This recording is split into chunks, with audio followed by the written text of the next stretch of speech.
Come on in, come on in, come on in. I'm still checking to see if WebEx is where we're at with WebEx. Give me 1 second. Good morning, guys. It's still telling me that we can't join yet because the room is not set up quite yet. It looks like it. So we got to give WebEx a couple of minutes here for them to set up and everything. Shout out to everybody in the chat. Let me see who else is in the house that is joining us today. Peekaboo Chico. Oh my gosh. Chico, especially at OSW. You guys are big. Everybody was such a trooper yesterday in the whole thing. And then some of you guys left and then came back and you're like, oh my God, you're still alive? Yeah, we're still. Thank you, Kitty, for the $4.99. I appreciate you. Let me see. Who do I have? Queen Bella. Who else? You brought your eggs? This is going to be interesting. Yesterday was interesting, and I was thinking about it even afterwards. I read some of the comments that you guys left about how the defense seems to be dismissing people with kids. That you guys noticed that like immediately. I thought that was interesting. I don't know. Bunny's in the house. I saw Priya earlier. Welcome, Lex. Welcome. Lex was in and out too. Building a marble track, but listening. Good morning, Lex. How are you? Who else? Who else do I have member wise? Cash is in the house. Who else? Who else? Who else? Who else? Jen Jen. Good morning, Jen Jen. Margaret. Oh my gosh. Liz. Peaceful Warrior. Grandma. Welcome. Flip Flop. Welcome. Sakina. Yes. Oh my gosh. Rico, how are you? Rico, Rico, Rico. Let's see who else. Everybody come on in. Leanne, welcome. I saw Flip Flop in the house too. Welcome, welcome. Hey, listen. Yesterday was interesting. Me Hugh is in the house as well. Between this and what's going on the YouTube streets, I'm telling you, as far as there's a lot going on in the YouTube streets. I was I was sitting there and I was like, this is too much, yo. Like, this is way too much. Jen Jen says, I did a deep dive of this case yesterday and I forgot a lot of things. I have so many questions though. Okay. Jen Jen, whatever questions you might have, I mean, I might be able to help if there's something that I can answer. Lost in space, welcome. The streets have gone crazy, yo. Seriously, thank you, Chico. Yesterday, shout out to Addie SW and as well as other new members that have joined and purchased Peekaboo purchase membership as well. Thank you. You're getting here. Are you covering the trial selection? I can't get WebEx to work at all. I'm trying. I'm getting in there, and they have not started yet. And I'm clicking. You can't join the webinar because it hasn't started yet. Try again later. Is everybody reporting the same too? Hopefully it's working because the link is there. That important announcement. Hold up. Hold up. Okay, that's not what I want to see. Go back. Go back. Sorry. Let me click on it again. I'm checking and I don't see it. It keeps telling me to try again. But I believe court was supposed to reconvene at 8:30. Oh yes, Rose. Thank you. Thank you. They are so grimy. Hey Aquarius, how are you, my love? I'm trying to get in, and I think a lot of us are probably. Yes, everybody's out here. There's too much going on out there, yo. Too much. I can't figure it out. So if you got it working, I'll watch you. Thank you. Appreciate it. We are clicking the link, but it's like it's giving us issues too. So let's see. I'm going to mute myself and see if I can get this going. All right, I'm going to mute myself. Please enjoy the elevator music. Say hello to everybody. Drink your coffee or your energy drink, whatever you do. Let me mute myself.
Yeah, I keep getting the same message that it has not started yet.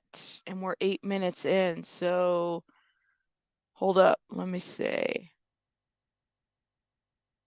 Same message. Click. Okay, and I did. Where are we at? Has the meeting... Here we go. Okay, no. Has not started yet, guys. Launch webinar. Join webinar.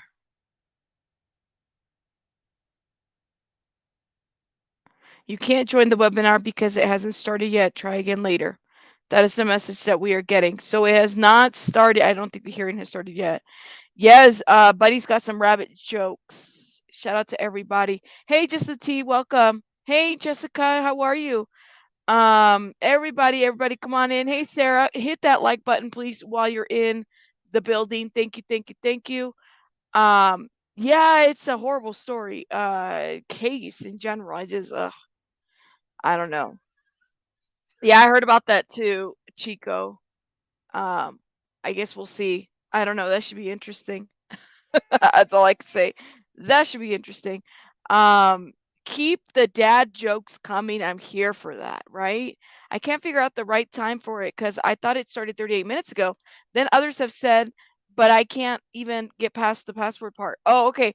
I know that they said that we're going to reconvene at 8:30. So I'm trying to figure out, well, have they started? Have they just not started the WebEx or what?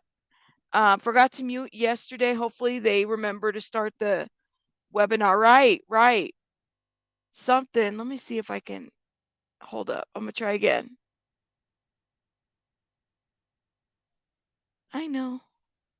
You can't join the webinar because it hasn't started yet. Try again later. That's what it says. So this is where we're at right now. Let me try again. No.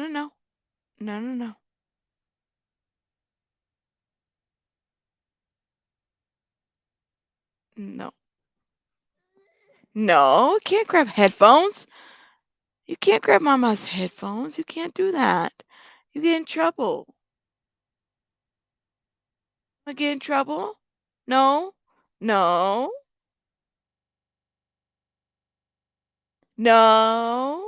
Okay. All right. No. Say no. No. Okay. Let's see. It started at around 8:30. What does a baby call his computer? What does a baby computer call his father? Oh, see, that looks like it would be funny. Let me know. What do you call a rabbit with no fur? Cold. I went to Letecia's court the first time she appeared 2 years ago. What did you think, Mountain Vibes? Lex said, oh my God, Lex said it's Dada. I get it. Lex, that is so funny. Let her take the headphones. She'll break them. I can't have her take the headphones. She needs her own headphones. Do you want your own headphones, Mama? So you could be a baby YouTuber? I don't think so. I think you would drive people crazy. I don't think so. You could be the Baby Bunny channel? I don't know about that. No. Here, you can have it. There you go. All right, let me start it again.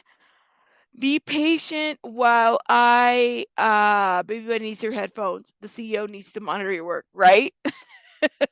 Let me get this elevator music on real quick and mute myself and try to see if I can refresh it and go.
Yeah, they have not started yet. Just giving you guys a heads up. Nothing has started yet. As of yet, we're still waiting. I'm still refreshing. I'm looking everywhere. No. I'm looking everywhere. Nothing has started yet.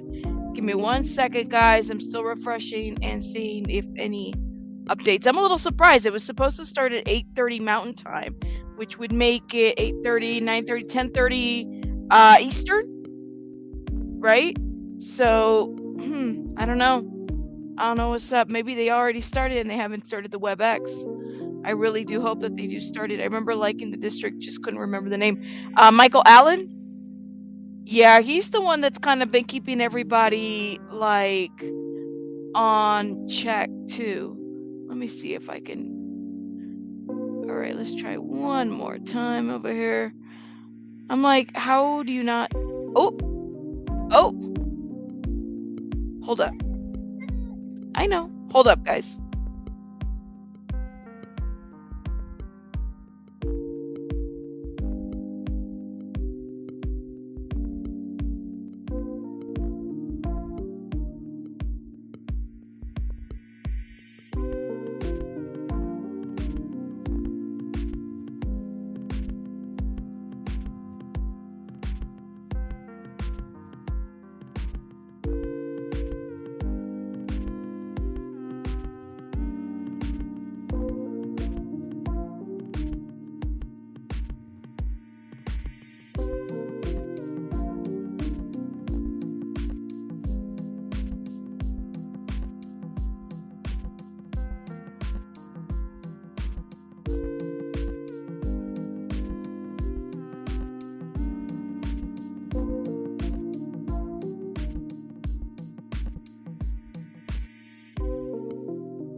All right, I think we got it going. We're sharing now. Let me turn off this music real quick. Okay. Alrighty. I think we got it going, and hopefully they will get started here pretty soon. Show you the participants. They showed a little bit of the courtroom while I was in and out. There's no sound yet, so they haven't really talked. So giving you guys a heads up. Make sure you hit that like button. Thank you so much. Gregory Werner is the honorable judge, and I believe Jack Spall is just kind of his, I want to say, assistant in that area, because he's the one that's kind of helping with the WebEx. I was listening a little bit to what he was doing, and he kind of gets this, the court. What is it? I don't want to say court clerk because it's not what he is, but the court. He's not the court reporter either. So I don't know. I think his role is just to help with the logistics and stuff. Bailiff? No, I don't think he's the bailiff. I don't think he's the bailiff. I definitely don't. But yeah. I don't know. Let me see this chat real quick. Let me see this chat real quick. 1 second. Rabbit joke. Did you ever hear the one about the Easter bunny who sat on a bee? It's a tender tail. Oh Lord. Oh Lord. Keep us entertained with the jokes. I love it. I love it. I thought it was just created to stream the other mic through, but I think so. There might be a logistic thing, but I think that Jack actually works in the court. I just don't know to what capacity. I do hear him talking about the scheduling piece and everything, so I don't really know. A court tech person, possibly. I will begin to trial. I'll begin going to trial. I can fill in with you guys. Mountain, the problem with that is, and I had no problem. I trust me, I wanted to go too. But the problem with that is that the court put in some orders that basically said that they weren't allowing any media but one local press, and that's literally a local press from Colorado Springs. So it's a close hearing to, as far, not a close hearing, because we could, WebEx is available for us in general, the public, the media, but we're not allowed to be in court based on that court order. They're not wanting more people. Not only that, I don't know if anybody has ever been to El Paso County courtrooms. They're very small in comparison to others, and it's crazy to me, but those courtrooms are very small. When I think of a bailiff, immediately I think of the Ball Blue in Night Court show. I love that dang show. I don't know. I don't know. Either the peanut butter told him or her she was found the miracle broom handle capable of breaking a jailhouse window. I do not know what you guys are talking about. You guys must be saying jokes. But yeah, people can't really head down to the court because the hearings are pretty close. So this is what we know so far. And for those that were joining us yesterday, they want 110 jurors. Yesterday we were able to get, I believe the number was 20. So they're going to have jury selection all week. This is going to be a new group of jurors, okay? So that's another thing to kind of keep in mind. This is a new group of jurors. This is going to be a complete re-interview, the numbers game. Know that when you're ever selected to jury duty, I mean, I've been selected before. I was actually recently sent a summons and then didn't even make it to selection because they at first is a number game. Like they'll do like a numbers game and then they'll like, all right, you didn't make it. But when you do make it, it's very interesting. So I'll share my experience of jury duty with you guys. The case, this was, shoot, like almost 10 years ago now. It has to be a little over 10 years ago. So the case was about some alleged SA of a child by a parent. Okay. At the time, you would go there and, first you check online to make sure that your number was not selected. That's what you do. Um, at least that's in my area. That's what you do. You make sure that you're not selected, okay? If you're selected, then you show up with your slip.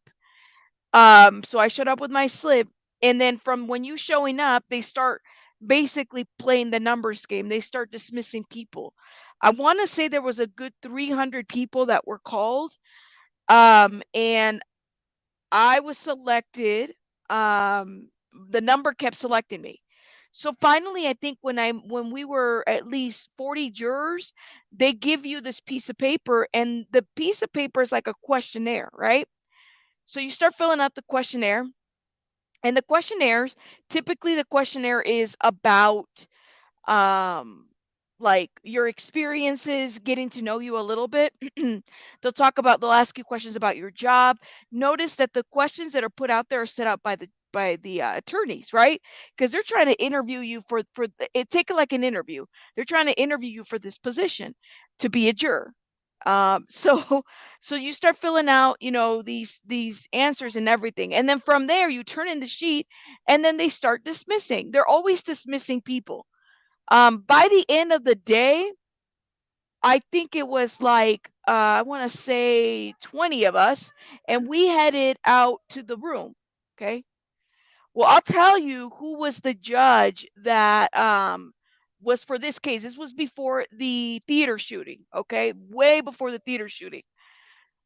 the judge that heard this case was the same one that was sitting over the theater shooting that is now in the Colorado Supreme Court. Okay, so Zamora, that's Judge Zamora. So it was so interesting because in a couple months after that, that's when the theater shooting happened. And so Zamora, that's his name, Judge Zamora. He's from like what you might call it. Damn, I forgot. It'll come to me in a minute. I need to drink some coffee. But very nice guy, very, very nice judge and everything. Great experience. So even the judge is sitting there while the selection is going on. I'll never forget that I was sitting. They had me sitting in the audience area before sitting me as a juror, and then the DA and the defense, they start asking you questions, and so you just start answering questions, and based on that, they'll go back to the judge and they'll say, we want to dismiss juror number 69 or number 5 or number 1112. At the end of the day, I think I was juror number 12, if I remember correctly. And I sat there, I gave up a whole week and a half, about a week and a half for that case. Very interesting case. You can't talk about it. You can't talk about it during lunch. You can't go searching about it on the news or anything. It's very, the rules are set out for you to make sure that you follow them. Okay. And yeah, I mean, I've been in and out. I've been in and out. I have family that lives here. I have family that lives in Cali, so I'm always kind of moving around and stuff. Yeah, but I'm all over the place. But I did live there, and I have family there as well. So I'm all over. I'm all over. And I have family in Arizona, and I have family everywhere. So I'm always kind of all over the place. We have family in where else? Yeah, we have family in Texas. We have family everywhere. So yeah, that's a little bit about me, but just giving you guys a heads up. Yeah, yeah, it was a really great experience. I will tell you that. It was a great experience. Definitely would love to. It was it. It's interesting being a juror member and seeing these attorneys argue, like, and I've gone to court on other cases, but I've never, like, the one to sit and jury duty was that one. I've gone to court for some other cases and whatnot through my work and stuff like that. I've represented other, stuff. So, and I try to be very careful about, the things that I say and I don't say, because, I have to be mindful of, the work that I've done before. So yeah, it was a is an interesting experience, to say the least, to see the attorneys go back and forth, how they argue. It was interesting because the defense and on a witness, the tactics that they do to piss off a witness is like so interesting. Like, just the interaction, the energy of a courtroom is different. It's like, how do I say this? It's like, when you're there and you're an actual, and I'm not talking about like a criminal case is a little bit different than a civil and all that other stuff. If you go there for a criminal case, you get a different perspective of proceedings. You kind of understand the judge's role a little bit different. You kind of have to like live it a little bit to understand how important the judicial system is in our country, but also like how easy it is for people to fall through the cracks because of the system, the way it's set up. People don't get really great representation in our country. It sucks. It really does suck.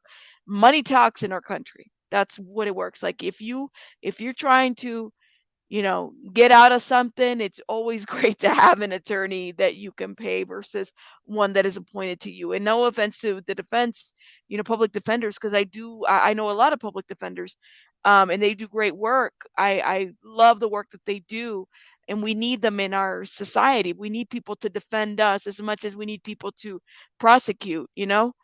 Um, but yeah, I would suggest, and it was crazy because jury duty was part of my bucket list. I said, one day I'm going to serve as a juror. And then it happened. I was like, oh shit, does that mean I'm going to die quicker? Bucket list is almost completed. I don't want to die. Anyways, I'm done. I'm done. Hey, Karen, welcome, welcome. It does. My talks in world override. Overall. Okay, everybody, come on in, come on in. Ooh, crocheting a cardigan. I've always wanted to learn how to crochet. Maybe I'll add that to my bucket list. But then if I learn how to crochet, I might have to actually, I might actually learn it, and then my bucket list is done. And I don't want to do that. I don't want to do that. But yeah, interesting case. Maybe I'll show you guys. Let me show you guys a picture of Carlos. His name was Carlos. Is it some more? It is some more. Jeez, I can't believe I almost forgot his. So he's now with the Colorado Supreme Court. It was crazy to me that I would have sat on a trial with somebody who then got elected, who not only heard the Colorado Theater shooting case, but also got selected to the Colorado Supreme Court justice. This is great. Like, a really, really nice. When I met him, he was a really nice, very nice guy, humble, came over and talked to us. And that's what you guys said. When jury is doing their duty, they're doing their duty, right? So yeah, they do get like, you don't get paid a lot. Jeez, I don't even remember how much I lost. I want to say a good 7 days of work or something, and got paid crap. But and you don't get paid lunches, you don't get paid anything like that. If you're sequestered, I believe, depending on the case, they might pay your hotel. They might already have that arrangement. But I don't know about meals and stuff like that, because they certainly didn't pay our meals when we were down there. And then you do get paid by the day. And I think back then for 7 days of work, it was like $120 or $180 or something like that I got paid. And although it's a very different experience and I would love to do it again, trust me, I would love to do it again. When you get selected for jury duty, it's just, especially on a criminal case, it's a different experience, just for the experience alone. But it's how do I say this? It's interesting. And I'll never forget, you go to the room once the case is over, because they tell you cannot talk. All right. Court will call 20 CR 1358, People versus Letecia Stauch. Record should reflect the jury, or the jurors are present in the courtroom. Good morning, ladies and gentlemen.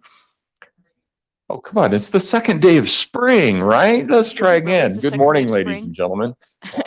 My name is Greg Warner. I'm a district court judge for the 4th Judicial District. Before we begin the jury selection process, I'd like to introduce you to some of the people who are in the courtroom and who you may or may not have already met. Kathy is my court reporter. She's not going to wave because her fingers are doing something else. Kathy's the court reporter. It's her responsibility to make sure that everything that is said in the courtroom is transcribed into what we refer to as a record of the proceedings, so that anything that is said by you, the lawyers, or the witnesses is made part of the record. Remember, she can only take down what you say. Nods of the head and uh-huhs and uh-uhs don't get translated very well either. So if you can give us a verbal response, it will make her job a whole lot easier. You've also met Mr. Sproul and Mr. Combs. They are here to assist you. You can talk to them regarding any general matters such as parking, phone calls, those sorts of things. However, do not talk to them about this case, and they will not talk to you about the case. They're not being unfriendly. It's just that they are not permitted to discuss anything about the case with you. I assume that many, if not all of you, were not excited when you received your invitation to come down and join us. But please understand how important you being here is to our judicial system. I want to thank you for being here. You should know that the United States conducts approximately 90% of the world's jury trials. Many other countries do not trust their citizens to make these kinds of decisions, and leaves those decisions to be made by some member of the government. However, when our country was formed, the people who formed our country believed that the government should not have that much power.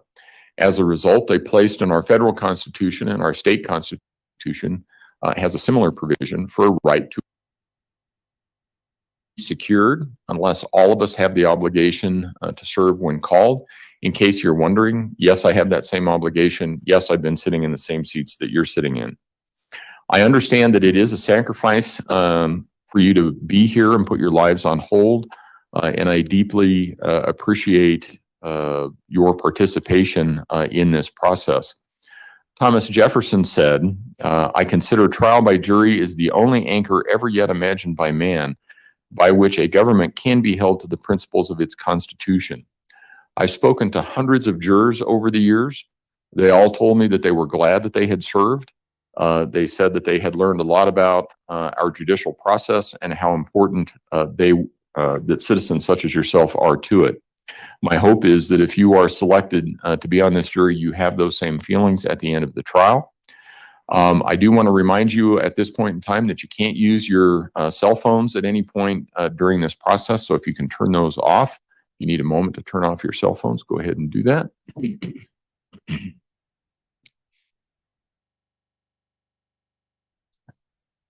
In addition, we are identifying you by a number in court rather than name. So we're going to be identifying you by seat number.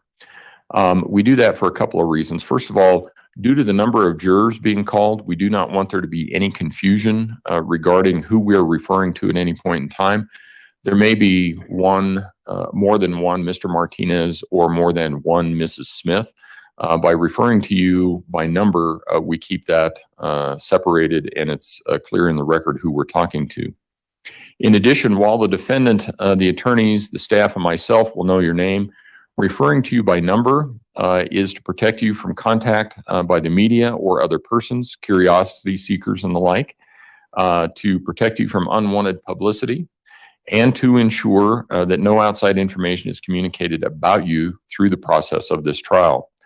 Finally, after talking with a lot of jurors over the years, they all told me that they were more comfortable when referred to by a number as opposed to a name. The fact that we are identifying you by number should have no impact at all on the presumption of innocence that the defendant is entitled to, or any impact in any other way as you consider and decide this case if you are selected.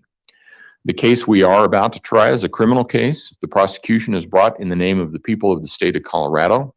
The prosecution in this trial is represented by Michael Allen, Dave Young, and Angelina Gratiano, who are lawyers with the district attorney's office. If you would stand and Morning. I will sometimes refer to the district attorney as the prosecution or the people. The defendant or the accused in this case is Letecia Stauch, and she is being represented by Josh Tellini and Will Cook. The charge against the defendant is contained in what is called the information and complaint. An information and complaint simply describes the charge made by the prosecution against the defendant. It is not evidence of anything. In this case, Ms. Stauch is charged with murder in the first degree, child abuse resulting in death, tampering with a deceased human body, and tampering with physical evidence. To these charges, Ms. Stauch has pled not guilty by reason of insanity. Therefore, the prosecution has the burden of proving the charges beyond a reasonable doubt. The jury will decide whether the prosecution has proven beyond a reasonable doubt that the defendant has done the things that are contained in the information and complaint. In this case, as in all cases in Colorado, the jury will be only determining the facts in the case. They will not be determining the punishment or sentence. This is not a death penalty case where a jury has to determine whether that should be imposed. This is just a case where the jury is determining the facts of the case and whether or not the prosecution has proven everything that they're required to prove beyond a reasonable doubt. If I can have all of you stand and raise your right hand, please.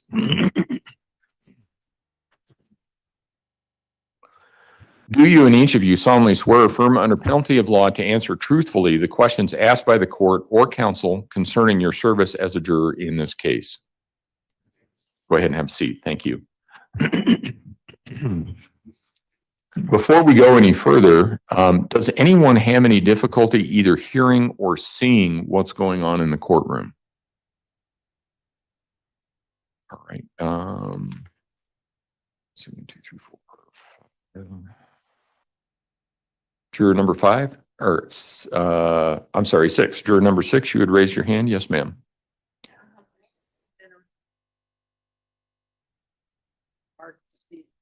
Okay, can you see me okay?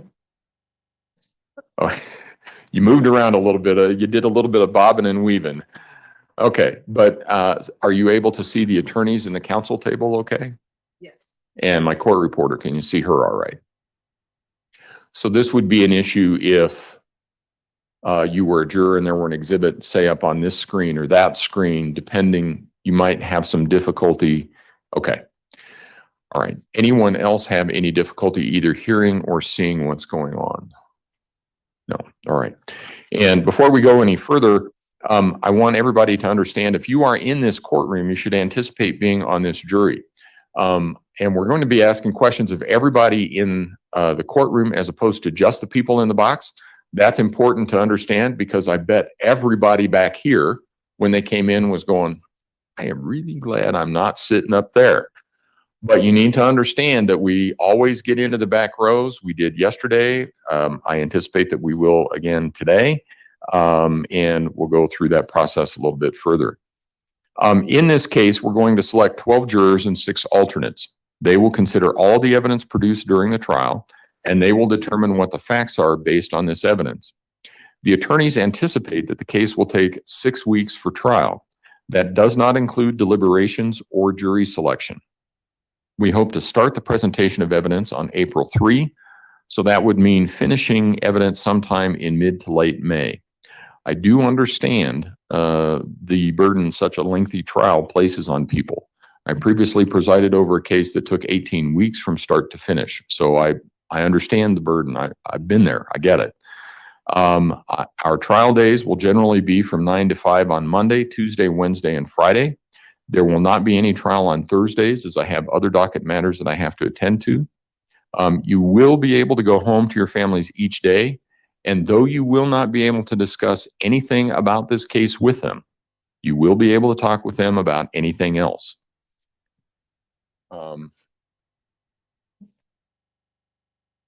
Knowing this time commitment, is there anyone who believes that they would suffer an undue or extreme hardship if required to serve for this length of trial? And I'm going to start in groups. So I'll start over here first. Juror number 4. Tell me what's going on. Sister died. Who has dementia in Washington State I'm sorry, ma'am. every 6 to 8 weeks to refer and taking care. Okay. I'm sorry for your loss, ma'am. When did that happen? Her died in November. Okay. I've already been there. I was there. That's why I postponed my jury. Now, Okay. because I was there for a month. Okay. I'm leaving again May 4th. Okay.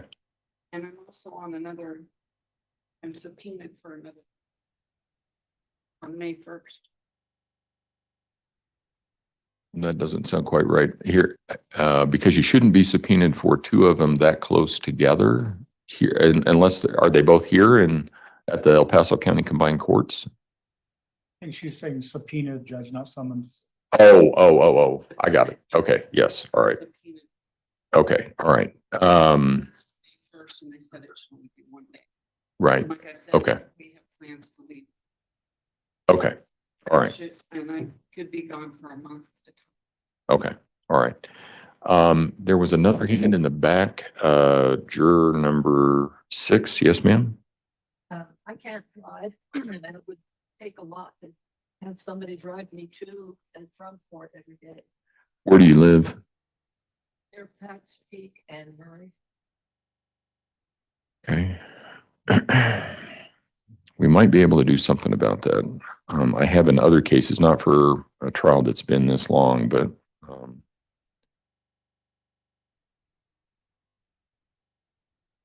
I will take that into consideration. Anyone else? Let's see, that would be juror number 8. Yep, self-employed startup, so we're still in our early days. All my time is necessary to help own the business. What kind of business is it? Consulting what? Technology. Oh.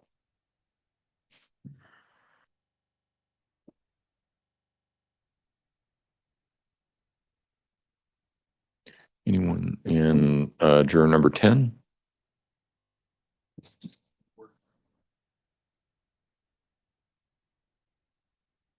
What kind of work do you do?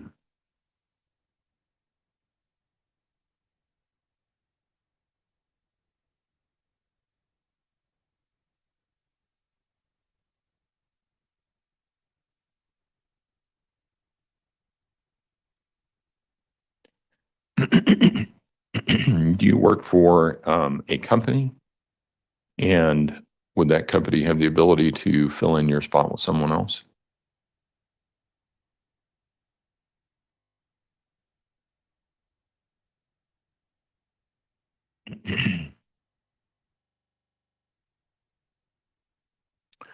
Front row. Juror number 12. We have an extended family vacation scheduled for the middle of April, and we've prepaid for a pretty big portion of it, so. Okay.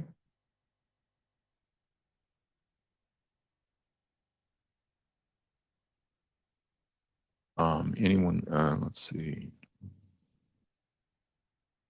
15, juror 15? That would be you, yes. It's okay. Yeah, I'm the primary caretaker of my son. There won't be anybody to drop him off at school or pick him up from school during the time that would be needed for. How old is he? He's 8.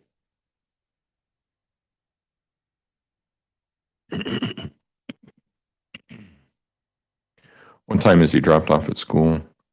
I drop him off 7:30. And then he has to be picked up a little bit after 2.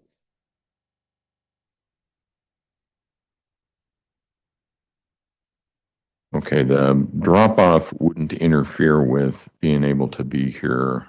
Would he? 8 o'clock that we would need to be here, or 9. Pardon? Is it 8 that we would need to be here? Generally about 9 o'clock. Sometimes, Picking him up. okay. And do you have anybody else that would be able to pick him up if you're not able to? No, we're not from Colorado. We moved from New York. It's just myself and my husband. That's Okay. it. I have no one else. Okay. Anyone else in this front row? No.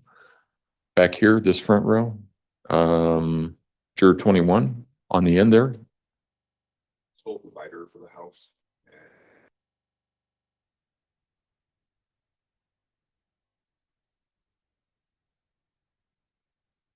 And what kind of work do you do? So right now I'm getting ready to go back into the work field.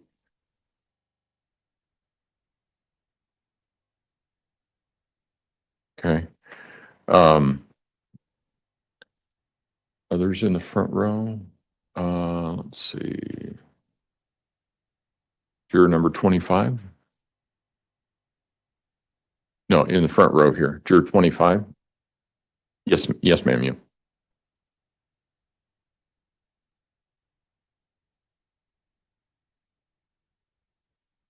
When?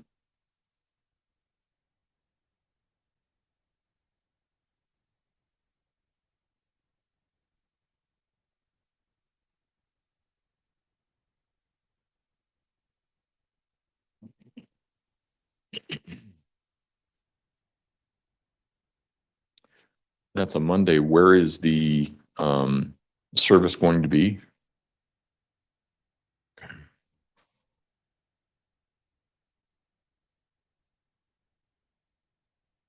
No, I understand that. All right, and the second row, starting at the end there, that'd be juror number 35. Go ahead.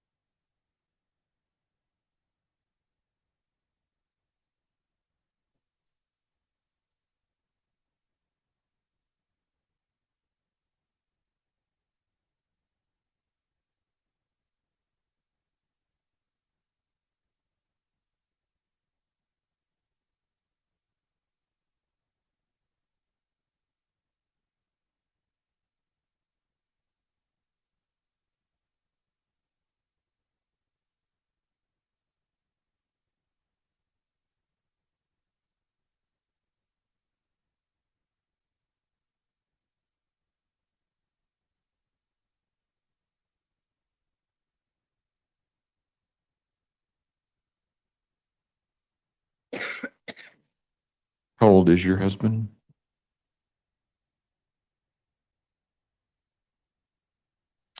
Good Okay. morning, All good right. Thank you, morning. ma'am. We are in the Anyone selection else in that process. row? Juror 37. Make sure you hit that like button, guys. Thank you. Hey, Vic. Welcome, Cole. Everybody, come on in. Me, you, I see you. Me, you, I see you. I think that rhymes. Queen Bella. Everybody. Okay. Get your coffee, girl. That's at the Get your start of coffee. June. Okay. I think we'll be done by then. No, Jalen. Pretty sure we should be done by then. Rabbit the rapper. Tell me, and Don't did let I me understand you spit you some correctly when you said that bars. you work, but you don't think that the work would be an issue? Me, you, I see you. See, I just made that rhyme.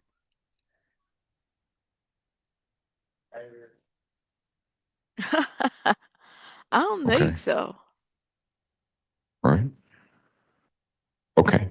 Thank you, sir. I thought I had another hand back there. That would be juror number 38. Yes, sir. Yesterday we had gout. What else did we? We had everything yesterday.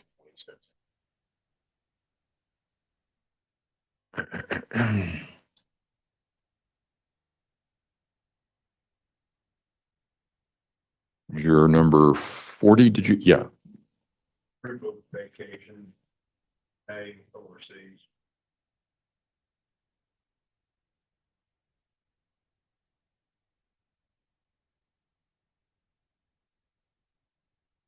You said mid-May. Do you know when the start date would be? Okay. All right. Thank you. And juror 41, did you have your hand up? I just work, but that's nothing out of the ordinary for anyone else here. Okay. Anybody in the far back row? I'm going to start over there on the end, juror 49. A grandfather at home that is 37. Right. Our life. Husband works full time. I don't work. I take care of her.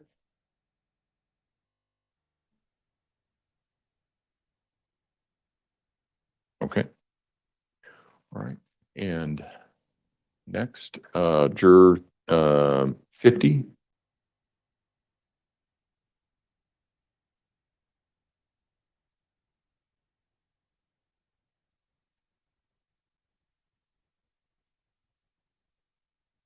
Do you, is it local?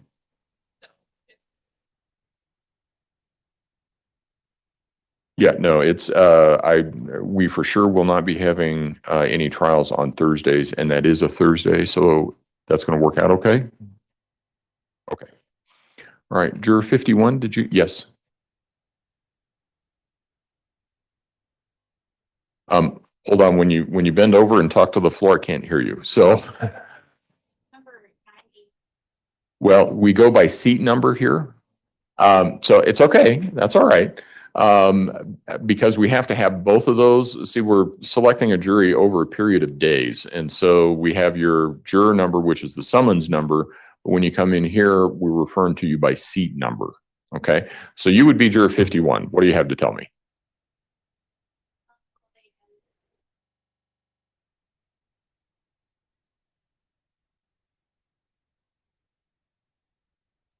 What kind of work do you do?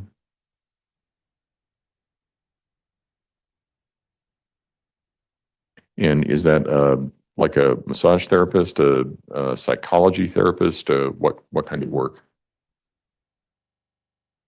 Okay, all right.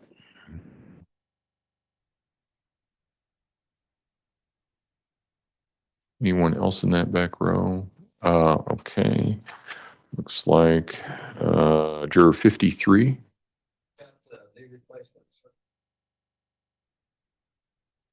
Okay.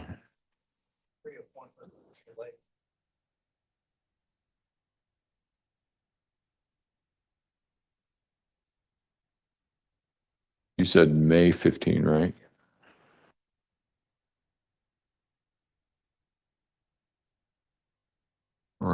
and juror 54. Yes, sir. My wife's finally ill. Diabetic. She's had to have a number of sudden surgery.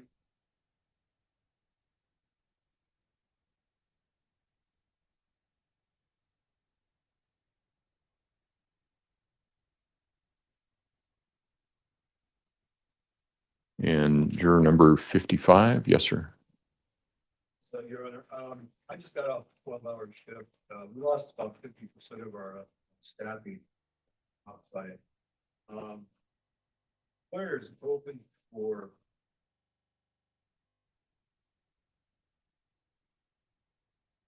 those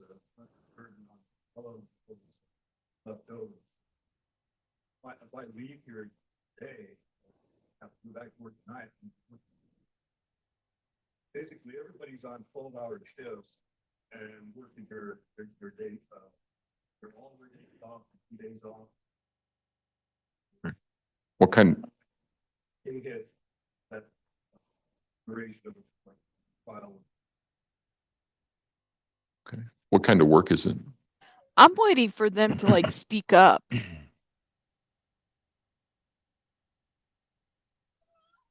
All right. And up here in this first row, juror 30. I'm gonna show you guys a picture of how small these courtrooms are.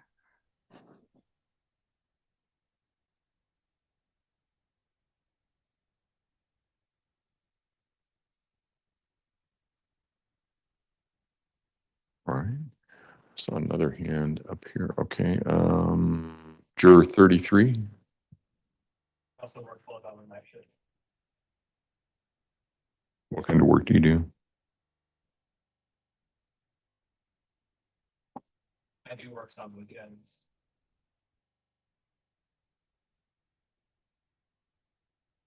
Want to go and work on weekends.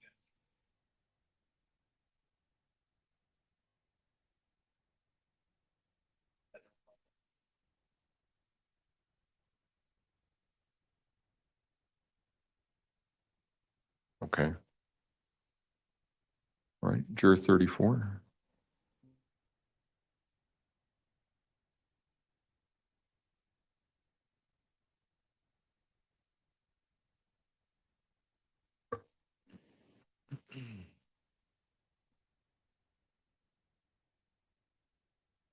All right. And second row, juror 43. That's you, ma'am, in the stripe. That's okay. Starting supervisor classes for my job and now a couple of weeks. I'm sorry, I didn't understand anything that you just said there. Can you do it again? So I'll be taking management classes and about so that'll probably last for The beginning of May. Okay. What kind of work do you do?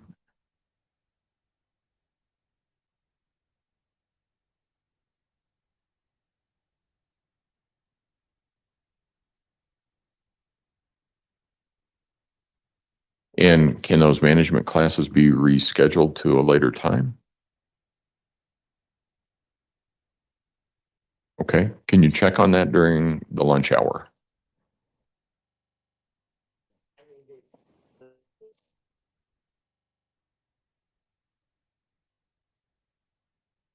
Okay.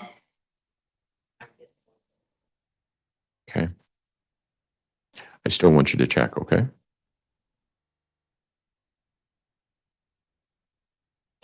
All right, and I thought there was a hand. Yes, juror 44.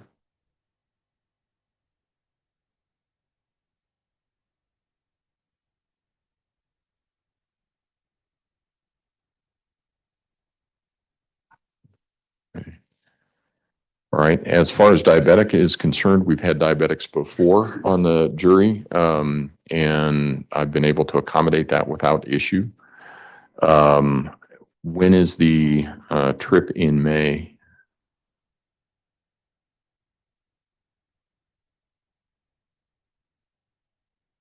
Okay.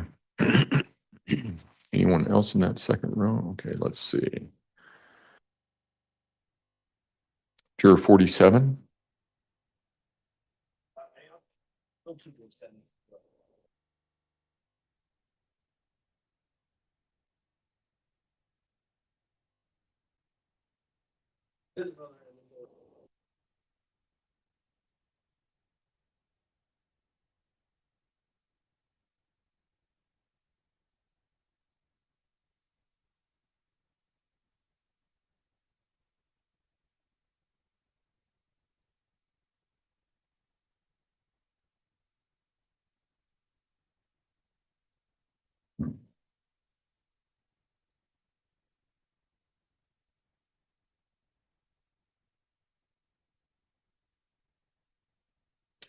Right, and in the next row back there, and this is sort of where I have to stand up so that I can make sure I see correctly. All right, let's see. Juror 58. Yes, ma'am.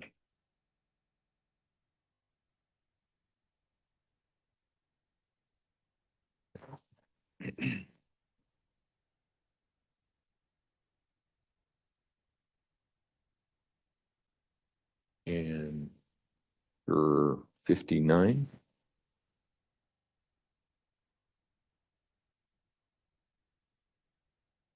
Did you say over the weekend? Oh, I'm gonna say, I thought you were going overseas over the weekend, and I was going, that's a really quick turnaround there. Okay, anyone else in that? All right, and that would be jurors 62. Yes, sir.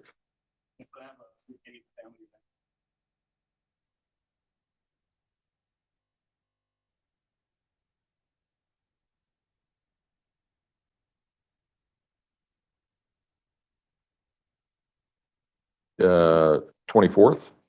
Okay. And where are you going?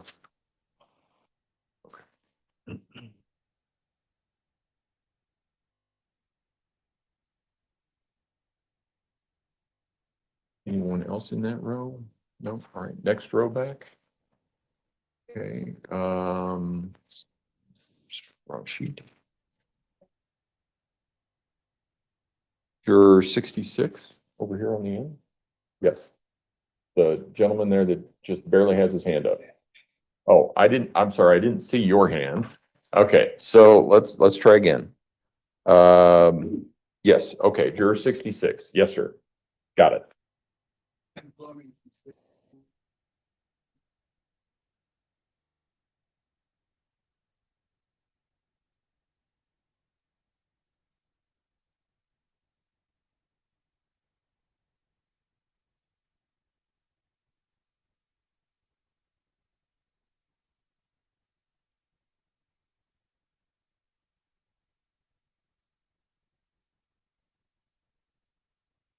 Okay, and what kind of job is it?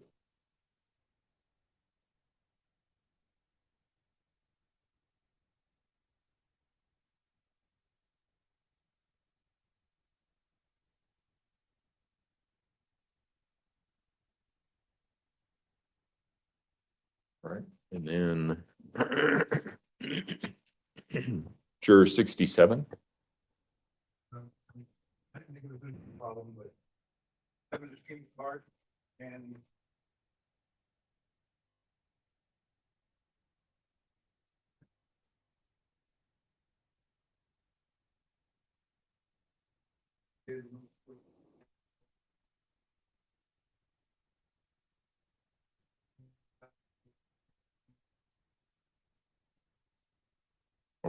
Okay. Juror 68, did you have your hand up? Yes, sir.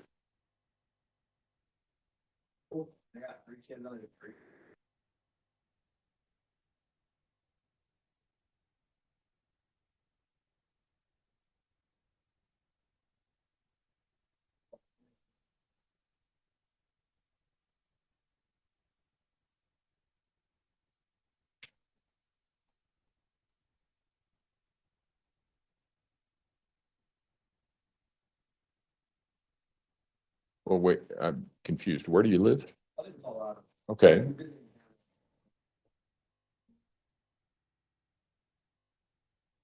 Okay. And Juror 69, did you have your hand up? Yes, ma'am.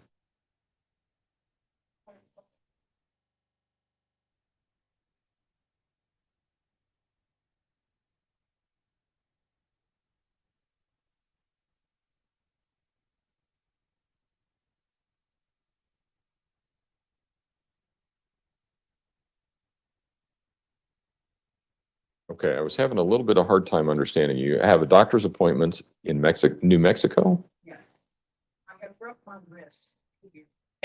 Okay.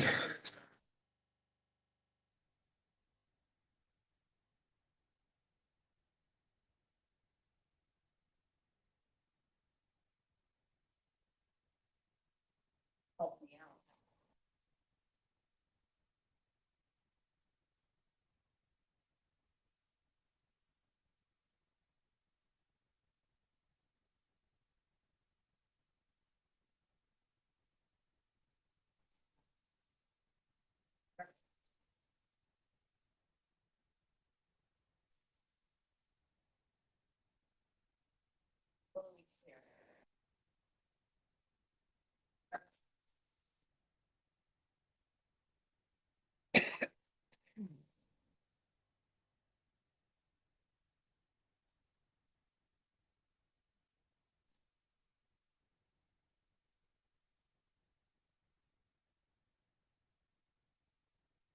Okay. And in the far back row, juror number 70? On the end there? Yes, ma'am. I'm a paralegal and my husband.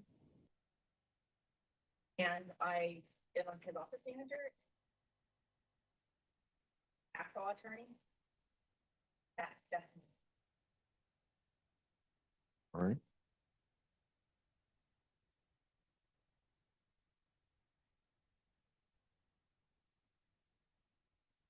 And juror number 71?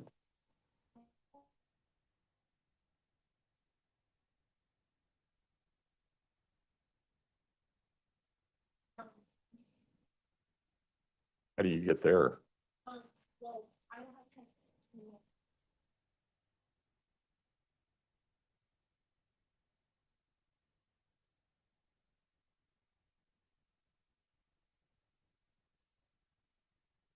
And anyone else in the back? Looks like juror number 74.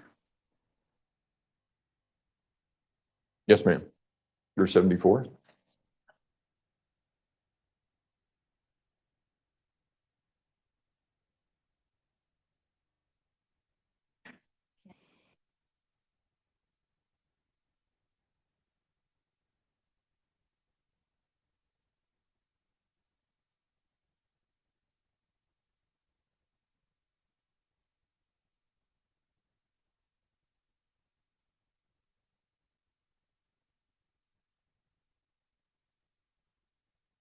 Okay.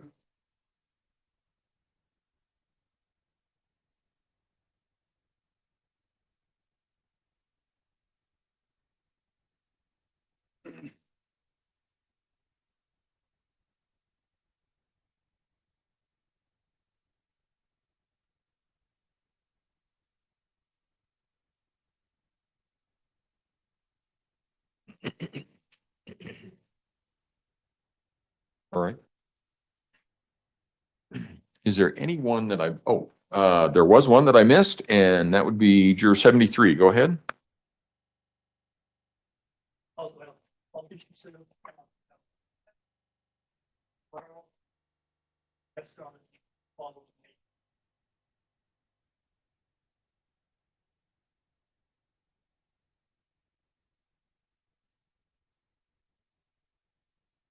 Well, you should be okay with either one of those because you're probably not going to be here tomorrow. The jury selection is today. We don't start evidence until April 3. And if your other appointment is next week, that will occur before the evidence starts. Okay. All right. Is there anyone that I missed? Juror number 36 over here. Apologize, I didn't understand. Vacation,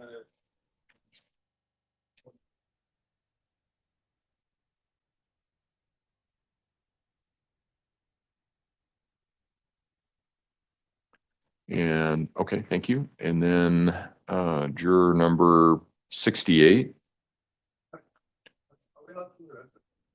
No. And I'm glad that you brought it up. Here's what's going to happen. We're going to take a break at about 10:15 or so. So we'll have a restroom break in about a half an hour. Is that going to work? Okay.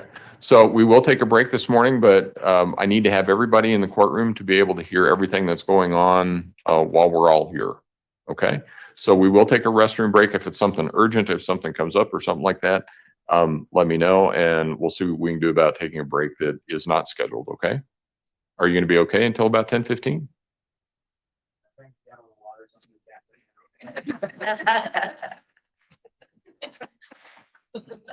Okay. Okay. Okay. Well, all right. All right. Let's see. I need to go through some challenges for cause, or I need to ask some questions regarding things that may disqualify you from serving as a juror in this case. I want to go through that list of grounds now. Do any of you believe you are related to the defendant or any of the attorneys? No response. Do any of you have a relationship of guardian and ward, employer and employee, landlord and tenant, debtor and creditor, or principal and agent to, or are you a member of the household of, or partner in business with, or surety on any bond or obligation for the defendant? That's a long lawyer question asking if you have particular relationships with the defendant. Do you work with them? Do you work for her? Does she work for you? Do you rent from her? Does she rent from you? Any of those kinds of things. So we're looking for particular relationships. Anybody think they fit in that category? No response. Are you now or have you been a party in a civil lawsuit involving the defendant or have complained against or been accused by him, by her in a criminal prosecution?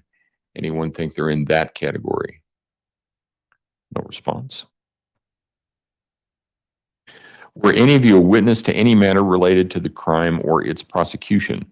If any of you believe that you are a witness in this case, please raise your hand. No response. Do any of you have a personal or financial interest in the outcome of this case? Anyone feel that?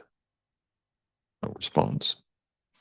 Do any of you have any feelings or a bias for or against the defendant or the prosecution? Juror 21.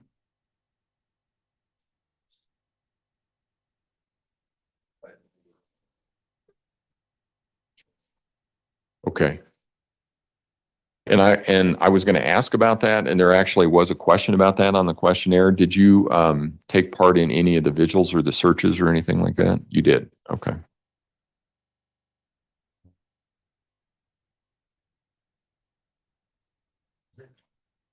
Yes, sir.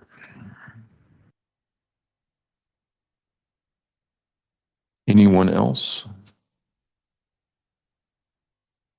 That would be, hold on a minute. Let's see, 1, 2, 3. That would be juror 58. Yes, ma'am.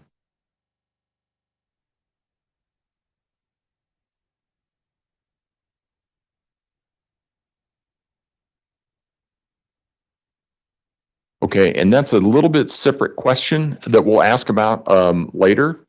Whether or not you have any preconceived notions or anything like that. So either I or the attorneys at some point, like, we'll be asking about whether anybody has psychology training, those sorts of things.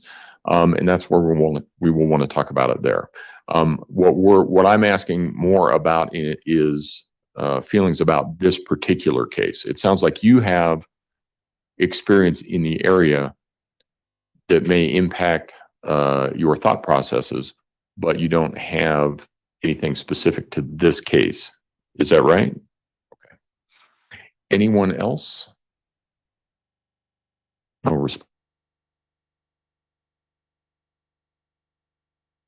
Public law enforcement agency or the public defender's office? Please raise your hand. No response. Please raise your hand if you are not a citizen of the United States, are not at least 18 years old, nor a resident of this county. Anyone in that category? No response.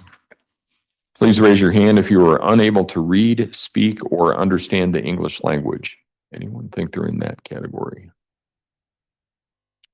No response.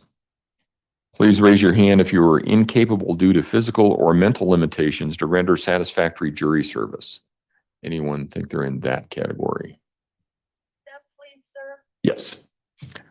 Please raise your hand if you are incapable due to physical or mental limitations to render satisfactory jury service. And that would be juror number 20. Yes, ma'am. What's your concern? Well, mentally, my mind is made up. No insanity. If it's a hung jury, no insanity. I cannot be moved. When I was very young, my adopted mother took butcher knife to me as a way of getting me to do what she wanted. Whoa. Okay. Whoa. I don't know if that goes into this or a different question. Well, that's a slightly different question because that would be a bias Yeah. or something of that nature. What we're looking for here is whether or not you have a physical or mental limitation. Perhaps you're on a medication that you have to, you're not able to stay awake Yes, or it's something of mixed. that nature. The concern that you have is a legitimate one. But what we're looking for here is if there is, the physical limitations are easy. Some people say, I can't sit for very long or I can't move or something like that. So we're looking for something like that in the mental limitation. It sounds to me like because of a past experience that you have certain feelings about this case. And that's a little bit different. It's still important and that's something that we need to know. So I'm glad that you brought it up. But it sounds as though you're able to hear me okay, able to see okay, able to process information. I've occasionally had some people that say because of the medication that they're on or something like that, they can see things, but they can't process stuff very well, or it will affect their hearing such that they can't hear very well, those kinds of things. That's not your issue. Your issue is a personal experience. Do I have that right? Yeah. Okay.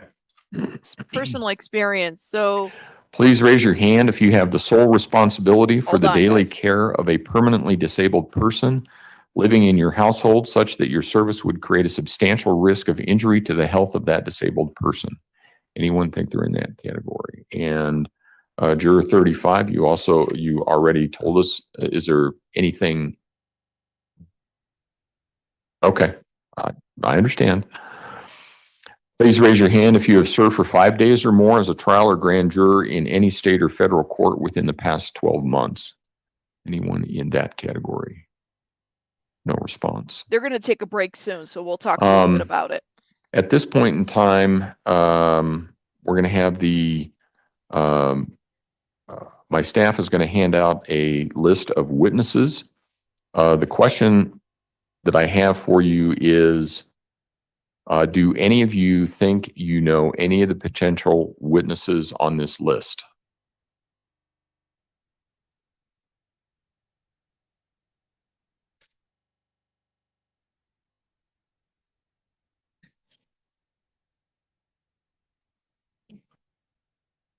All right, are you going to be okay back there? Okay. Oh, okay. Okay. All right. All right. Here's what we're going to do so that everybody understands. We're going to take about a 15-minute recess now. When we come back, we're going to be here until noon. Okay, so let's hold off on, let's recollect those witness lists for right now. And I know that this is different than what you may experience in a lot of other situations, but I cannot proceed We cannot proceed with this questioning and proceed with talking with everybody here unless everybody is here. And everybody has to be here at the same time. So if you need a break, take it now. So we're going to take our break until 10:15. When we come back, expect to be here in your seat until noon. All rise for the jury, please.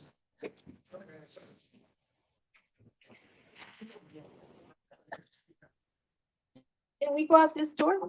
No, Oh, no, that's a secured hallway. So it's gotta be that way. okay, thank you.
Oh, Jesus.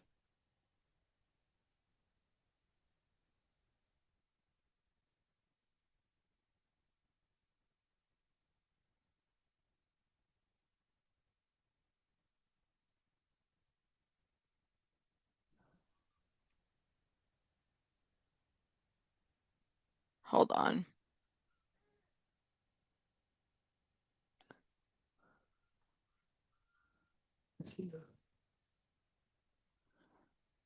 Okay.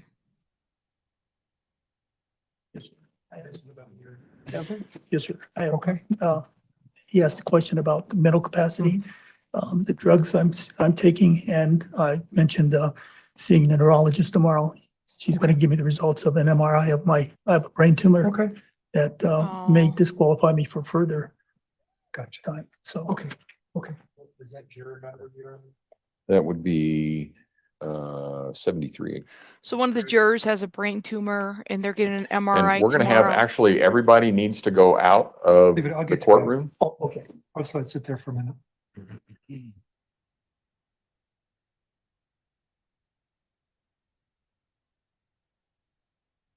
Okay. Are they on break? I'm asking because I was trying to go back to what the juror said. Did anybody, have they been dismissed for break yet? Anybody catch that? Yes? Okay. Thank you so much, Rose. Thank you. So yeah, there's okay. So why I kind of reacted the way that I did was because so one of the jurors said that, she felt like she would be biased because her own stepmother, on her own abuse, disclosing Record that. should reflect the jury has left the courtroom. And Ms. Stauch, I think you have Letecia's there. seen the circumstance that we have to deal with. So instead of taking a later break today, like we did yesterday, it's now. Do you need to use the restroom now? Or are you going to? Okay. Okay. So they're not there anymore. Makes me feel dumb for complaining about small stuff, right? And then you had another juror. So she was just talking about how she does not feel like she would be not biased because her own stepmother pulled a knife on her. That's what the juror said. And then the other juror said that he's having an MRI done tomorrow. Lord have mercy, this hair. An MRI done tomorrow. And so therefore could not, had to get the results. I think he said the results were tomorrow or had an MRI. So it does not feel like he'd be able to participate any longer. While we wait on this break, let me go ahead and look at some of these comments real quick. And then I'm going to go ahead and show you guys one of the clips that we have here. For those, this was Letecia Stauch's first court appearance. This was, I want to say, 3 years ago. Everybody make sure you hit that like button. So I think they're on break for a good 10 minutes, 15 minutes for bathroom breaks. This is the first time she made an appearance. We showed you yesterday that interview that she did that was very, it's a bit awkward, but that she did do this interview. My adopted mother was like that. It would really happen. I'm so sorry, Sakina. But like you said, things like this will either, they'll make you, like you said, they made you a better advocate. Sometimes past traumas can help you advance in one way or another, to a way in which the way in which you channel them can be helpful. I mean, I know I've had my own, and I've been able to channel some of that to other things, but that is a tough one. There are some good stepmoms, then you get these monsters, sad as hell. Yes, that neon jumpsuit though. I know, Cole, but the crazy part is that she made a plea and it's taken her 13 months. 13 months for there to see a judge and everything. I'm going to go and go ahead and I'm going to like fast forward it to a 1.25. This is Michael Allen right here. This is the district attorney. So you guys are aware.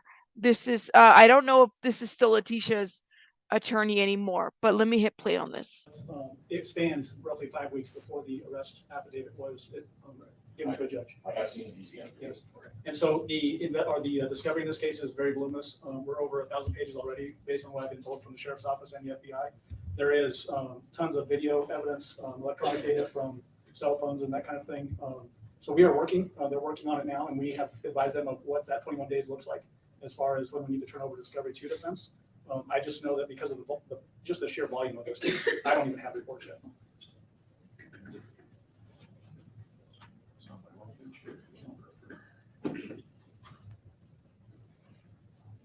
Okay, and before we get too far down that road, there's a couple of things that I need to deal with. First of all, Ms. You want me to direct these to Ms. Strobel or Ms. Chalmers? I'm good, Judge. I can answer your question. Ms. Strobel, I know that there are search warrants. I've had cases in the past where sometimes they want a search warrant for a proof evident presumption break, sometimes they don't. What are you going to do? We want copies of the warrants. Is that the quiz question? Yes, Yes, we do. before the proof evident presumption Yes, break. Judge. As you know, or actually as counsel may not know because a lot of them don't, those search warrants are not filed in the electronic file for this proceeding. How many warrants are we talking about? Judge, the last number that I heard was over 107.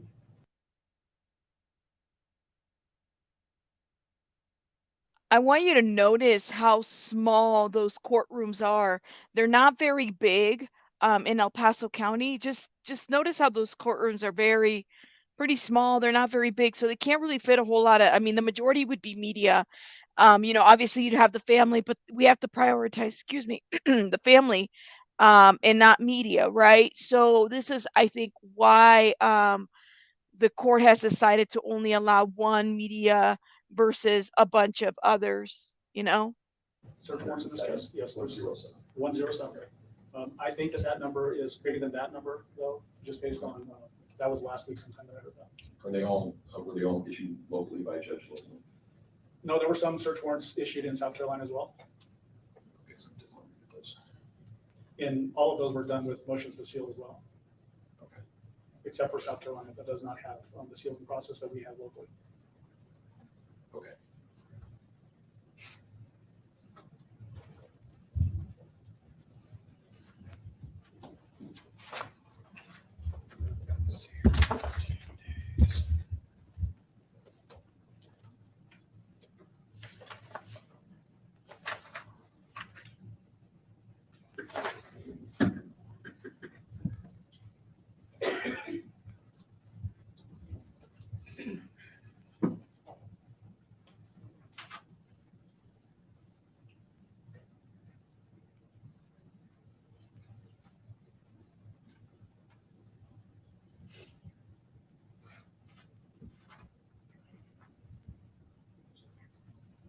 All right.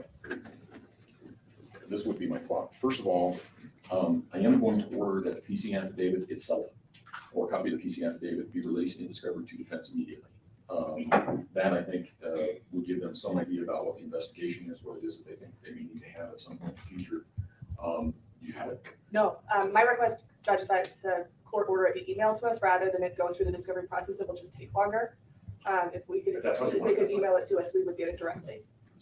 Yeah, that's fine with us because I don't know if it's actually in ISIS. It is, but it's sealed. Okay. And I'm not going to unseal it just yet. That's a different issue that I'll deal with here in a few minutes. Okay. I didn't know if you could just leave it as protected so that only defense can get it. I didn't know if that was an option or not. We can certainly email it. But Probably, let's email it just to make sure. That's probably the best logistic way to get it to them. Because that way at least they'll know sort of where the electronic issues are, where the search warrant issues are. So email that to them by Monday. I'll do it when I get back to the office. Perfect. So they'll have that.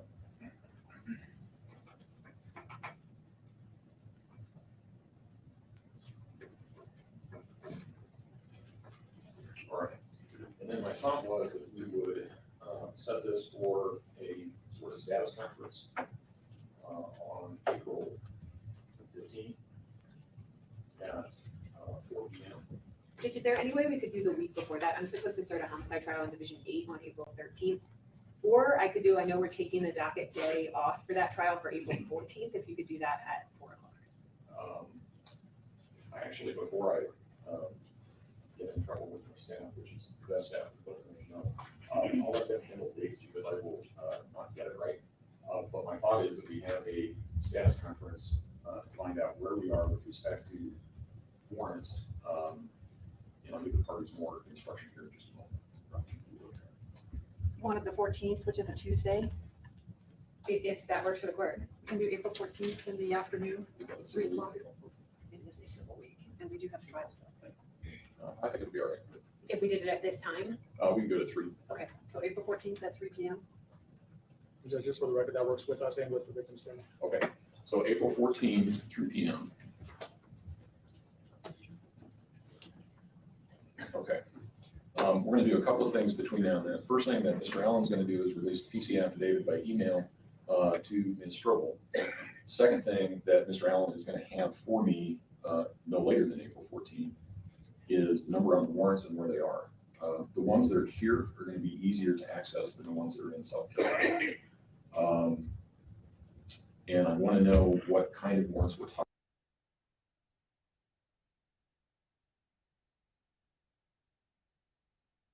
Aquarius, that's a really good question too. Let me tell you what I know. So they go from, so you have, when you do the jury, you have a jury pool that goes to a jury box, right? So in the jury box, you, in a criminal case, you get your selected, okay, mommy, you get your selected members. You have to account for, you got to think about, if you have 100 jury member or jury, 100, let's just say 150 jury pool, okay, you have to wean those off out of a numbers game that you're playing. From the numbers game, you're doing interviews, okay? And you're weaning it down to a good 20 some or whatever, right? You also have to have backups for the backups, right? So that's another thing to keep in mind. You don't, like, some of the things that even yesterday in their questioning, they might have to show autopsy photos, right? They might have to show forensics. They have to account for things like, well, somebody dies, in the jury, God forbid, but in the jury box, right? So these are just kind of having backups to backups. One thing I want to know and that I'm unclear about is once they have a jury box, are all these members, so they have everybody together, they have 110. From 110, they're going to drag down to 12 to 16 members. So from there, they're just weaning things off until April when they have the actual trial. So you have to kind of keep in mind, like, you're interviewing these people, then there's going to be another big interview to select who's going to be the 12 and 16. So this is why they need 110 total to have more to account for, if that makes sense, right? So just kind of giving you an idea. So 110 is maybe just a goal and needed to qualifications. Yes, you need 110 qualified, right? So yesterday it was 20 qualified jurors based on their preliminary questions and between the attorneys, and then just weaning off scheduling stuff, right? From there, it's already started. 1 second.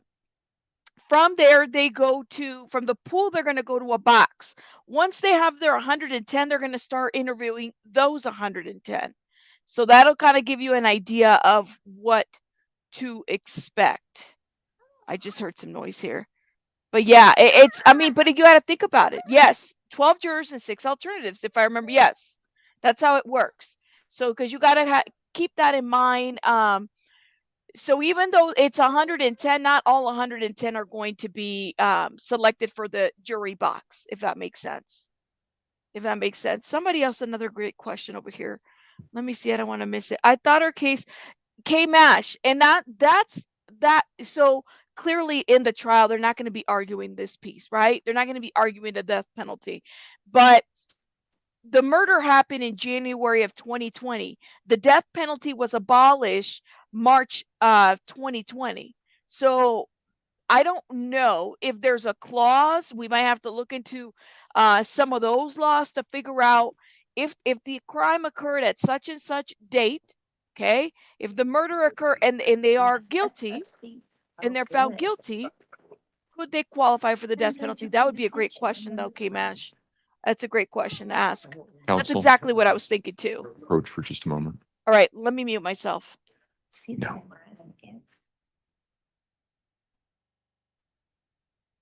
I just wanted you guys to be aware that it was coming. I'm just going to excuse probably about 23 or 24 right now. I just wanted you to be aware so I didn't get into the numbers and you missed a bunch of them. Right. Where you saw it coming. So, yeah.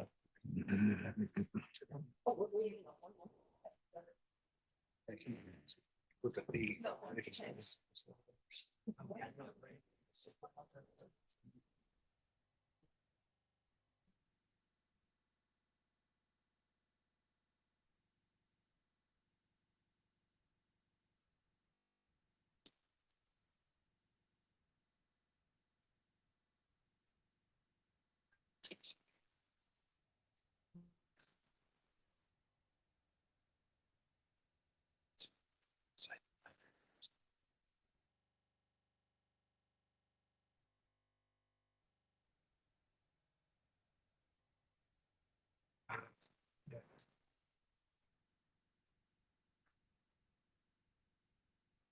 Yeah, he doesn't even need to come back.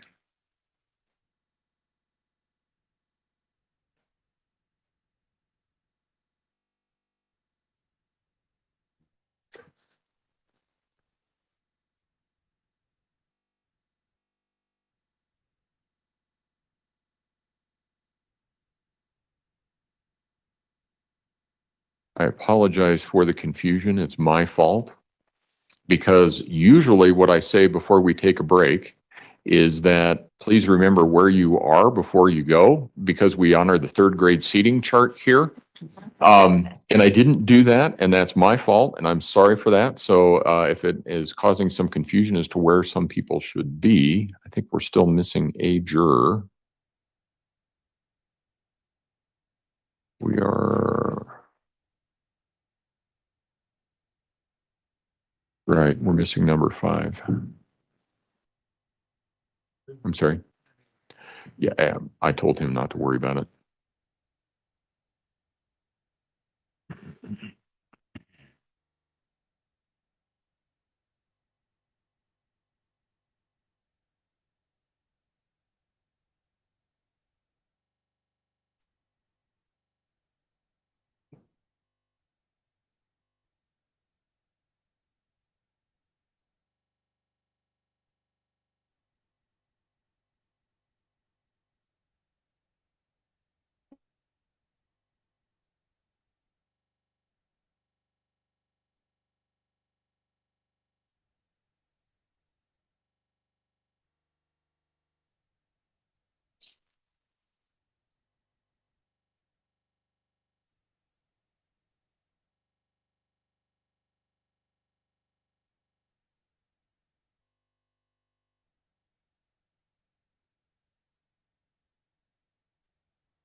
All right. I think we have almost everybody.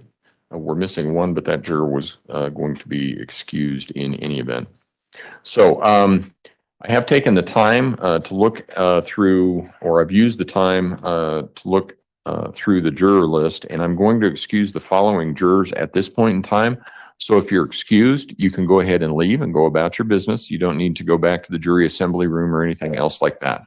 So I'm going to, you okay? It's just one of those days. It's all right. Sometimes it happens. It's okay. All right. We might be able to get you a new one. Yeah, probably. It's okay. It's a Tuesday. All right. So if I excuse you, you can go ahead and leave and go on about your business. You don't have to report back to the jury assembly room. And everybody else needs to remain in their seats. So I'm excusing juror number 4 in the mask. In the front, juror number 12. Juror number 20 on the end. Juror 20 on the end. That would be you. You're excused. Yep.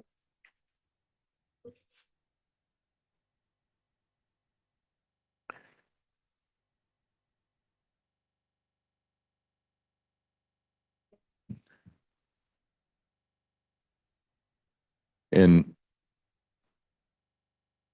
I just remembered what I learned from yesterday, and that is to excuse the people in the back first. So I'm going to change it up a little bit. I'm going to excuse juror number 71 in the back. 73. The gentleman next to you. 73. Yes, sir. 74.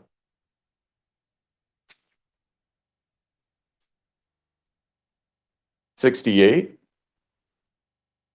and 67. Wait a minute. Yep. 68 and 67. Oh, 68. 67 is already gone. 67 was the gentleman with the heart condition. Yeah. Okay. And so now we're up to speed here. 62 on the end. Yes. 59. No, hold on. No, stop. Go back.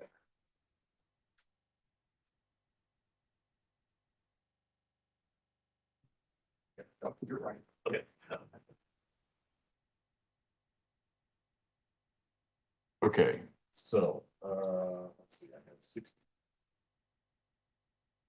62. And 58.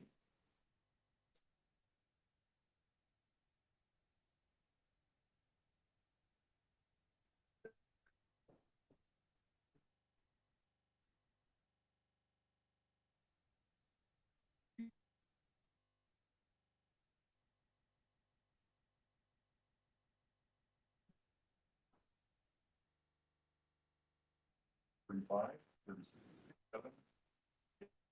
$39. All the symbols.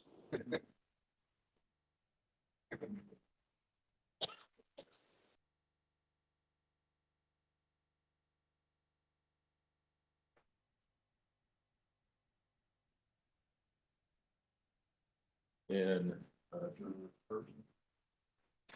And okay. So that worked a little bit better. All right.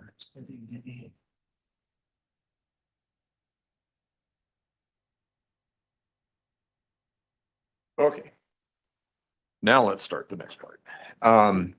Okay, so what we're going to do now is I'm going to have the staff hand out some witness lists for you. These are people that we anticipate will be witnesses in this case. The question that I'm going to have for you is take a look at it and let me know at the end if you know anybody that is on that witness list.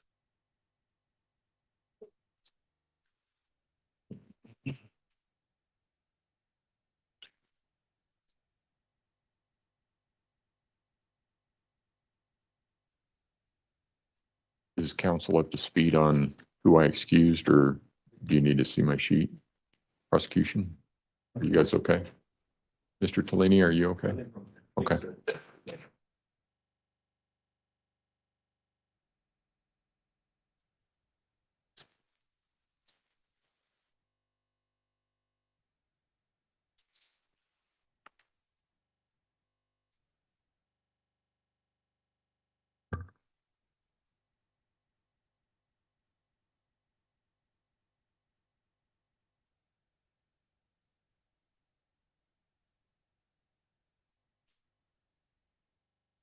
There are a lot of witnesses, so if you want to write some names down or something like that, there are those notepads there on the bars in front of you and some pens if you need to do that, if you have a question about it.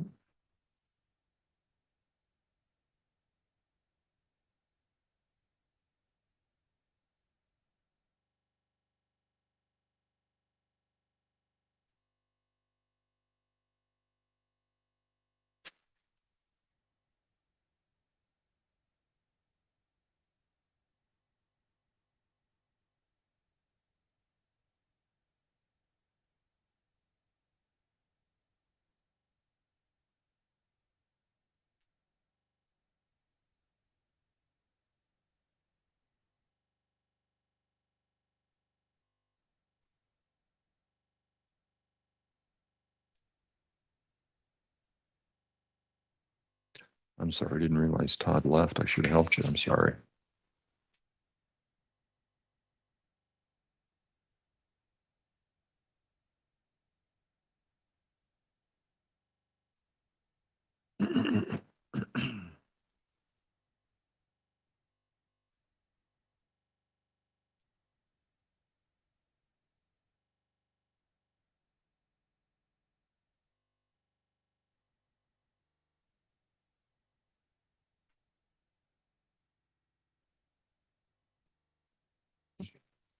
Okay. Ran a little short. Thank you. Oh, sorry.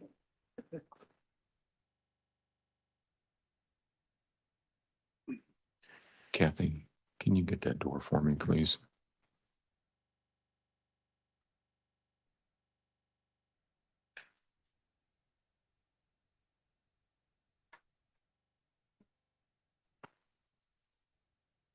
Thank you.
Got two more.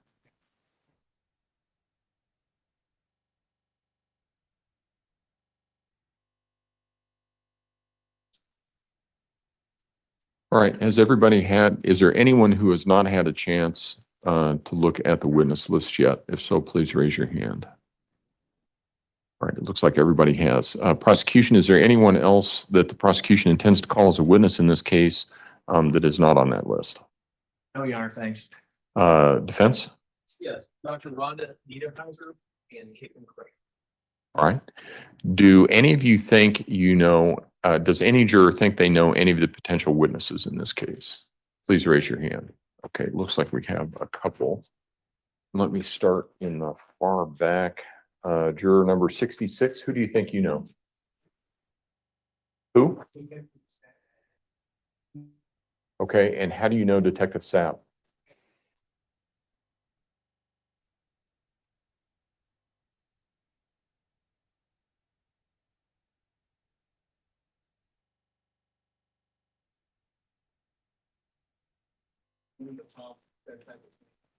Okay, okay. And I don't know, this is a potential list of witnesses. I don't know whether these witnesses are going to actually be called, and some of them may be important, some of them may not. Some of them may have, 2 minutes worth of testimony, and some may have 2 hours. I don't know. The question that I have for you is, could you judge Detective Sapp's testimony just as you would judge anyone else's testimony?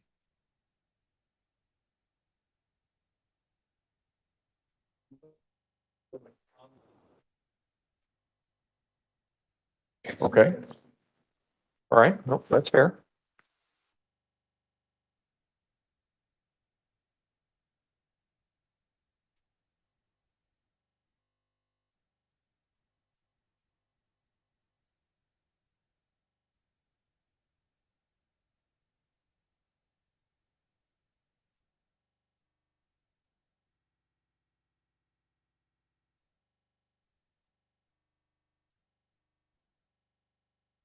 There was another hand, there it is. Let's see. Hold on a minute. Juror 45, who do you know? No, wait a minute. This woman here, you had your hand up? Yes, ma'am.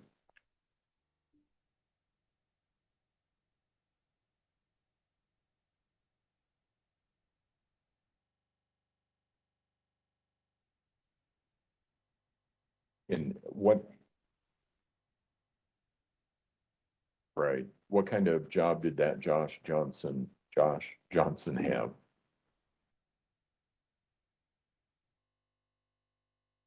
Does that sound like the same person? Probably not the same person. Okay. All right. And was there another hand back here? Okay. In the back, and juror 61. Yes, sir. Brandon, last name? Bullard. Okay. Since the name sounds familiar and you're going from that, it sounds like not close friends. Okay. Suppose that this is the same Brandon Bullard that you knew. And I've had it happen where people don't realize they know somebody until they take the witness stand. And I remember one trial where I had where a juror gasped, and I'm going, how bad is this? She just said her name and she was just going, oh, I remember. So we had to have a conversation with the juror, and she said, oh, I remember from school years and years and years ago. So the question is not whether you know them. The question is, can you judge that person's testimony just as you would judge anybody else's testimony? So the mere fact that even if this is the same Brandon Bullard that you may have known from high school, okay, so even if it's the same person that you may have known from high school, you can just look at their testimony just as you would anybody else's? Yeah, okay.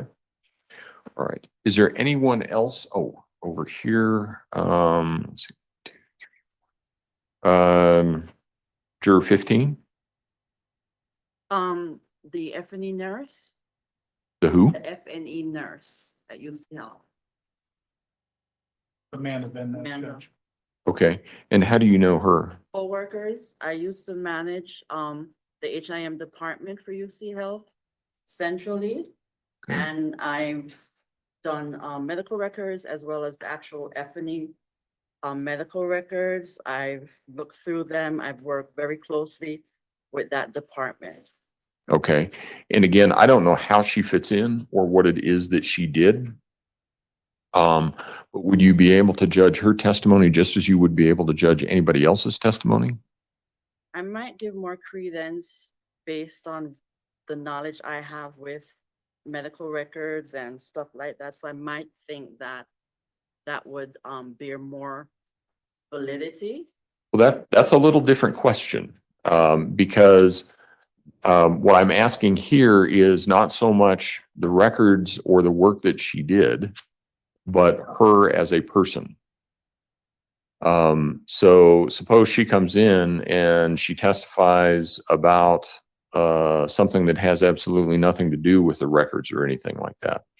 Would you be able to judge her testimony just as you would judge anyone else's testimony? I'm not sure, to be honest. Okay. So do I have it right that what you're really looking at is you have some experience with the type of work that she does, and because of your familiarity with that work and having done some of that work at that facility, if she were to testify about that, you would give it more credibility? Probably. Okay. I found Nancy. She's up here. She's right there.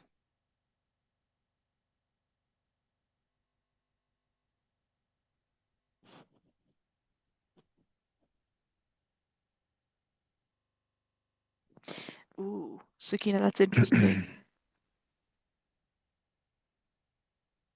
Nancy's here. Listen, she's already there. She's there with her. So he's just gone. That judge is whispering. Don't worry about it. Yes, where's Waldo? She's got her set up there. They Okay. let her in. At this point in time, I'm going to have the attorneys give you a 2-minute mini opening statement. It's just an opportunity for them to tell you what they think the issues in the case are. It's not necessarily what you'll find them to be if you're selected to serve as jurors in this case, but it does give us a starting point for a conversation. With that, prosecution. Yeah, that's from the Murdoch trial, by the way. January 27th, 2020. Gannon Stauch, 11-year-old boy, was taken, brutally murdered. The evidence in this case will show that the person who murdered Gannon Stauch is the defendant seated over here to my right. And when you look at the evidence in this case, you have to evaluate it as to what's going through her mind at the time that she's killing Gannon. And the way you do that is look at her actions and what her actions were. What her actions were, stabbed him times. Gannon was fighting for his life. He had his arms up. He's got cuts on his hands, Oh, shit. cuts on his arms. He's Ooh. got 3 stab wounds to the chest. Got a stab wound to his head. Actions. Wow. He also took a blunt force object and crushed his skull. Fractured his skull. Actions. Then she took a gun. She had to get the gun. She fired that gun 3 times. One of them striking him in the chin, causing his death. But it's not only during the commission of the crime that the evidence is going to show that not only did she participate and do this crime, but she was legally sane at the time when she did it. Because she did actions afterwards. When she fired the gun, 3 shell casings come out. Those shell casings are never found because she took the time to pick them up. Not only did she take the time to pick up those shell casings, she took up the time to clean up the mess she made because he was killed in his own bedroom. And there was blood all over the wall. There was blood all over the mattress and blood on the floor. And she took the time and effort to clean that up so that she hopefully would not get caught. Wrap up, please. She also gave numerous versions of what happened to Gannon on January 27th, 2020. The first one was that he just went to a friend's house and ran away. She changed her story depending on what evidence was presented to her. At the conclusion of this case, you'll see that her actions led her to the charges, and we will be asking you to convict her of every charge that she's charged with, and we will be asking you to find her legally sane at the time that she killed Gannon Stauch. Thank you very much. Thank you. Defense? What? All the things Mr. Young just told you, we're going to hear. A horrific, violent event. A brutal homicide. You're going to hear that Ms. Stauch afterwards gave numerous versions, stories. Afterwards, each growing in, each becoming more irrational, as she told. You'll also hear that the evidence circumstantially will clearly indicate that after this 11-year-old boy was killed, that he was stuffed in a suitcase, transported to Florida, discarded there, and left for over a month until his body was found. You're going to hear and see photos from the autopsy of that boy who had been brutally murdered and that was in a state of decomposition. We'll also hear, though, from Dr. Dorothy Lewis. Examined Ms. Stauch worked over the course of 3 days and 14 hours.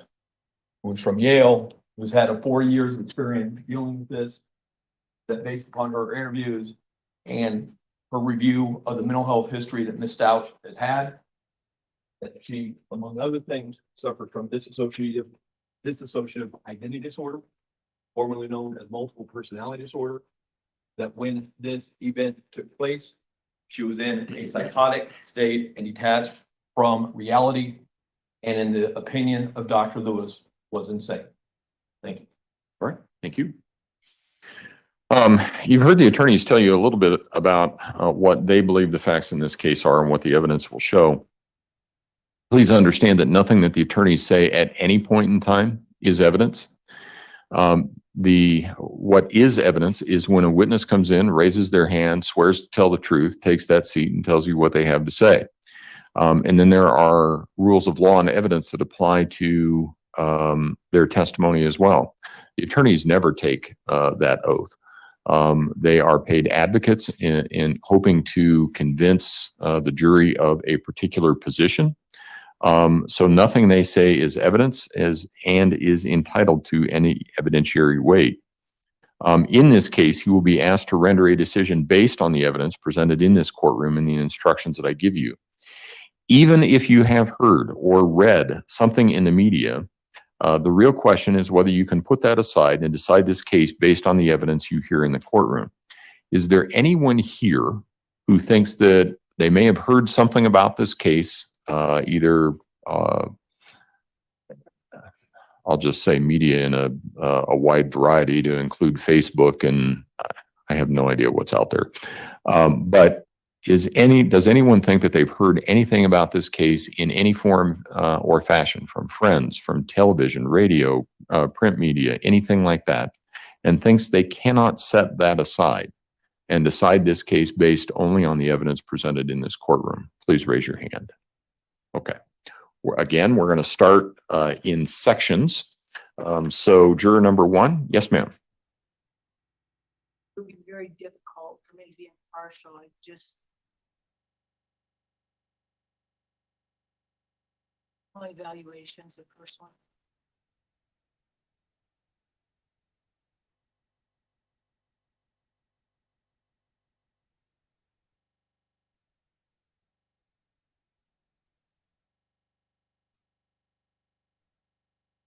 Okay.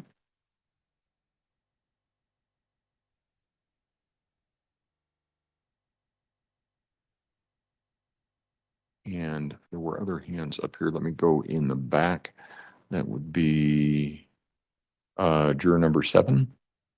I too have heard a lot on TV, seen a lot, and talked a lot about this, and I really don't think I can partial on this because I don't agree with the insanity. I really think it would be hard to change. Okay. And you understand that, I mean, people are talking all kinds of what conclusions should be drawn from sanity evaluations, but there's not any evidence of that or why they concluded. You would actually hear the experts in this case make a determination regarding whether they, easy for me to say, why they did or didn't believe that she was sane at the time. Do you understand that? Okay. But you feel like your mind is made up pretty much? Okay. Front row and let's see, 2, 3, 6. So, juror 16. I work at a grocery store and talk to a lot of the customers and other employees, and we've had quite a bit of conversation as everything's going on with that. And my mind is basically made up as well. And I have an 11-year-old son as well.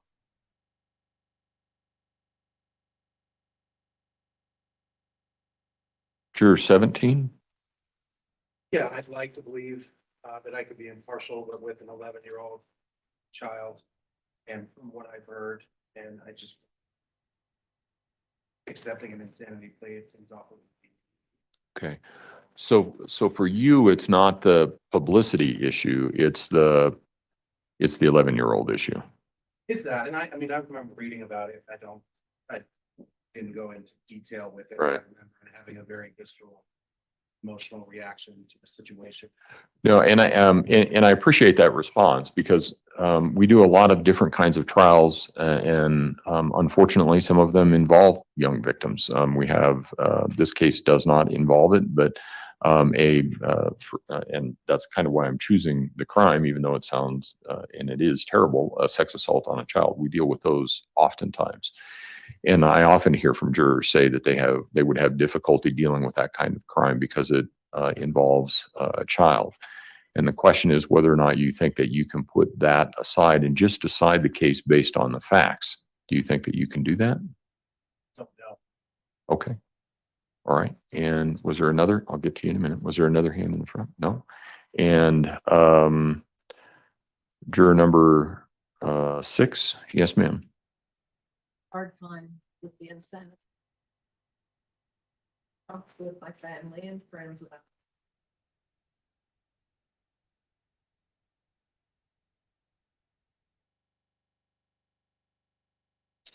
What is it about? You said that you have difficulty with the insanity plea. What is it about that you have difficulty with? I just don't believe that she's a. Okay, and it could be if you haven't heard any evidence about this case yet, right? Okay, so it sounds as though I'm just trying to understand what that is based on if you don't have any evidence on it. Okay.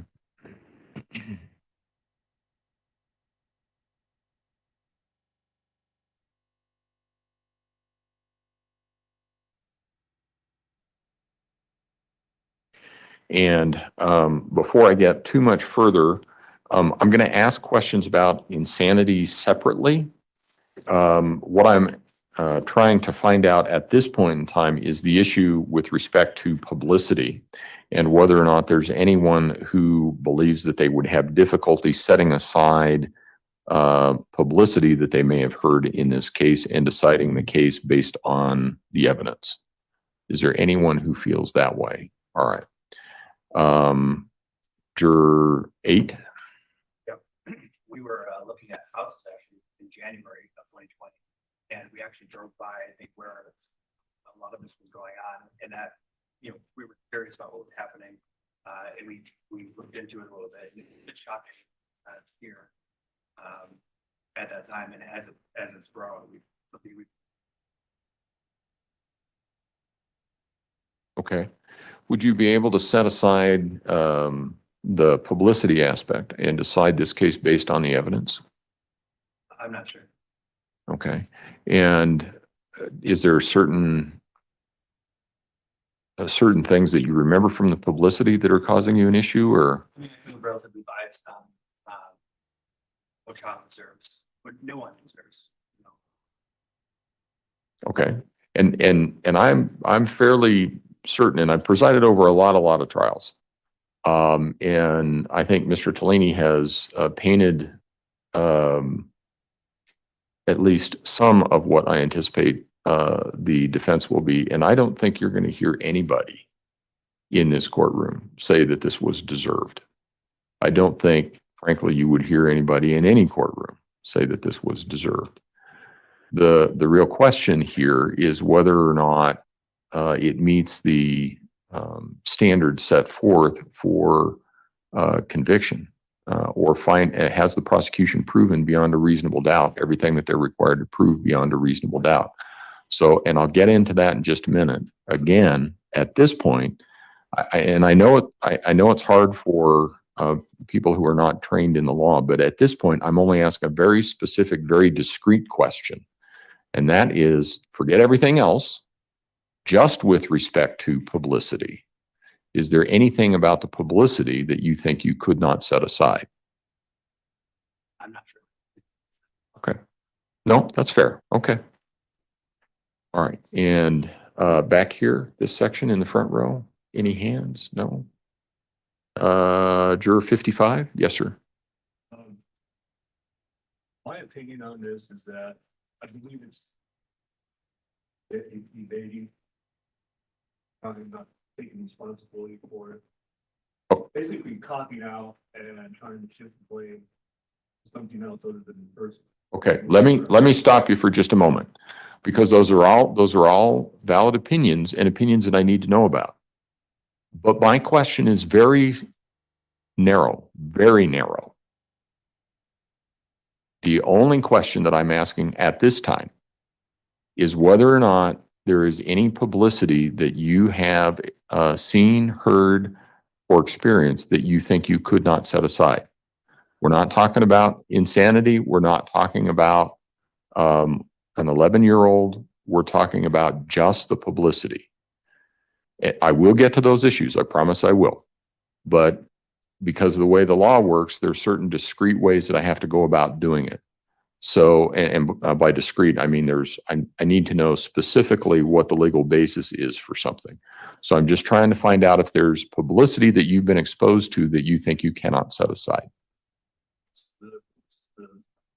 Going to another state with file a diversity case. That's okay. All right. On this side, in the front,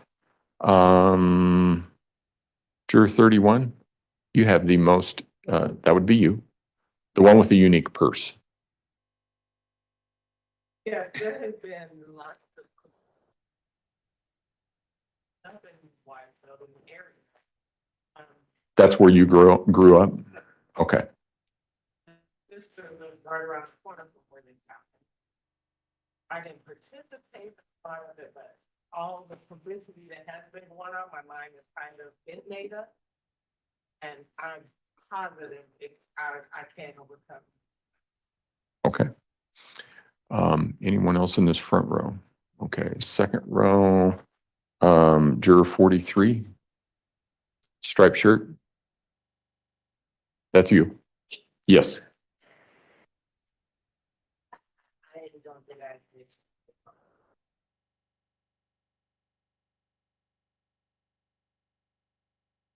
All kinds of things.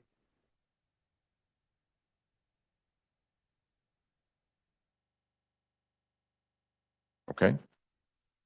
Juror 44. No, the girl in the sweat and the gray sweatshirt. Did you? Oh, I thought you did. I'm sorry. Okay. Juror 45.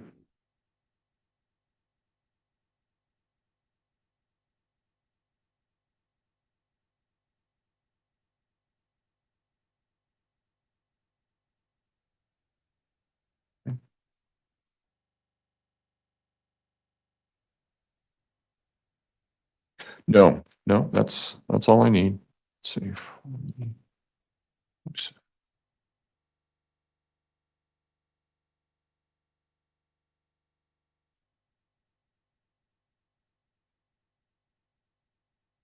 And let's see, that would be juror,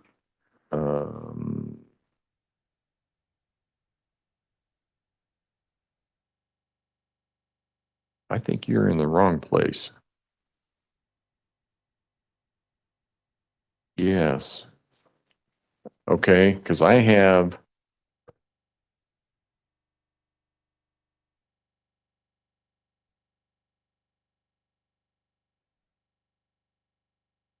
Yeah, that's what I have, but I have him as being excused. No, I still have them. Okay, all right, then I must have marked it off wrong. Okay. Juror 47, go ahead. Yes, sir. I experienced personally.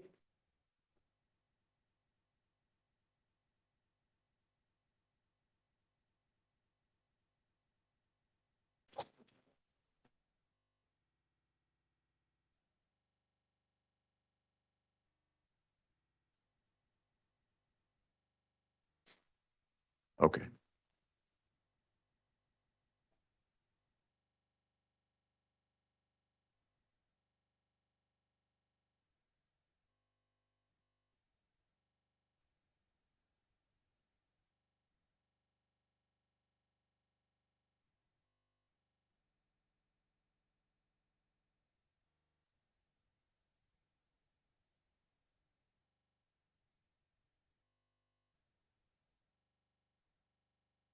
That's what I was confused a little bit when you said the construction site, not on this house, but there was construction out in the area. And so you drove by in that area every day. Okay, I got it. That's what I was a little confused there for a minute. Okay.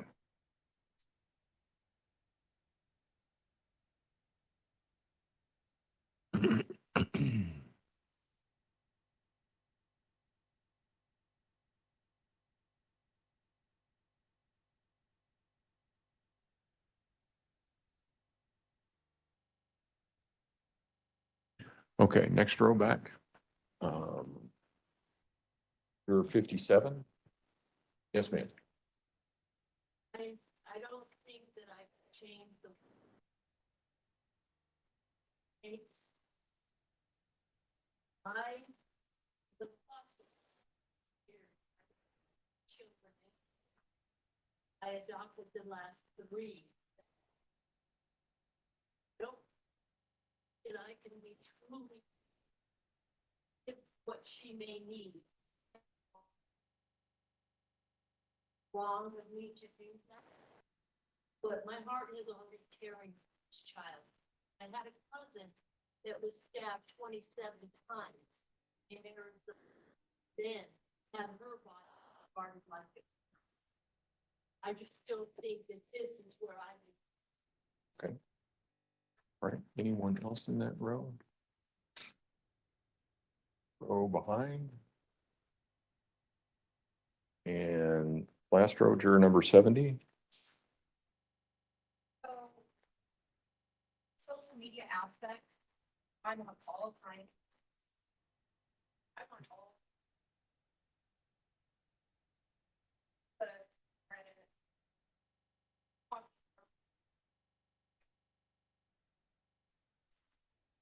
and from day one, I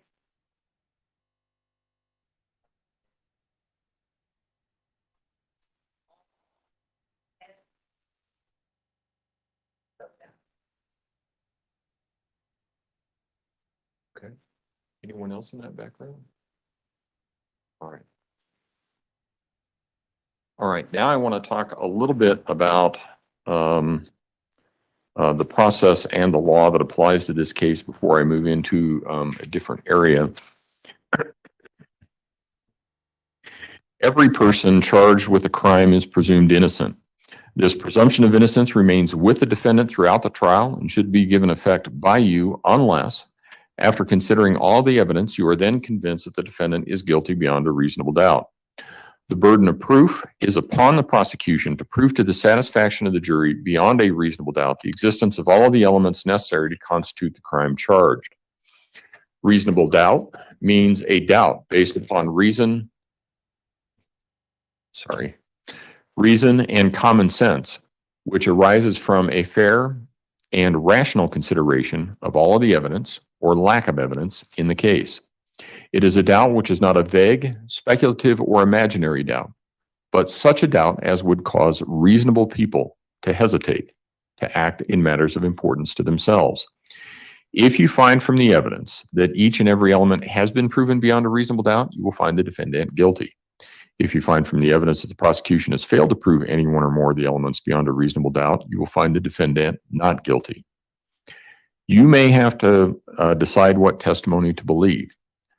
You should carefully consider all the testimony given and the circumstances under which each witness has testified. Consider each witness's knowledge, motive, state of mind, demeanor, and manner while testifying on the witness stand. And, depending on how you view the testimony, you may believe all of the testimony of a witness or part of it or none of it. A few minutes ago, you heard me tell you that the defendant was presumed to be innocent. This means that if I were to give you a verdict form right now and ask you to fill it out, the law would require that you find the defendant not guilty. That's because you've not heard any evidence in this case and the defendant is presumed innocent. That won't change or hasn't changed simply because the attorneys have told you what they believe the evidence in the case will show. Now, someone may ask you whether or not you think the defendant has done something wrong or else you wouldn't be here. However, that's an improper question.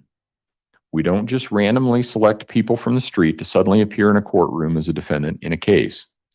Obviously, there is a process in place which resulted in the filing of charges against the defendant. However, the charges against the defendant are not evidence either. The charges against the defendant are just accusations.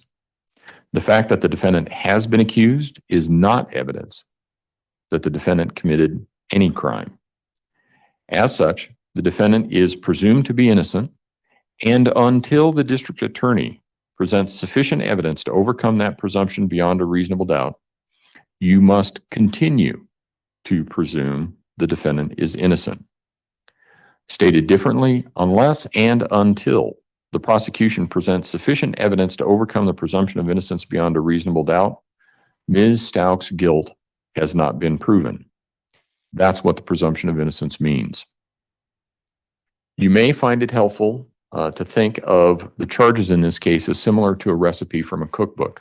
When we get to the end, there'll be charges, and each one of those charges has certain elements. And the prosecution must prove each one of those elements beyond a reasonable doubt.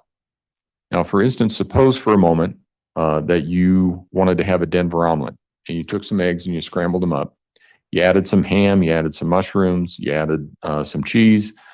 In that event, you might have a really nice ham and cheese omelet, but you wouldn't have a Denver omelet. If the prosecution charges the defendant with a Denver omelet, the prosecution has to prove a Denver omelet. No substitutions on the menu are allowed. Proving a ham and cheese omelet isn't enough. They have to prove beyond a reasonable doubt what they have charged and not something else. I also want to talk about the defendant's right to remain silent for a moment. Someone may ask you whether or not you think you would need to hear from both sides in order to be fair. Everyone wants to be fair, right? And you can only do that if you hear both sides, right? But that's an improper question, because that's not the process that we follow in a court of law. This isn't the Maury Povich or Jerry Springer show. The government brought these charges against an individual. Because of that, the government has the burden of proving the charges beyond a reasonable doubt. The defendant has no obligation to disprove the government's case. The defendant does not have to present any evidence or any testimony. In addition, every defendant has a constitutional right not to testify. The decision not to testify cannot be used as an inference of guilt and cannot prejudice the defendant. That's because it isn't evidence. It does not prove anything and must not be considered for any purpose. Sometimes you will hear attorneys ask jurors questions that are intended to elicit a response from you, such as, Well, I know if I were accused of something, I would make sure that I took the stand and told my side of the story. That's probably a pretty natural response from everybody. I get that a lot from jurors. But as I indicated earlier, that's kind of a trick question because that's not the process we follow in a court proceeding. In any event, does anyone know what the number one psychological fear in the population is? It's higher than a fear of dying, and most people find it even scarier than meeting up with a rattlesnake. Yep, public speaking.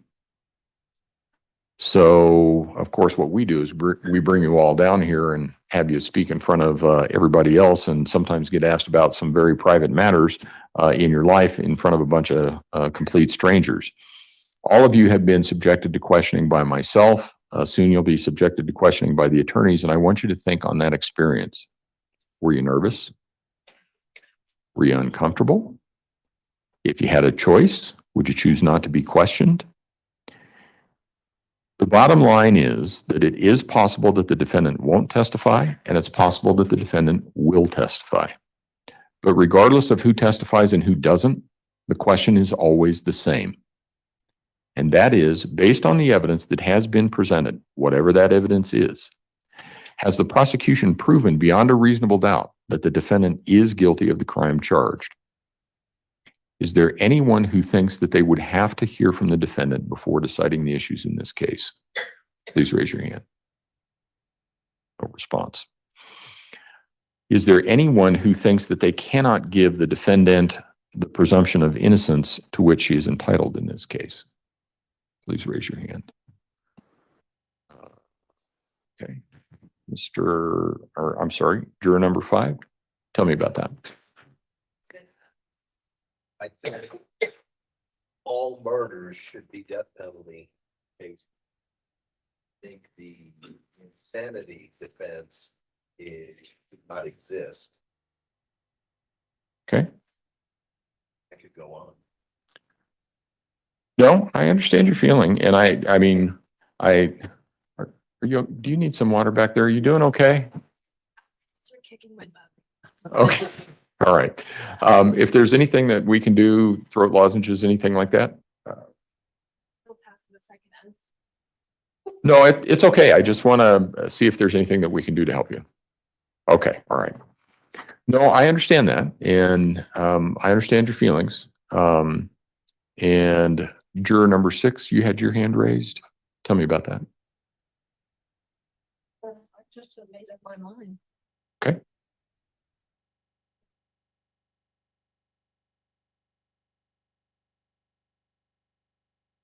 Anyone else in the back row? Juror number 7? Made up my mind too, and I just don't think I'll be able to change it. Okay. Juror number 8? I feel like I made my mind. Believe in insanity. Okay.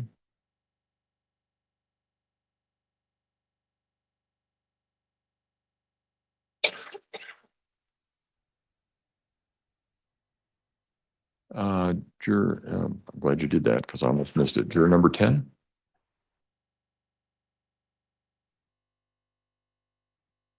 Okay. And in the front row? Oh, no, I already got that. Actually, juror number 1. Okay, missed. Tell me about that. Juror number 1?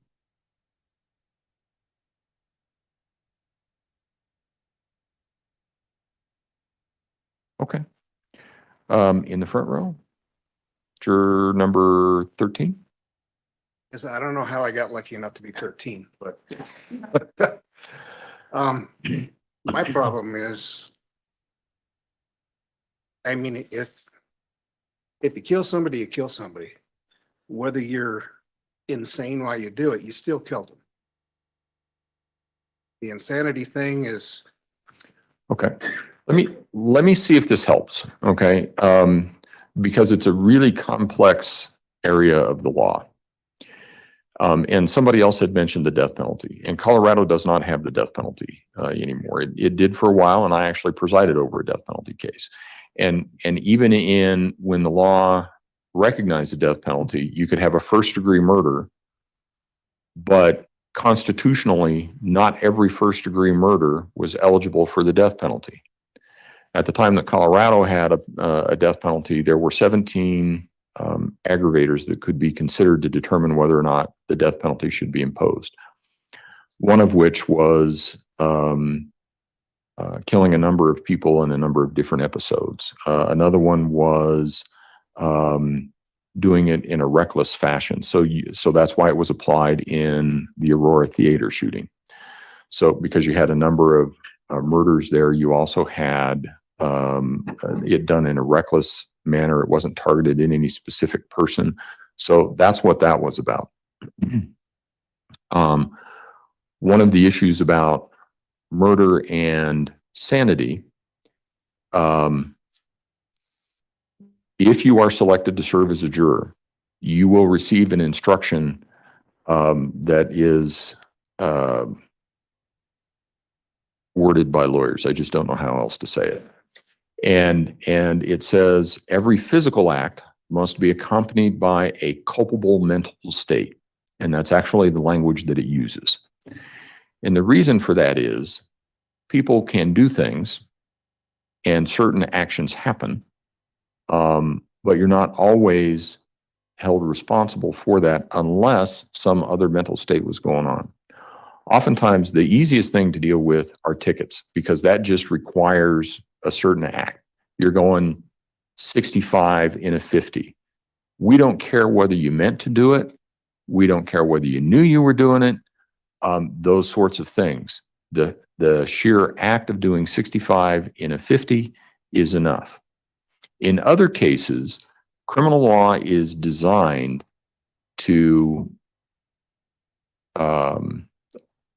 modify behavior.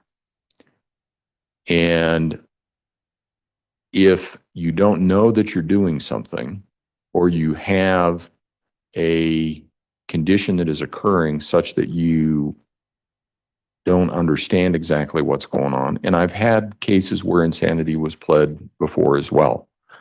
I had one where a person beat their mother to death with a guitar.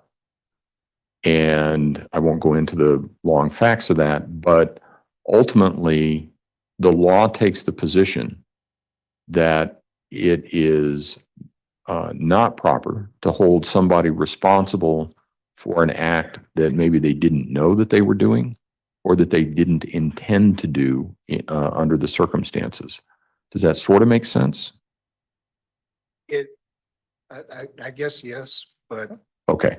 And then I'll get to the insanity part, which is a little bit different. Because the insanity part is that there was, and I have the instructions, and if you're selected to serve as a juror, you'll get those. But the insanity part is intended to have the jury closely examine the mental state of the person at the time the crime was committed. Because each act has to be accompanied by a culpable mental state. And the prosecution has the burden of proving both of those beyond a reasonable doubt.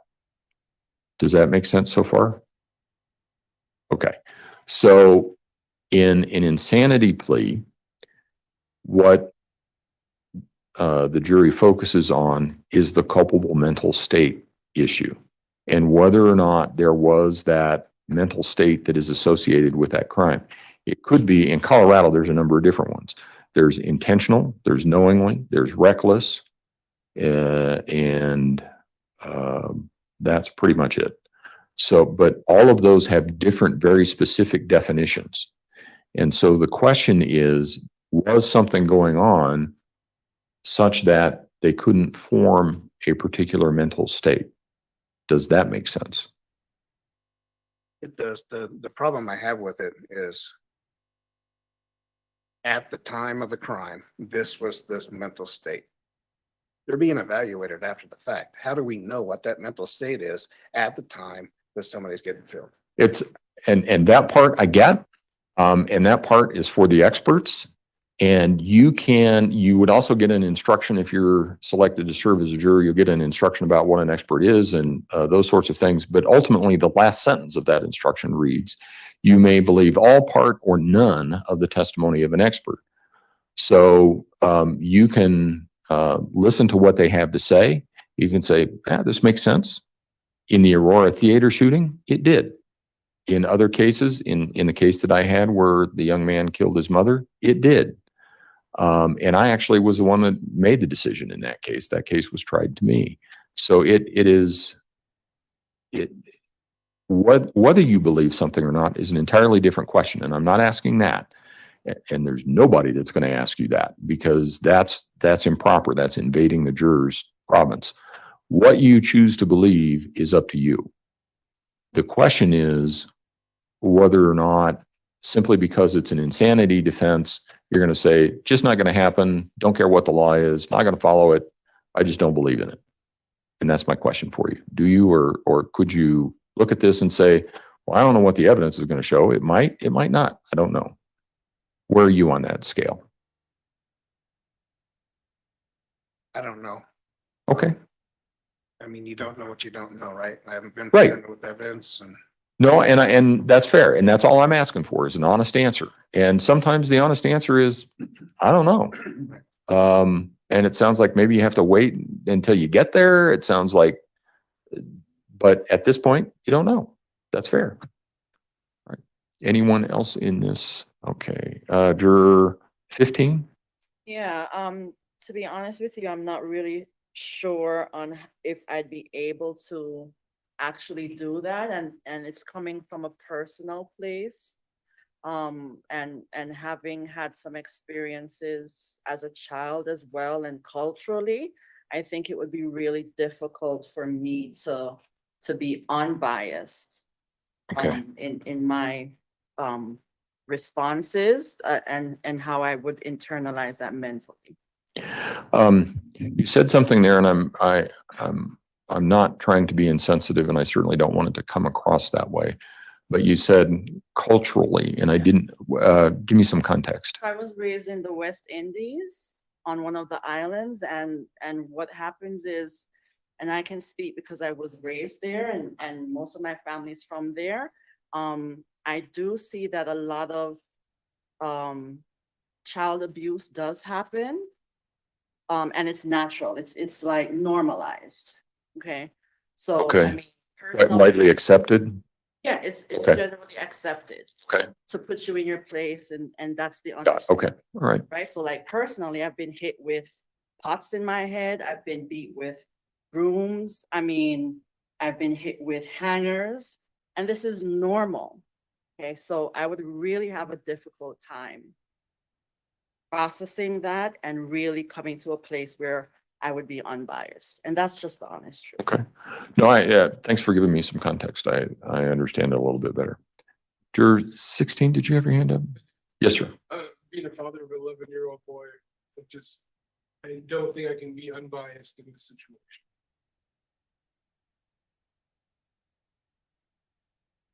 Jurors, did you have, juror 17? Yes.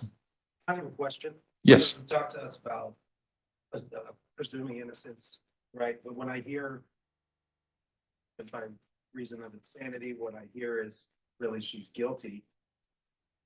We have to decide whether or not her mental state excuses that. You know, you have probably saved a lot of people 3 years of law school. Because to an extent that kind of is accurate. It is, go ahead, come on.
You sort of hit on an issue with respect to sanity, which is the mens rea.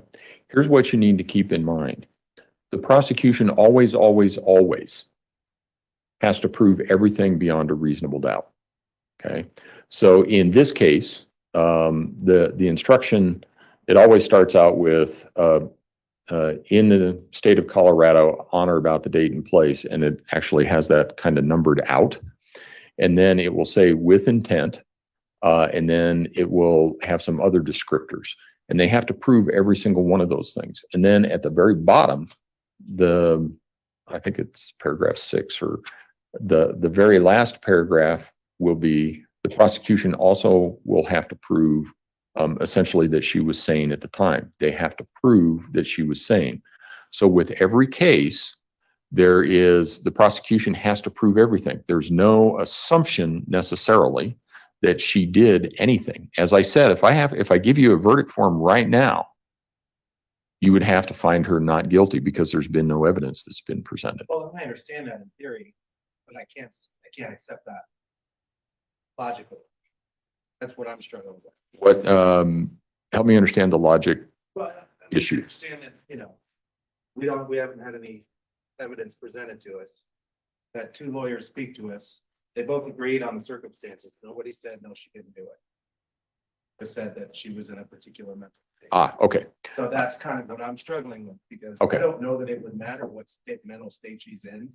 I still think there's a punishment due. Okay. I'm struggling. I don't know that excuses anything. Okay. Let me deal with both of those issues. Because they are separate.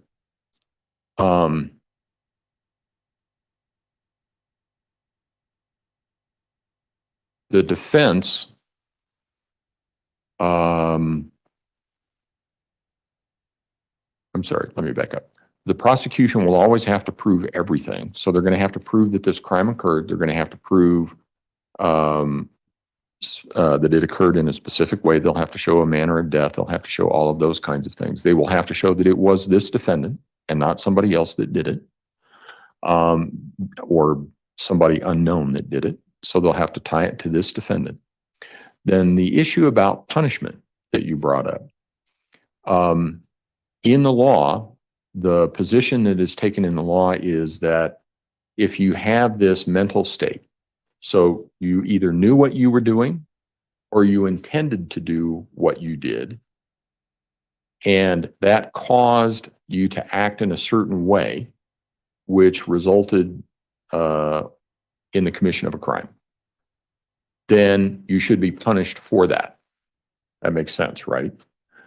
On the other hand, if you committed some acts, but you didn't intend for that to occur as defined by the law, or you didn't know that that was going to occur as defined by the law, and there's definitions of what intentional means and knowing means, so you'd have to figure out whether that applies or not, then the law takes the position that you shouldn't be punished for that because you didn't have control over the physical action that took place.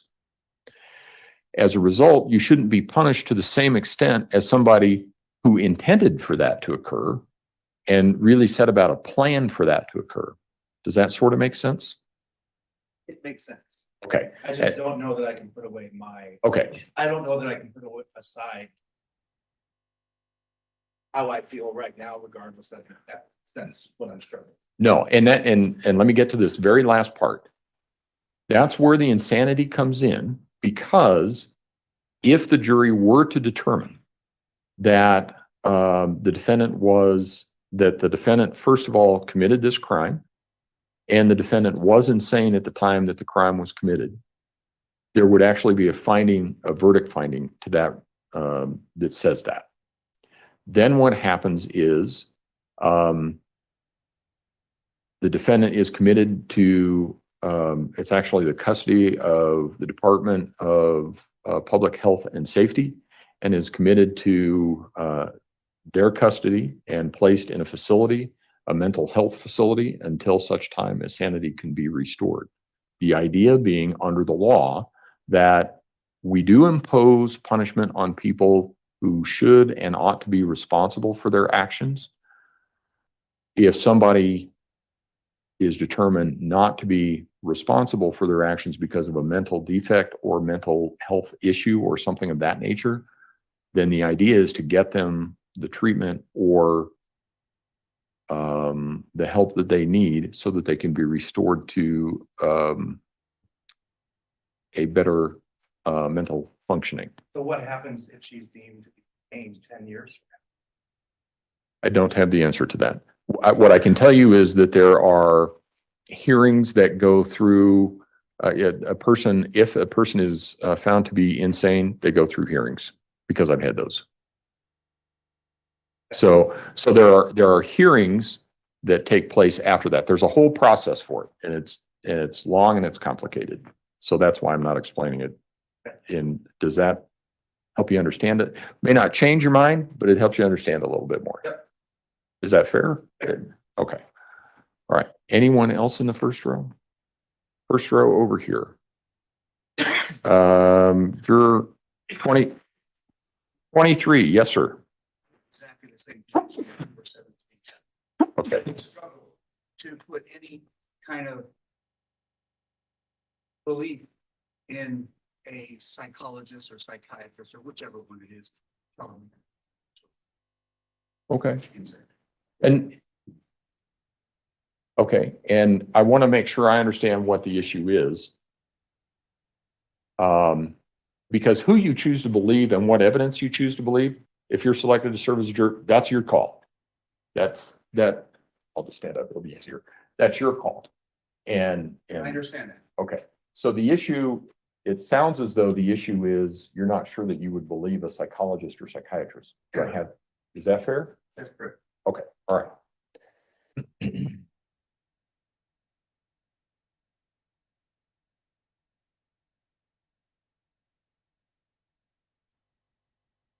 Anyone else in that front row? Yeah, you're on deck. 41. Yes, sir. Yes, ma'am. So I think similar to the gentleman in the dark jacket, I feel similarly. It seems awful convenient that this person is being a fair well after this event occurred. To kind of topple on top of that, I don't have to be unbiased. My father just retired after 27 years in law enforcement. He's a police officer, a sergeant, a commander. And so growing up, when you have someone like that in your life, you can believe a lot of the things that they talk about and they believe. So kind of coupling all of this together from what other people have said as well. My mind's already made up. I have an opinion already, and I think going into this, it would be extremely hard, if not impossible, to sway what I've already kind of in my head. Okay. All right. Juror 55. Now we can talk about the issues that you had about the sanity and those sorts of issues. Did you have anything else that you wanted to tell me? Your Honor, I go say once again, I just think it's trying to take responsibility. Okay. Access.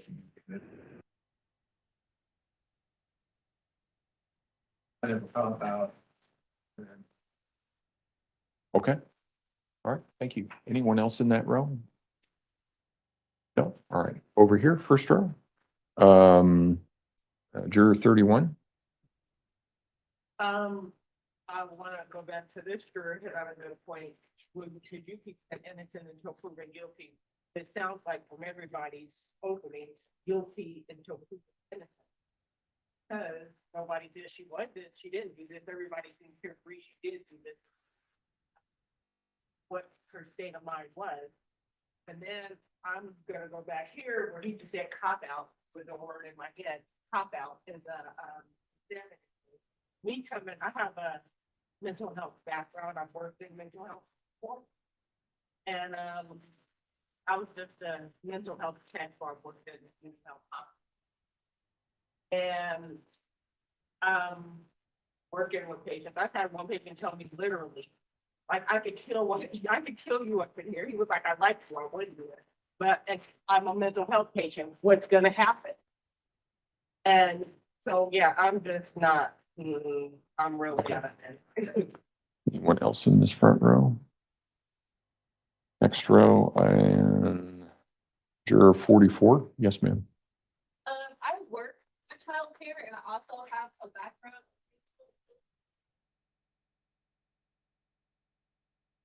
I feel like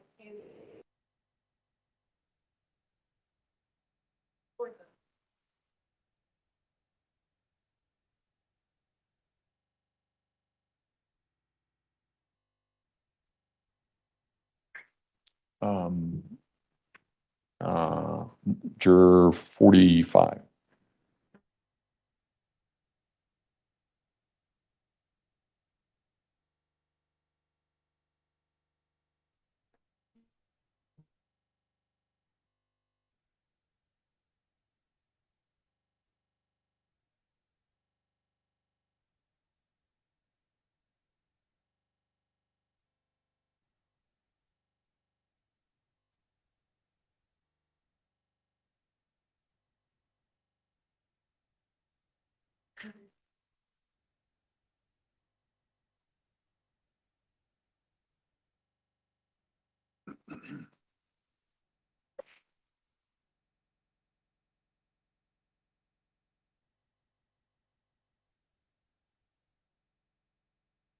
Okay.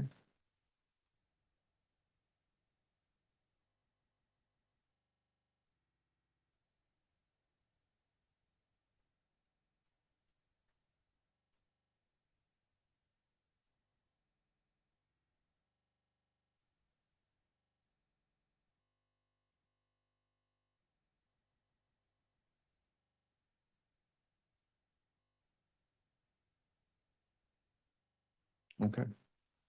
All right. Okay. Okay. I think I understand from everything that you've said. Okay. All right. Anyone else in that row? No. And the row behind, that would be juror 57. I still go back to the thing of, I cannot change how I feel and what I think about this thing. Okay. A child that somebody who is supposed to be taking care of them and stand from that. Have a very hard. I could not give her what she needs. My mind has been made up. I hate to say that, but I cannot change something. Okay. Row behind. Juror 65. I'll just say I appreciate the way you're handling it, explaining it. But the more you explain it to me, it makes me firm where I'm at. God's law. God's law has already been stated, basically. Colorado is giving her a way out of penalty. I do not think Colorado law supersedes God's law. That's at the root of an awful lot of discussion here. The question was, can I get rid of some innocence? And we're not, you haven't asked to get out people sanity yet. But the question is so intertwined that I can't allow a representative to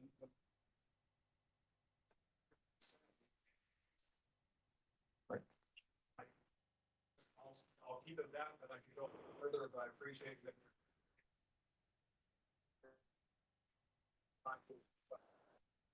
I appreciate your honesty. Thank you, sir. Anyone else in that same row? One in the back, aside from number 70. No? All right.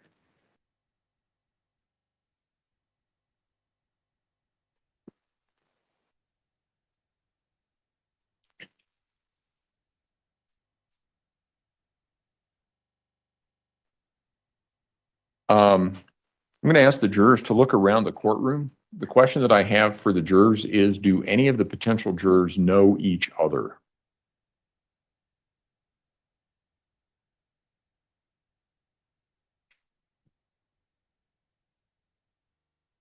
No? Okay.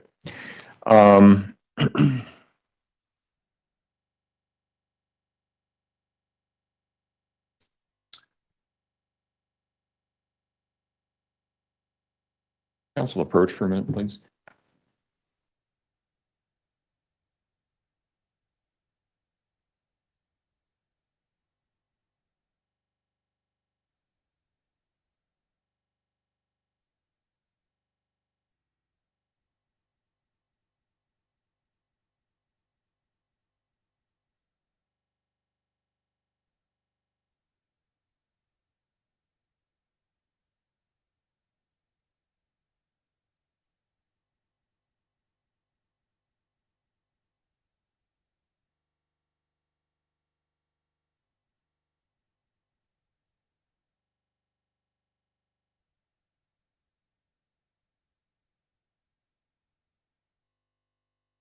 All right, so ladies and gentlemen, what we're going to do is take about a 10-minute recess.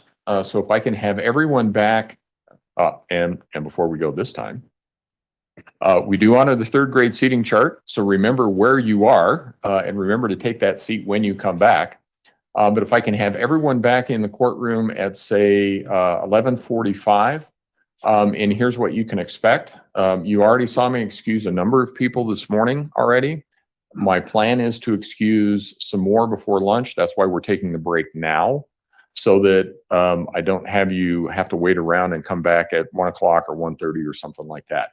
I need everybody to go out in the hallway, and then we will have you come back in at 11:45. All rise for the jury, please.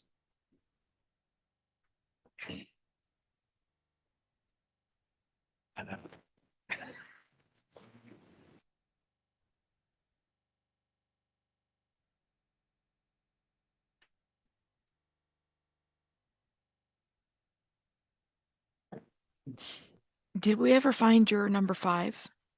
I got a bounce. Rabbit is streaming us. What is that working? Speaking, and I want to help my anonymity. Poor juror number 5. Shout out to everybody that's just joining us. It's wow. Trying to see if they're going to say anything important while they're on the call. Let me see. Trying to fix this too. Oh my gosh, you guys. This is a lot, yo. Are you doing okay? Is there anything that we can help you with? No, it's just allergies. No, I get that. Sniff dust and yeah. Okay.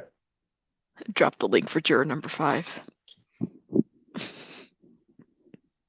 Juror number 5, if you're out there, my email is just joking. You don't think they had found number 5? But he said that they were going to let them go anyways. What? It's quite a way to show them that you don't want to be there. Just run away from the courtroom, right? Thank you. You may all be seated. Record should reflect the jury has left the courtroom. Give me a couple of minutes to work through some things here to make sure that I've gotten everybody.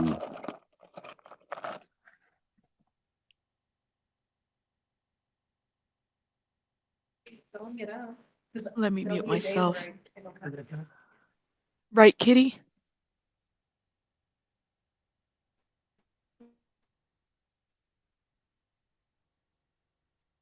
Are you serious?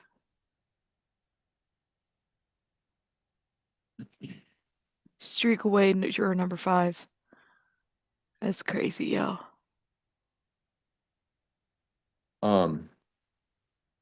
Mr. Allen, I don't mean this to be insensitive, but Michael I thought Allen. that I had seen this as a piece of evidence somewhere in the case.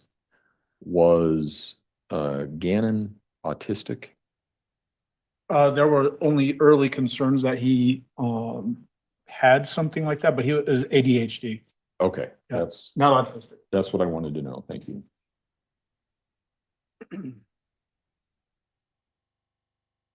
Mm.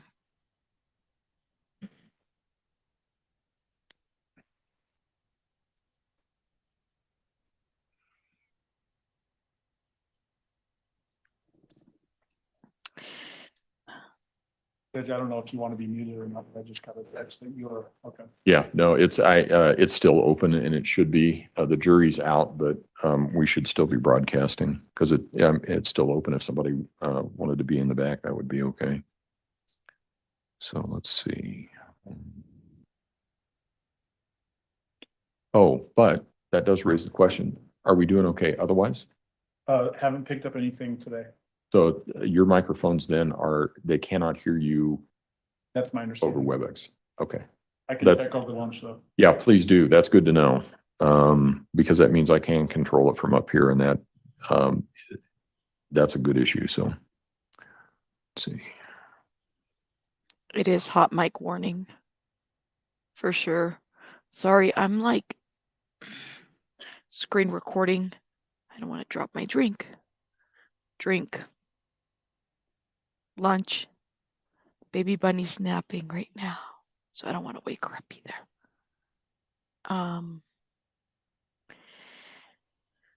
Let me stop this right here. they're only going to be out for like 10 minutes. I'm working on doing a video while we're streaming the hearing that'll be helpful to show who's what attorney, who Letecia is, Gannon's family, the attorneys involved, the parties involved. I don't know about witnesses because we don't know who the witnesses are yet. But I'm just trying to figure out how to make it so that when we're streaming during jury selection, it's a little bit more interactive and we're able to see a little bit more visuals of everything. But those are my thoughts. Yes, we're still going strong. We're still going strong. You know what I'm saying?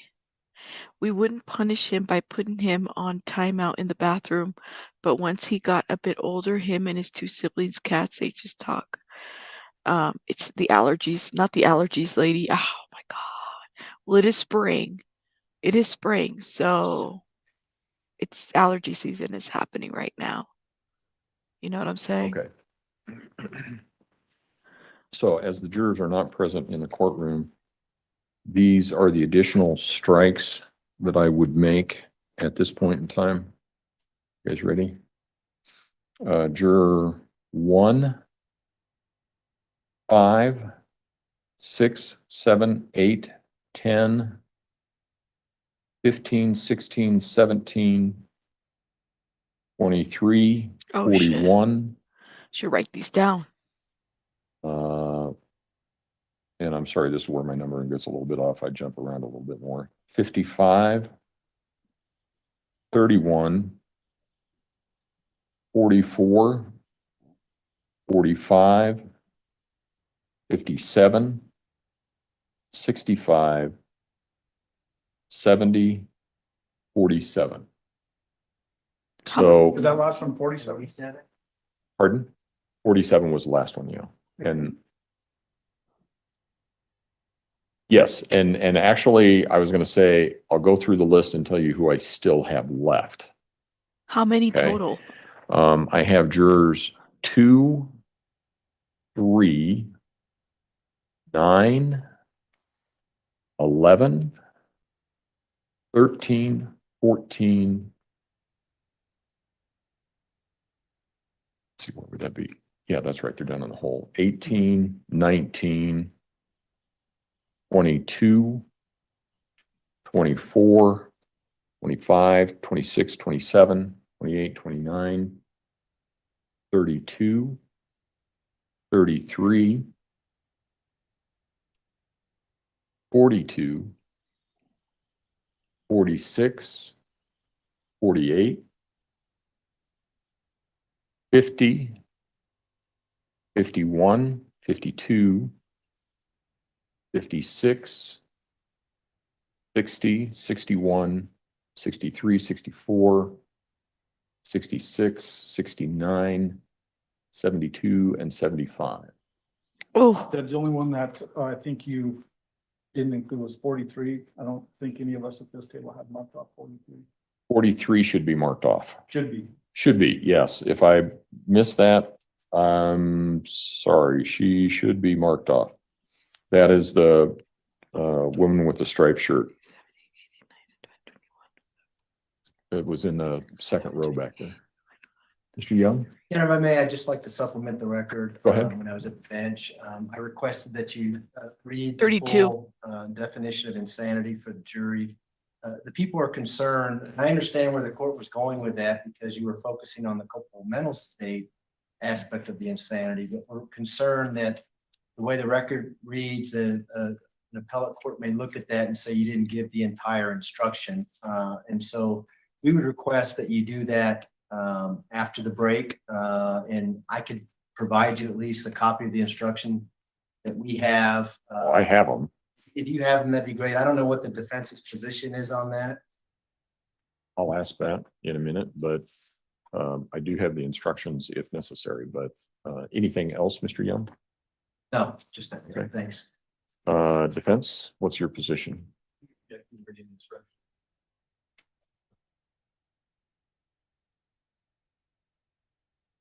Yeah, I'm not inclined to do it at this point in time, largely because what I was trying to do was, I hope I did a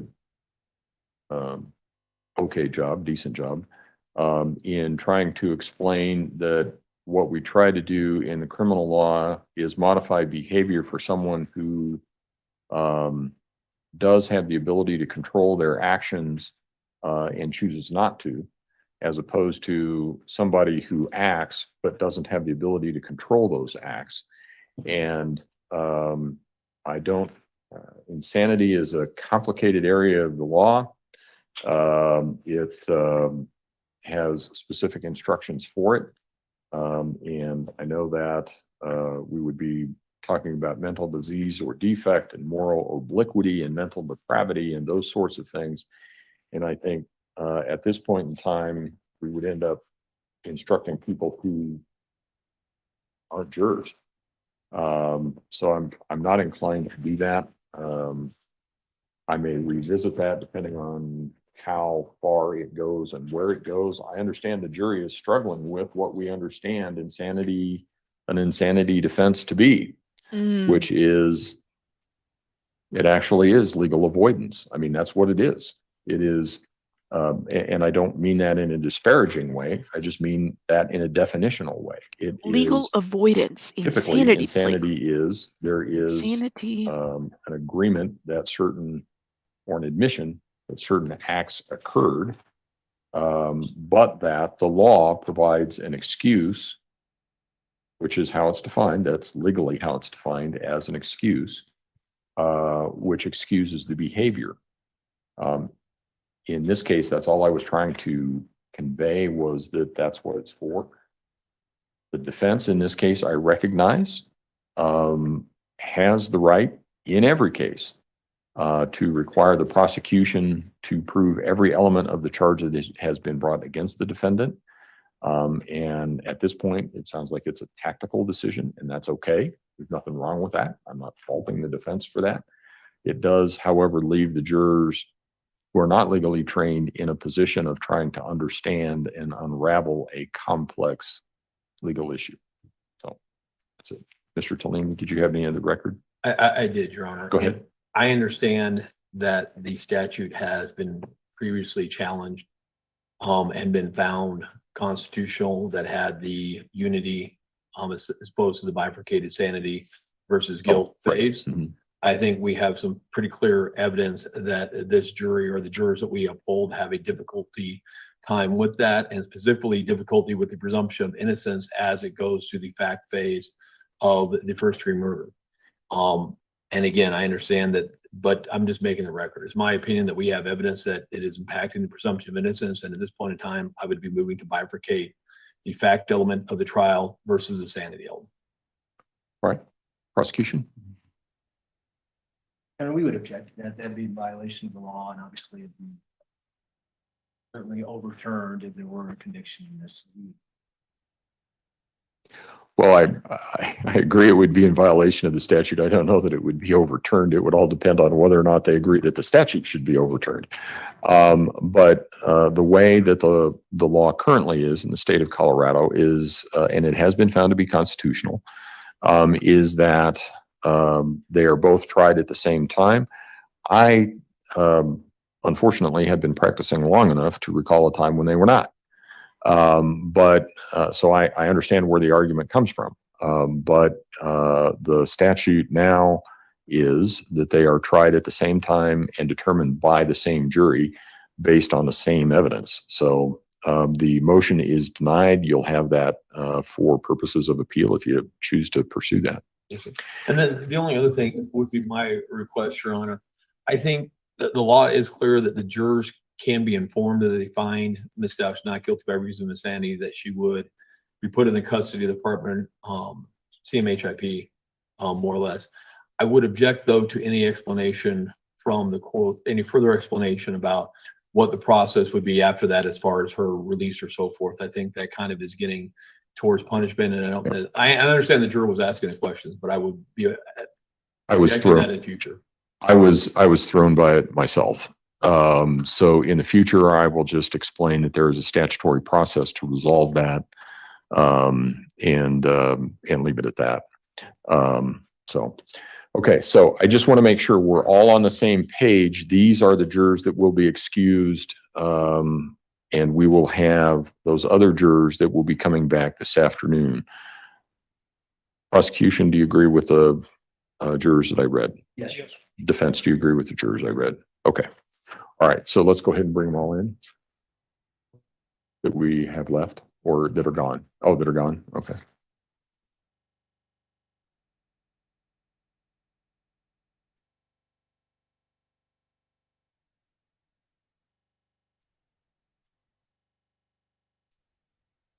Okay. Still working out okay.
Okay.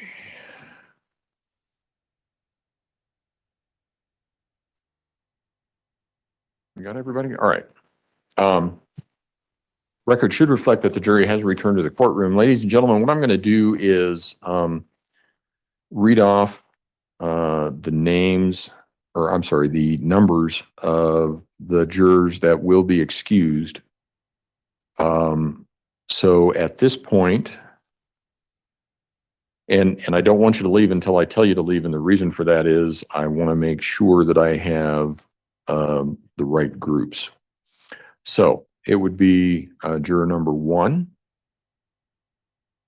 juror number 5, 6, 7, 8, 10, 15, 16, 17, and forgive me, this is where I start to jump around a little bit. 23, 41, which would be there on the end. 55, which is also on the end.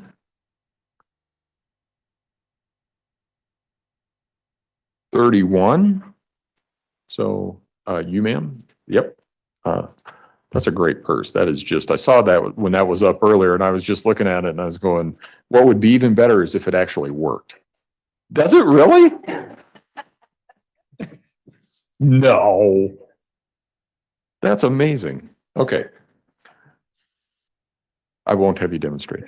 31, 44, 45, 43, 57, 65. You know what? It's going to be easier for you guys if I come back there, isn't it?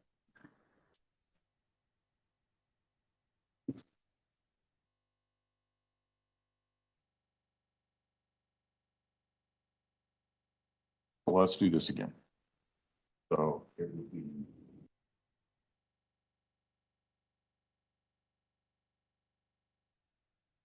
5, 7,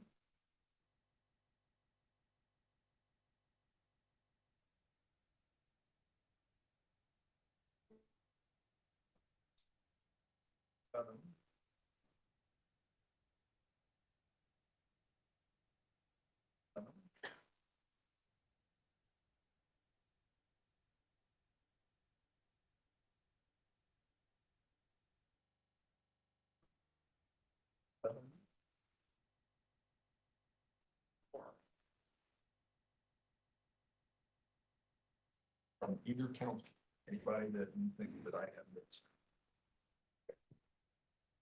For those people that I named or that I gave you the numbers for, you can go ahead and leave now.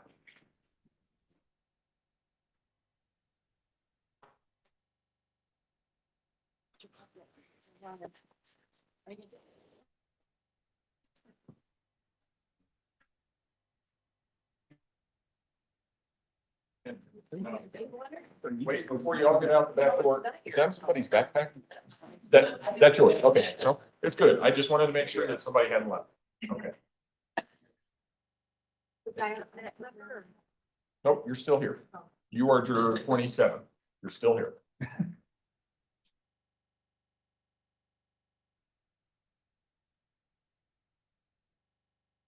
Okay, so here's what we're gonna do. I'll give you a little bit of a plan going forward so that you can see where we're going and what's happening.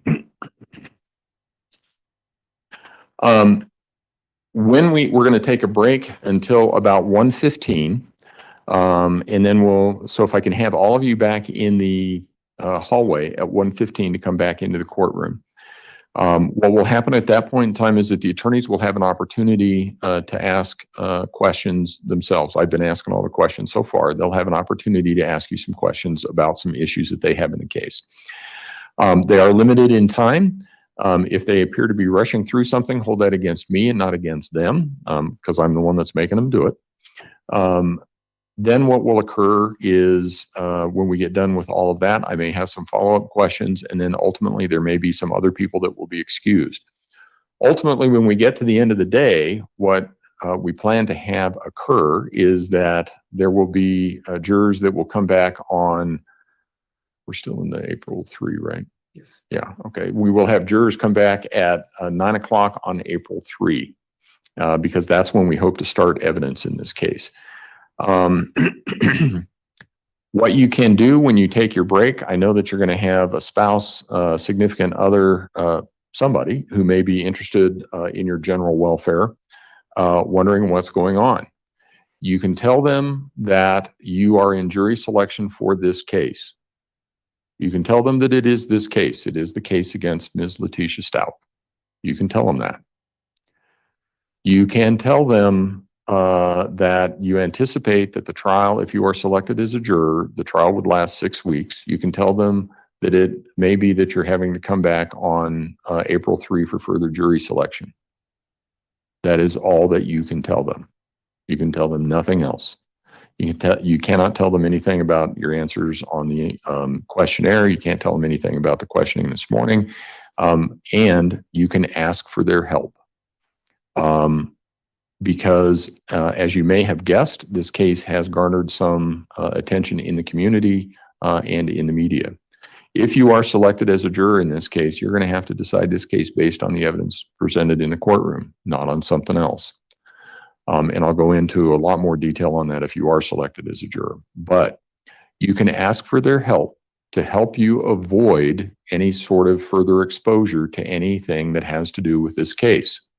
So if you tell your significant other or a family member that you are on this case and they say, I heard all about that and I have certain opinions on that, you can say, please keep those opinions to yourself. Do not share them with me and help me avoid exposure to those opinions and those things from other people as well. Because, and you can tell them that the judge told you to do that. That puts the burden on me, not on you. I'm married to a woman who has a lot of strong opinions about a lot of things, and she is happy to share those opinions with me, whether I want her to or not. So I will sometimes go home and she'll ask me how my day went. I'll start to tell her, and if I'm in trial, she'll say, what did the witnesses have to say? I'll start to tell her, and she'll look at me, and at some point she'll go, you didn't really believe that, did you? And pretty soon I'm having a conversation about what I should and shouldn't believe with somebody who wasn't even here. You can't do that. So to avoid all of that, you just say, the judge said I can't talk to you about it. As I said, that puts the burden on me, because if I were just to tell my wife, look, I'm just not going to talk to you about it anymore, it would lead to an entirely different conversation. So this way it avoids all of that unpleasantness. There is a bistro that's in the basement. There's also, most of the eating joints are north on Tejon. There are a few south on Tejon, but most of them are north. And if we can have you back in the hallway at 11:15, or I'm sorry, at 1:15, we should be able to start right on time at that point. So don't discuss this case among yourselves. Don't discuss the case with anyone else. The only things that you can tell people are what I told you that you can tell them. Thank you. We'll see you then. All rise for the jury, please.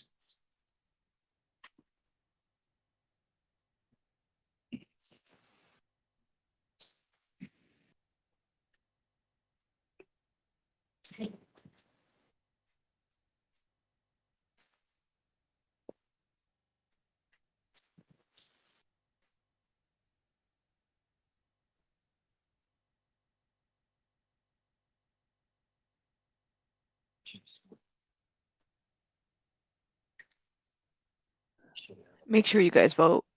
I won't end it yet until we're done here with them talking, but I want to know what you guys want to do. Can you guys vote or no? How should we handle the break? In stream start back at 1:15 Mountain Time, which would be 3:15 Eastern. The poll won't work? Oh Lord, hold up. What the hell? Let me see. Start poll. Please vote. Or break. In stream. Mr. Tellini and Mr. Cook, I don't know exactly how to approach this subject. Maybe you can talk about it or think about it. I would like to find a way to determine if we set the microphone back up on the table, whether they can hear your conversations. But I also. I can talk to my office and I can Okay. put it up there. Okay. We should start at the beginning and they. That's fine. I would just like to know the answer to it so that, okay, perfect. Is there anything else we need to address at this point in time? Prosecution? No, Judge. Defense? Okay. All right. So we will be back and ready to go at 1:15. Thank you. All rise. Okay. Where are my votes at? Yes, thank you. Let me see. So by my. All right. So they've muted themselves. Okay. So I'm looking at the poll. I got 25 votes so far. While you're voting, please hit that like button. I got 84 people watching here. Okay. So far, majority rules, 69% is saying leave chat, music, and clips, and stream is 31%. So I'm waiting to see. I got 27 votes so far. Yes, I played the elevator music, Patty. The cool elevator music. Let me see if I can play some right now while we're at it. You know, I let you be and I play the elevator music. I'm tending to Baby Bunny. I might come back in just to check everything's going on. Let's see. Elevator music. How you feeling? It's pretty good, huh? Okay. It would be 3:15 Eastern. Amy's like, what are you talking about? I need to charge my earbuds, so I'll have it on mute, but I say stay. Okay, cool. Hey, Lex. So I'm going to leave the chat on. Y'all behave in this chat. You're more than welcome to be in the chat. Say hello. I'll be playing clips, elevator music, so everybody knows. Okay, I got 32 votes. So far, 70-30. 70 is ruling. Okay? Put up the mods. Put up that mods might not be monitoring the chat. Okay. Thank you so much, SW, for the 199. Here, I'm going to leave this comment. Doesn't mean I won't be checking the chat. I'll be in and out. So I'm able to. Yeah, don't be messy. Don't be messy. Play that funky music, DJ Rabbit. I'm going to tell you what. I'll play some of these interviews pertaining to the case for those that don't know the case. And then we'll go from there. No. Is this a joke or are you being serious? He'll be tried by a jury of his peers, like P-I-E-R-S, peers. You will be unsupervised. It's just chill music. Play the better music, like the elevator rock. Oh, jeez. I don't think anybody likes that song. Unless you guys like this song. I don't know. This is StreamYard. StreamYard jams. This is not my music.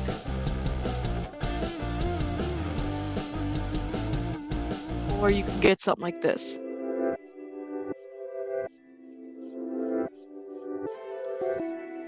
Oh, hell no. Wim's like, bye. Wim is leaving us. He's like, bye forever. No, Wim, come back. You got this. This is called Feeding the Ducks.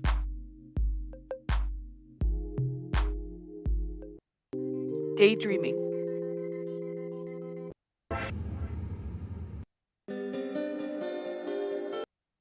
I'll tell you what, we're gonna put, in case you guys didn't watch it yesterday, let's go ahead and play this. If you watched it, that's okay. Watch it again. It's about 10 minutes long. This is Letecia Stauch. This is when they were looking for Gannon. Okay. Listen to the interview. Let me know your thoughts in the comments about it. I am Letecia Stauch, which is Gannon's stepmother. You've been a part of the investigation since the very first time. You were the last person to see him. Is that right? Correct. What did you see when you last saw him? Well, I'm not allowed to talk about anything with the case. I would more so be willing to talk about how the community needs to have faith and continue to work together and not make these false accusations, like the things that have been said that I've disappeared from the community. I haven't been there to help, but there's lots of reasons behind that. Reasons like death threats, right? Right. Death threats are one of them. My family's getting lots of death threats. We counted over 20 some death threats already. Two, my husband's ex-wife is living in our home. And of course, I'm not coming home to do these things and to help with. Wait, are you serious? Is the reporter being called as a witness? I didn't know that. I had no clue. No worries, Wim. I know you were kidding. Hey, Bubbles. I had no clue. That's interesting. This interaction, what is he? Okay, so he's no longer allowed to report on the case. Can you imagine being the reporter? He was the only one that got this interview, yo, back in 2020. This is huge. Let's keep playing, okay? I had no clue. Look at that. The family when I was kind of like told I couldn't. And then many other things that happened with the El Paso County Police Department, you know, and in doing the investigation, I was told I wasn't complying. And can I elaborate on that? Please do. Yes. So I asked for an attorney during the interview, and I was denied that by them. I was held because they were blocking the door, and I was told I couldn't leave, and that if I would have touched them, they would have probably, you know, said I still wasn't complying or said I was, you know, trying to run away or something. But during the interview, I asked several times, could I stop the interview? Could I get an attorney? Could I stop the interview? Could I get an attorney? I was denied. I was told I couldn't get nothing to drink. I couldn't go to the bathroom. I mean, it was continuously that my constitutional rights were violated. And that's why you say that they said then you weren't cooperating with the investigation. That's why they said I wasn't cooperating at that time. Correct. And why did you ask for an attorney at the time? Hold up. Well, I asked for an attorney at the time because. Thank you, Diggs. Diggs is on it, yo. Let me tell you. Let me show you. Let me show you, okay? Spencer Wilson, an update for the folks waiting for the coverage of the Letecia Stauch trial. He spelled it wrong. Trail? He spelled trail. It's trial. For the murder of Gannon Stauch. It was my hope to cover the trial at CBS News Colorado, but because I've been subpoenaed at the 4th Judicial DA as a witness, I can't. Ooh, let's see this. Yeah, they have the interview up on 11 News. If anybody, that's where the link took me to. I wanted to click it. He says, see you in court. Well, damn. Oh, because people were tweeting him about it. So it says right here, somebody wrote, Spencer, who was the infamous reporter who interviewed the back of Letecia's head, has this to say about his new mugshot. Spencer has done a fabulous job covering Gannon Stauch's case. Oh, Lord. Well, damn.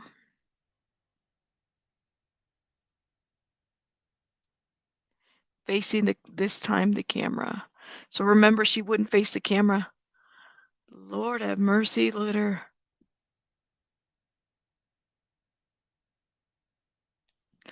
That's crazy, yo. But I'm not surprised. I mean, that he would be testifying or he would be subpoenaed, to be quite honest. This was quite the interview to have had back then. So I remember it. I remember when that happened. I said, why isn't she facing the camera? Like, this is, I don't know. There was one individual, there was two really good detectives, and so I'm not, going to talk bad about detectives, but the tactics they started to get when I would answer questions, they try to, they're detectives, they're supposed to twist. The one main goal is to find Gannon. But during that time, some of those things made me feel uncomfortable the way they were saying things. So I immediately stopped and felt like an attorney would help me with some of the vocabulary and things like that I needed help with and understanding some of the things that they were asking. I'm going to shift gears to what has become a huge online presence of people obviously trying to do the right thing, help find Gannon. But at the same time, sometimes it just feels like rumor mongering. Have you seen any of those comments yourself? We have. And see, that's one of the main things we haven't been around in the public eye, because I didn't want to expose my family to it if all these things were going on.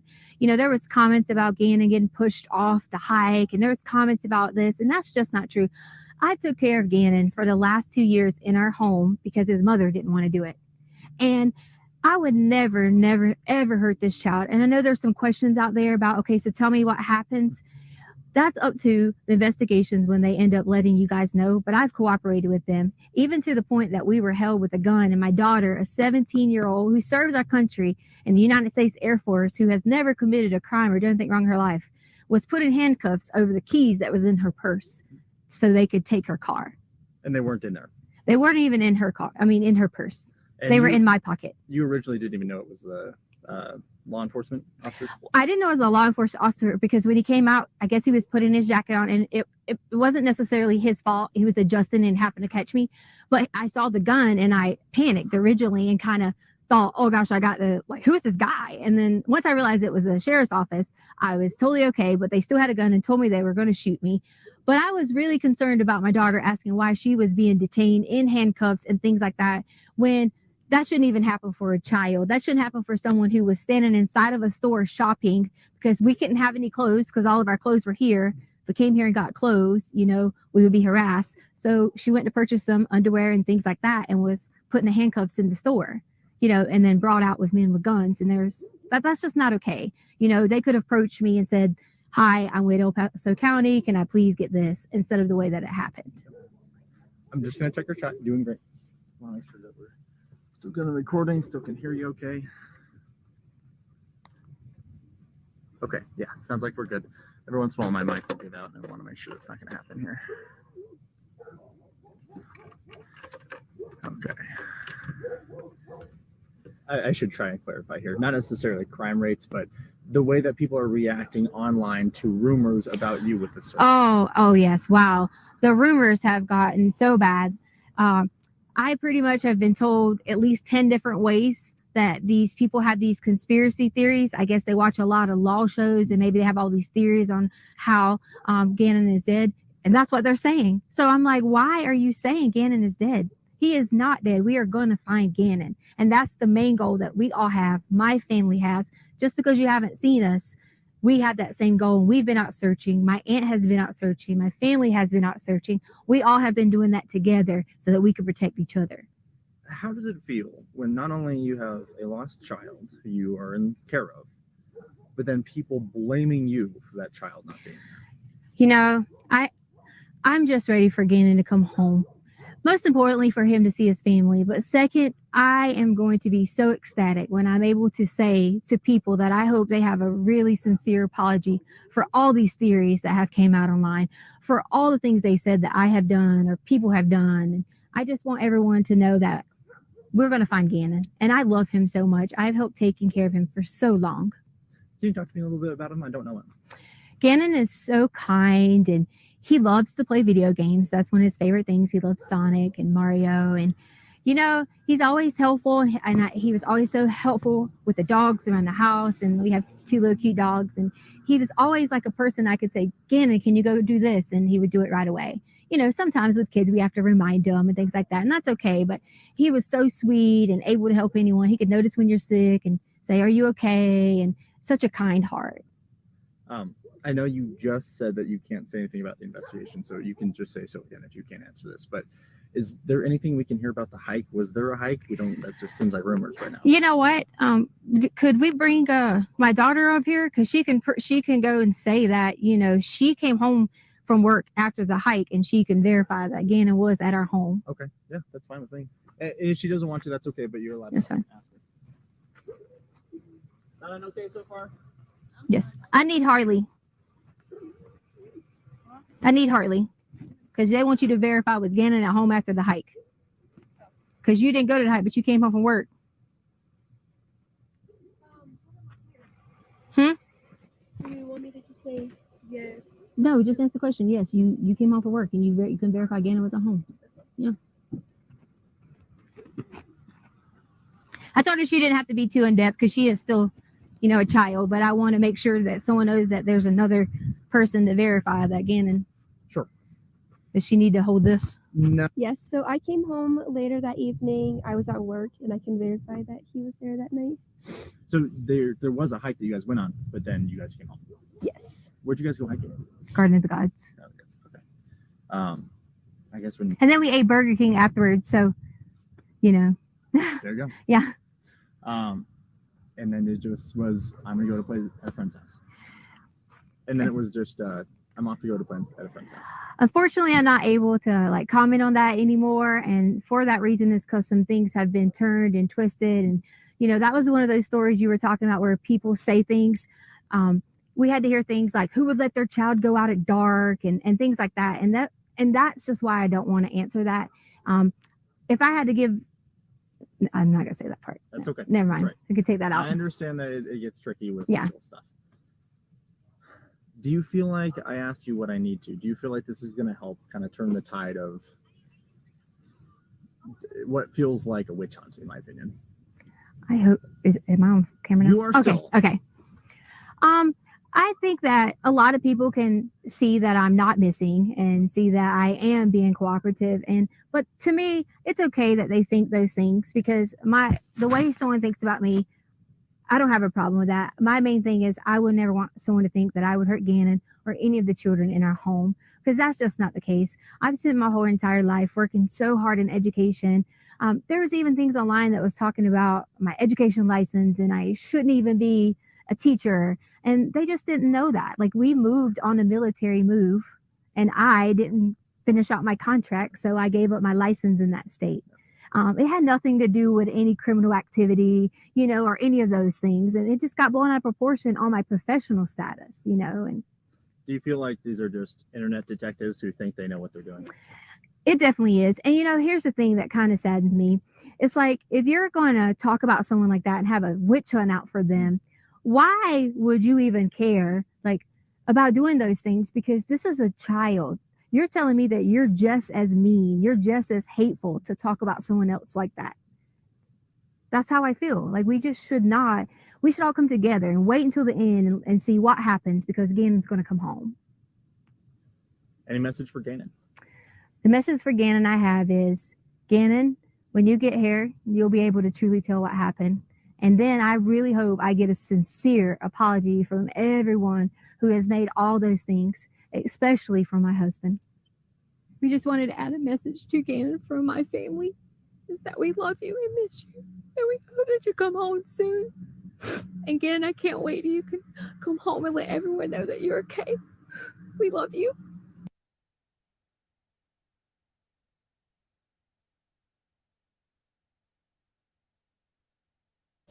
The court also understands that this is an emotional case for a lot of people.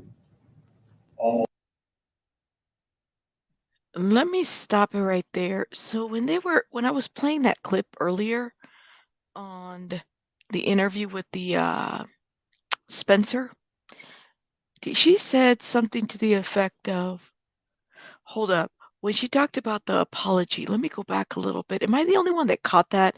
I'm on my headphones too. Let me go back a little bit. Hold up. You are. Hold up. I am Right Letecia here. Stauch, which is It's something. made all those things. That's how I feel. Like we should all come together and wait until the end and see what happens, because Gannon's going to come home. Any message for Gannon? The message for Gannon I have is, Gannon, when you get here, you'll be able to truly tell what happened. And then I really hope I get a sincere apology from everyone who has made all those things, especially from my husband. We just wanted to. She wants a sincere apology, especially from my husband. So the husband, who is Gannon's, dad,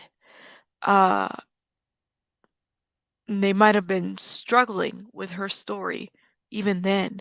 Did you guys catch that? I never caught that until now. She said, I want a sincere apology, especially from my husband. She wants an apology from her husband. Did you catch that? I was like, did I hear that correctly? Huh. Yeah, I didn't catch that before. She says, I want a like, it's one thing for her to say she wants a sincere apology, but she said, especially from my husband. Especially from my husband. There you go. We just wanted to add a message to Gannon. Those things, especially from sincere apology from everyone who has made all those things, especially from my husband. We just wanted to add a message to Gannon from my family, is that we love you and miss you, and we hope that you come home soon. And Gannon, I can't wait till you can come home and let everyone know that you're okay. We love you. Thank you, Diggs. All right, I'm gonna let this play, you guys. Hang out in the chat. I just caught that one time she was talking in the presence and later posted in the past, right, Wim? Right. The interview was very telling. Almost all cases involving Definitely. a charge of Especially from her husband. That was the first time I heard that. The judges in this district handle a number of first-degree murder cases all the time. This case is governed by the same rules of law, evidence. How are you, Elaine? That apply to all of those cases. All right, guys.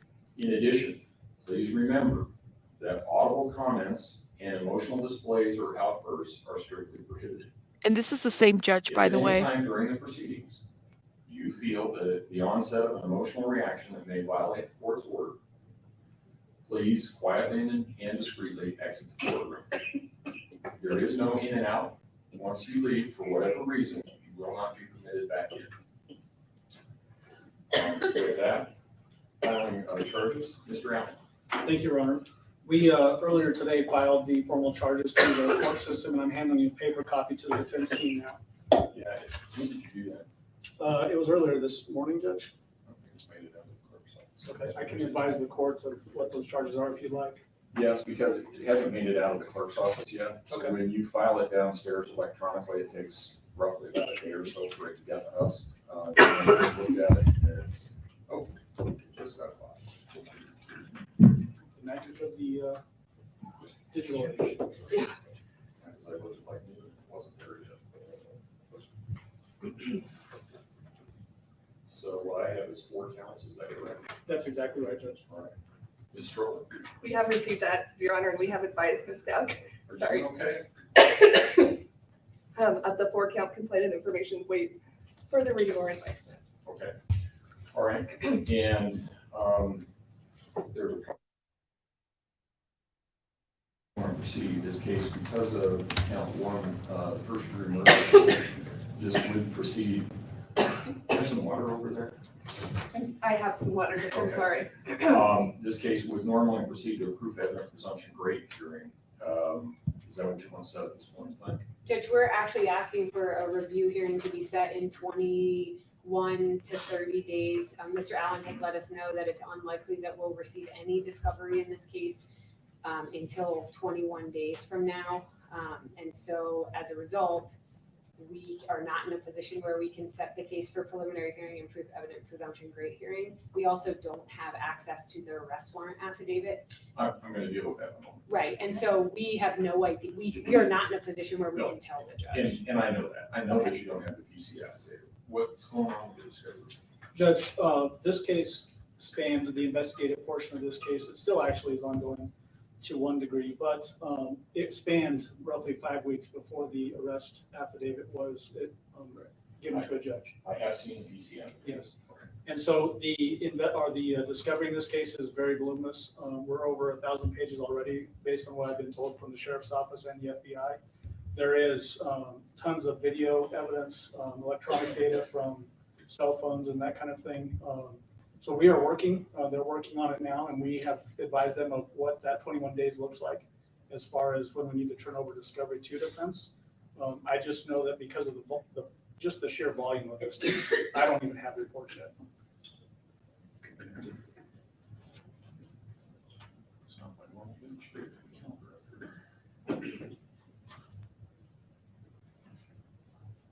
Okay, and before we get too far down that road, there's a couple of things that I need to deal with.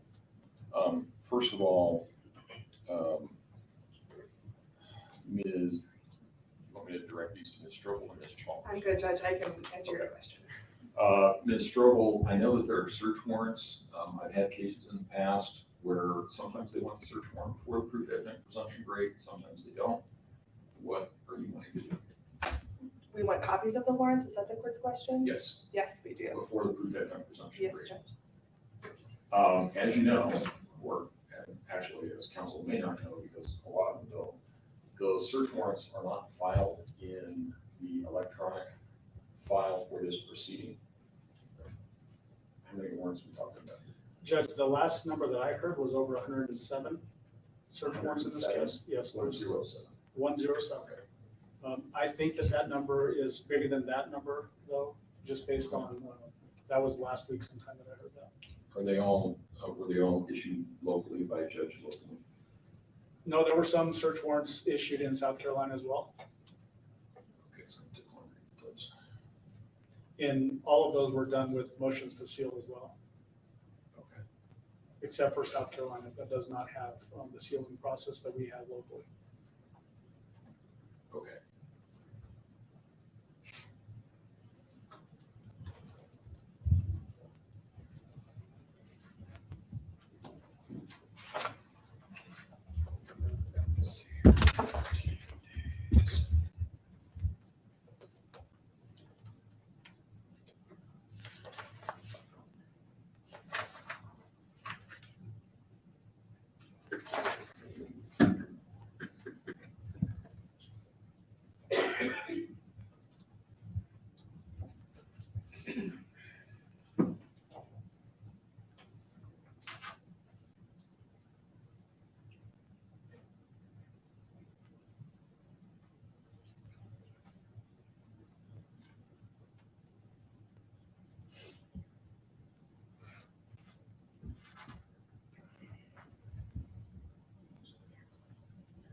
All right.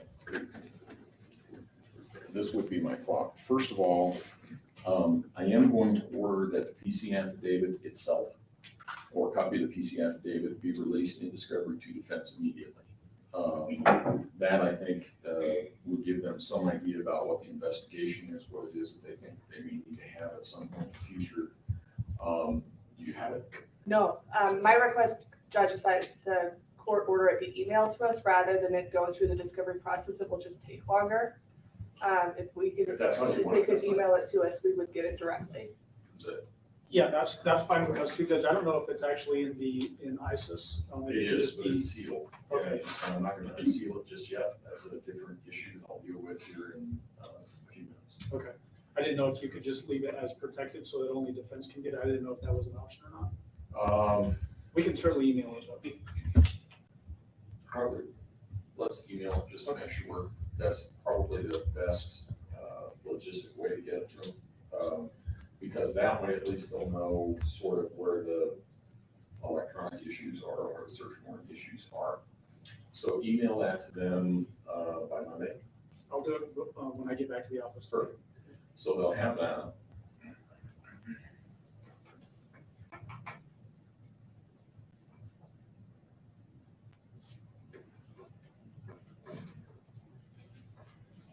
All right. And then my thought was that we would set this for a sort of status conference on April 15th at 4 p.m. Judge, is there any way we could do the week before that? I'm supposed to start a homicide trial in Division 8 on April 13th. Or I could do, I know we're taking the docket day off for that trial for April 14th, if you could do that at 4 o'clock. I actually, before I get in trouble with my staff, which is the best staff in the building, as you know, I'll let them handle dates because I will not get it right.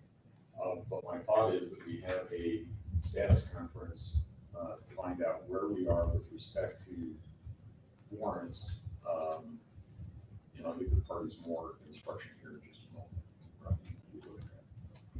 You wanted the 14th, which is a Tuesday. If that works for the court. We can do April 14th in the afternoon, Is that a 3 civil o'clock. week? It is a civil week, and we do have trials. I think it'll be all right. If we did it at this time, We can do it at 3. Okay, so April 14th at 3 p.m. And Judge, just for the record, that works with us and with the victim's family. Okay, so April 14th, 3 p.m.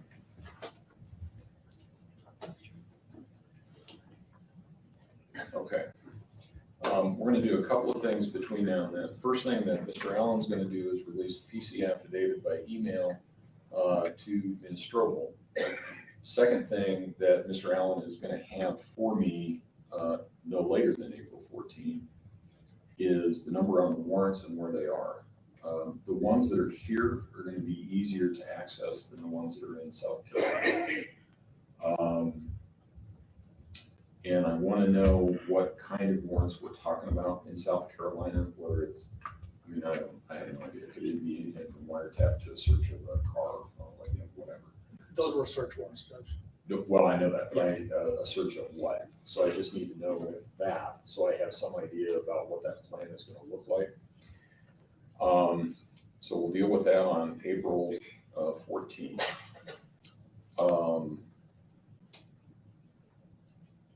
And then we should have some idea about how long it's going to take to get these warrants released. And my read on, as I said, I've read the PC affidavit. My read on some of this is that there's going to need to be some significant redactions as a result of Chief Justice Directive 0501, because there's dates of birth, Yes. all kinds of personal information like that. Is that fair? That's absolutely fair. Okay. When we come back, if you can give me an idea about how many pages we're talking about, because it's going to be our clerk's office that has to deal with the redactions on search warrants. So I think we're talking about, there's two issues with the search warrants. When we do our discovery, there will be a section in our discovery that goes to defense that will have every search warrant in it. So they'll have access to that as soon as the discovery book is put together and released to them. Oh, okay. And then I'm not sure if the court is asking for release publicly on those search warrants, the affidavit. Not yet. Okay. I don't know. There hasn't been a request for that. I don't know if there will be, and I don't know if it will be entertaining. One of the reasons I asked that is because at the end I'm going to get to the webpage. Okay. But I will need to have that information. But it sounds like you can just release the warrants to defense through regular discovery. That's how it typically will go, and it will be done on this case as well. It will typically be a separate section in the discovery packet that goes to them. Okay. All right. Okay. And both sides have gotten a copy of the method of filing pleadings that I sent out. I think it was order 04. Yes, Judge, the people acknowledge that order. Order 02, and Ms. Strobel. Yes, Judge. Ms. Chalmers is familiar with that because that's it's the same process that I used in Colo. I reviewed it. Okay.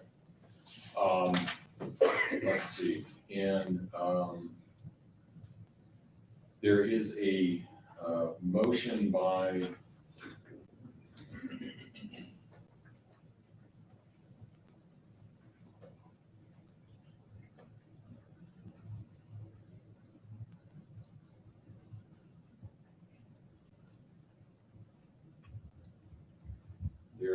is a motion from Mr. Zansberg on behalf of the Associated Press to release the probable cause affidavit. Ms. Strobel, have you seen that? Yes, Judge, I filed a response a couple hours ago. Oh, okay. Well, that takes care of that because I was going to order a response to be made. So I would get an order out that the response is there. And I would give Mr. Zansberg an opportunity to reply. And then I will deal with that. One of the other things that I wanted to confirm, because it's represented in the motion, that the prosecution does not object to the unsealing of the probable cause affidavit. Is that accurate?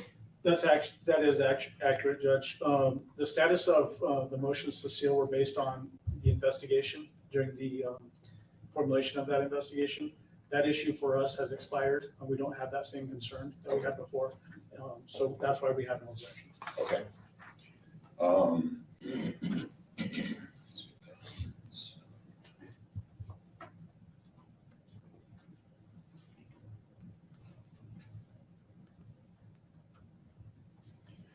Okay. So we have the date. Okay. I know that there are some members of the press that are here. I hope you'll listen to this part and follow it. We'll see. The rules in the state of Colorado govern what media access is available during criminal trials.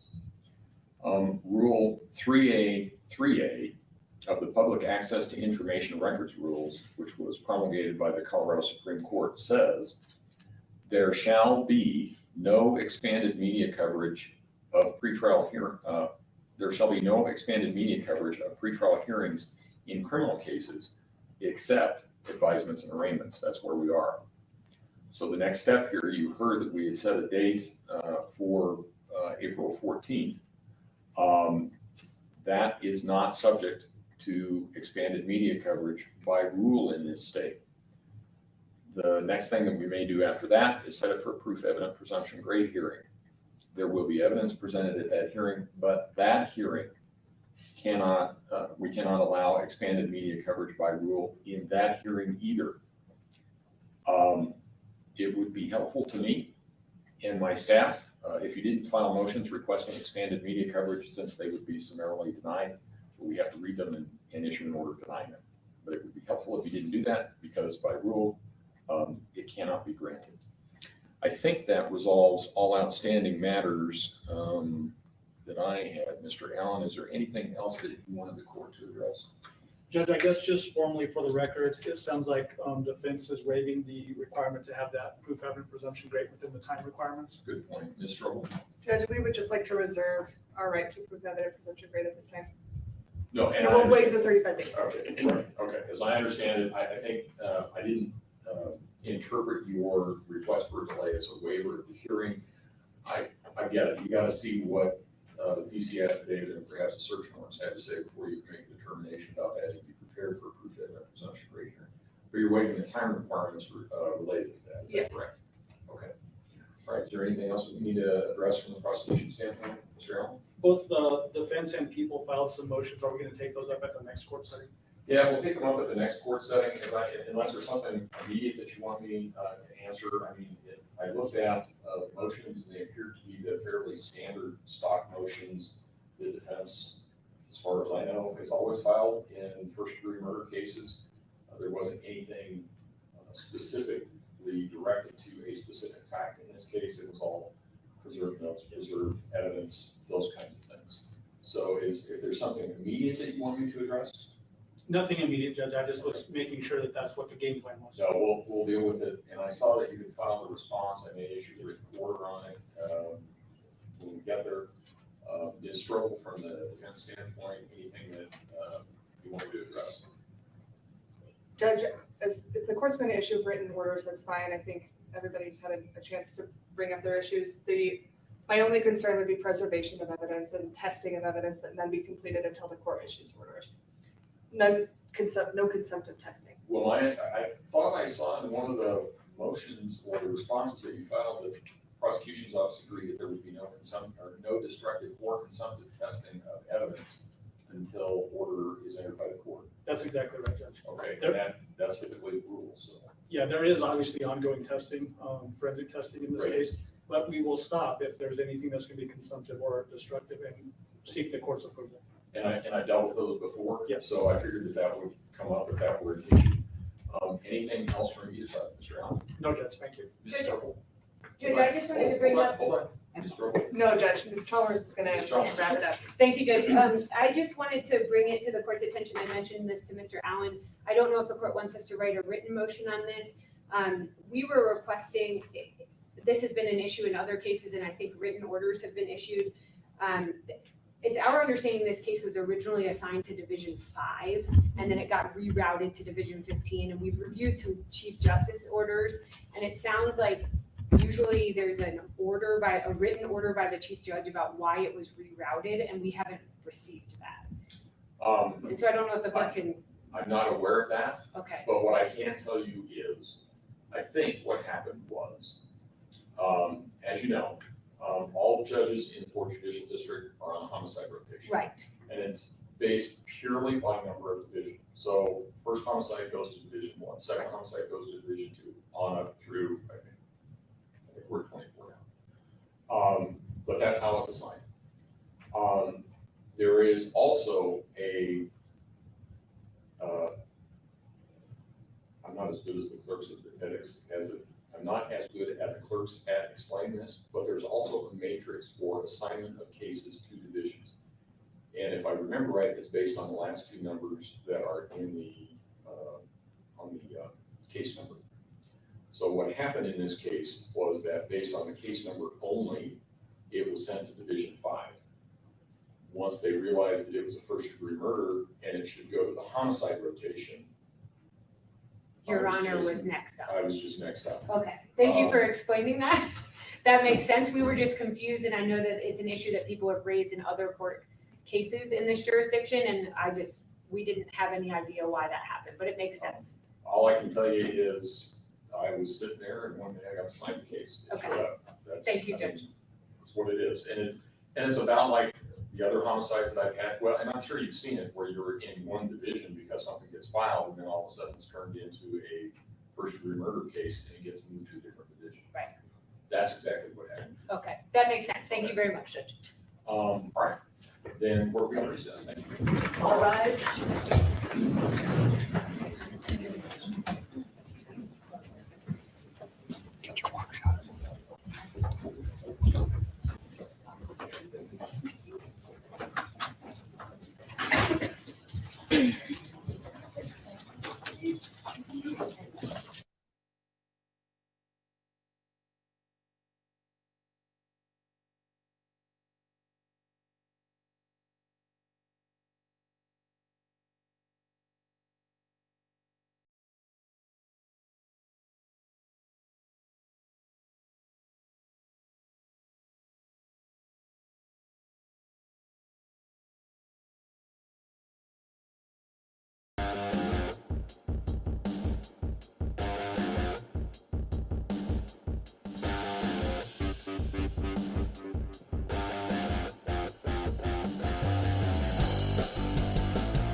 Is everyone awake?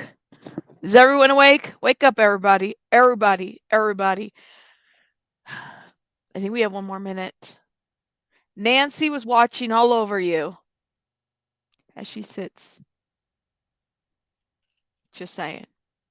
Let me chew on this ice real quick and mute myself because this is not an ASMR channel. Hold up. Court call 20 CR 1358, People versus Letecia Stauch. Record should reflect the jurors have returned to the courtroom. Good afternoon, ladies and gentlemen. Thank you for being back so promptly. Takes us a little bit longer to make sure that everybody's here in the afternoon because we have so many vacant seats. So we got to make sure that the people that are supposed to be here are the ones that are here. Wake up. So appreciate Let's you being go. here. As I said, what we'll do is at this point in time, the prosecution will have an opportunity to ask you some questions, and their time is limited. So with that, prosecution.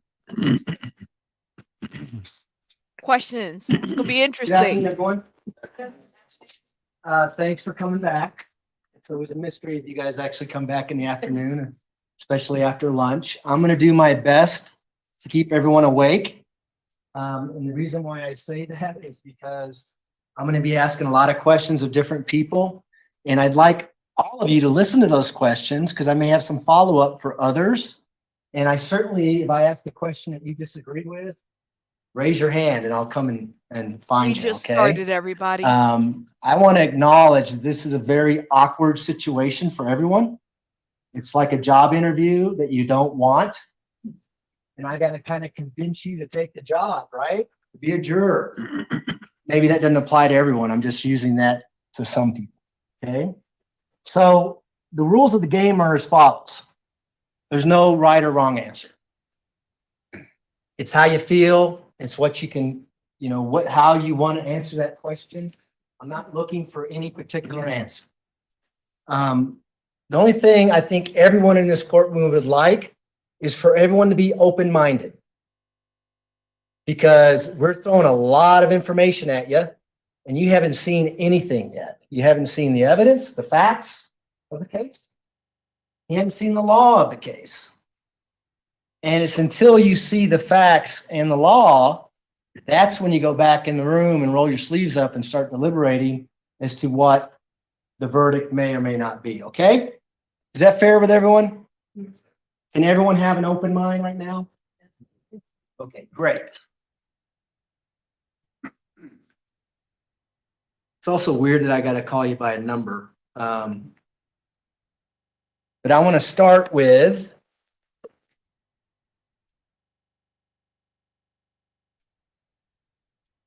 Juror 19. How you doing? You wrote in your questionnaire that you not only are you open-minded, but you should always be open-minded, especially when you're potentially sitting on a jury. Do you recall saying that? Yes. What do you mean by that? Like I said in my questionnaire, my hobby is genealogy. And in order to do that effectively, you have to go in not with a preconceived idea. You have to go in knowing that what is obvious might not be the answer. And so you have to do the research. And you do the research, and sometimes you come to the conclusion that was obvious, and sometimes you don't. And so because of that, that carries over in a lot of areas of my life.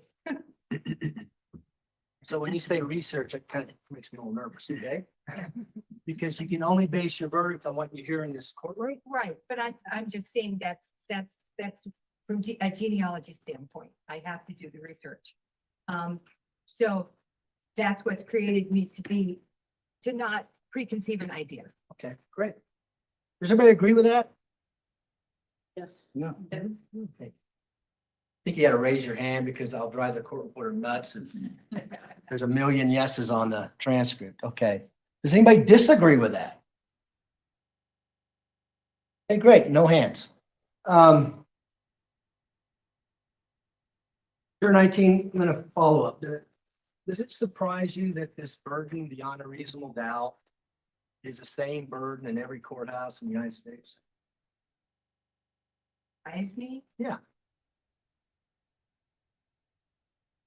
Be surprised, maybe not the word I'm looking for. Would you be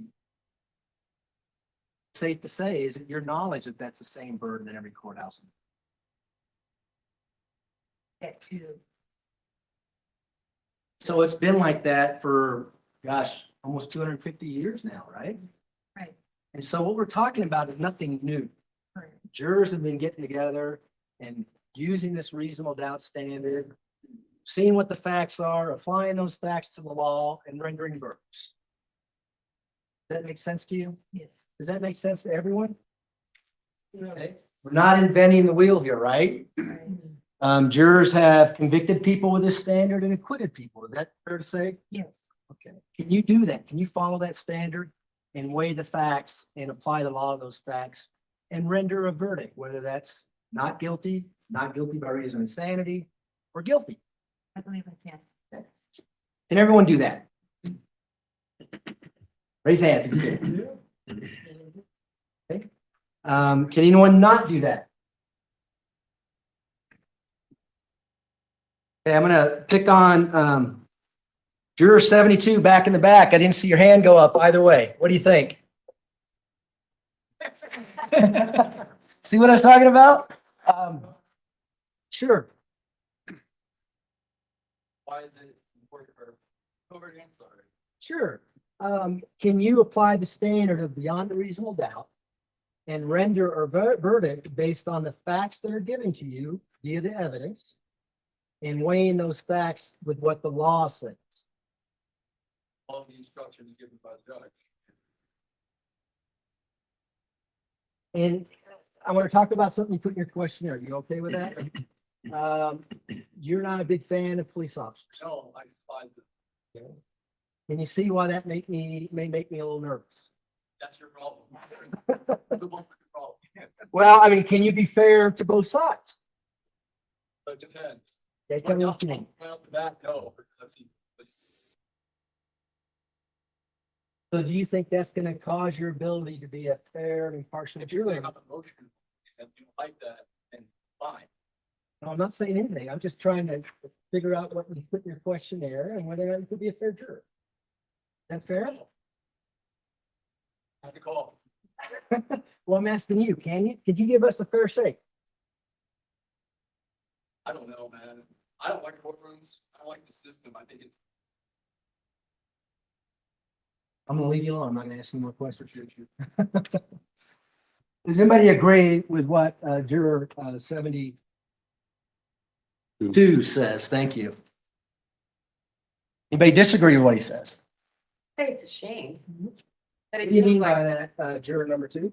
I just feel like he's had so many things that have happened. And it's a shame that he's had to go through those things that have soured him to where he feels that he can't be impartial. Juror number 3, how are you doing? Can I respond a little bit? I'm gonna ask you a question. What would you say if I said you've been training your whole life for this moment?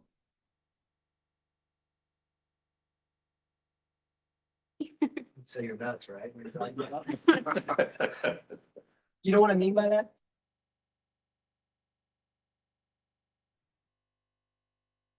We're all part of the United States, and that's part of our duty to. I'm gonna help you out. You don't ask jurors to leave their life experiences at the door when they come in. Your life experiences is what makes you a person, right?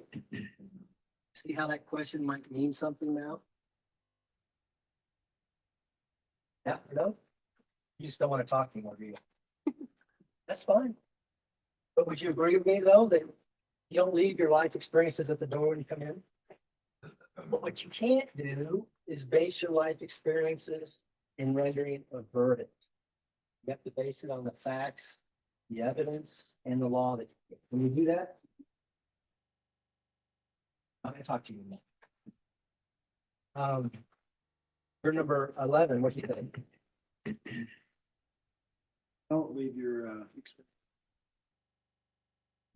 set your emotions aside and consider. And along with those everyday life experiences, you're going to have sympathy, especially in a case such as this. And the question I have for you is, can you put that sympathy aside when it comes time to go back and deliberate with your other 11 jurors as to what the facts are and whether or not the facts fit with the law and render a verdict based on that? Can everyone do that? Yes. Are you saying you can do it? Did you raise your hand? Good.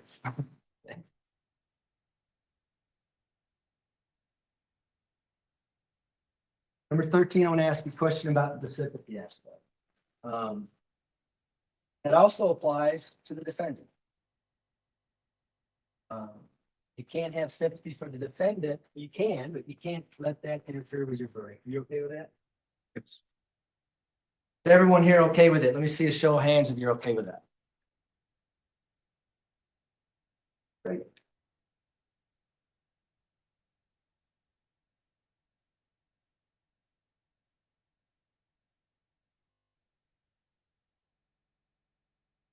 We're 18. How are you doing? Wonderful. Does it surprise you that one of the ingredients or the elements of the crime not include motive?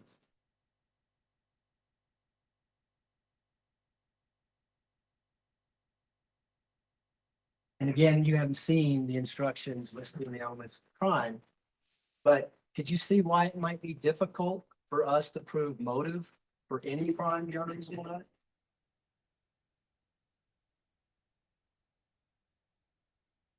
Basically, I'm here for you to present your evidence to me. I can make a vote on both sides. You understand the burden of proof is completely on us. They don't have to do anything. They're gonna do something, but they don't have to do anything, right? If they choose to put witnesses on the stand, you understand that we get an opportunity to ask them questions as well. And we get to do what's called cross-examination.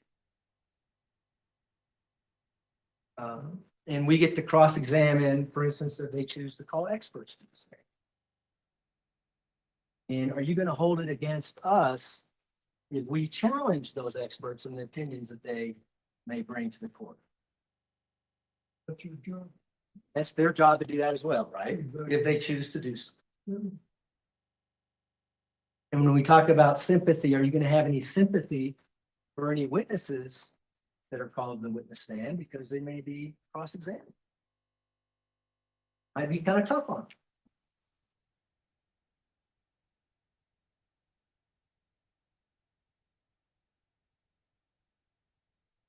You're number 9, how are you? You're a judicial assistant? Where are you at? All right. Well, do you know us then? Nothing that's going to interfere with your ability to be very impartial? So you've been following and you know everything that's going on as far as the jury selection process. Yes. You know that the burden of proof is on us. You know that this case involves a murder of an 11-year-old. You know that there's going to be autopsy pictures, right? Why is that?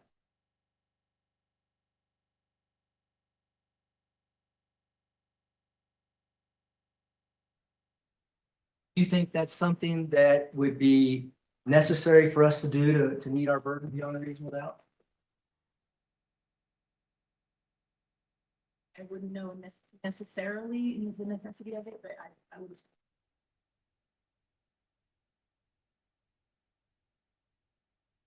Do you think the manner of injuries to a person can dictate the state of mind of the person who caused those injuries?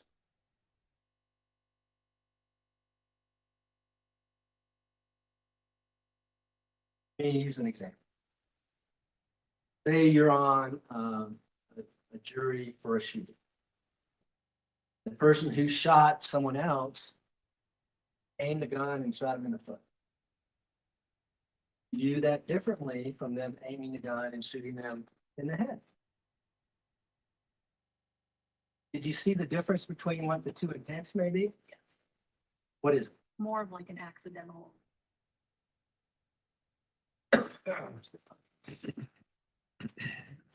What's Do you think that might be an indication to show whether or not someone intended to kill someone? And they shoot him in the foot or shoot him in the head?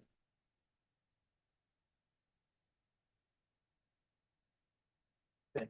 But I do understand that. does everybody understand that the differences between that?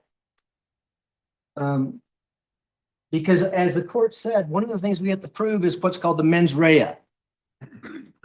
What was going on in the defendant's head when the crime happened? What number are you, Gil? My glasses are broken, just as goes figured, they'll break during this. You are juror number 27. How you doing?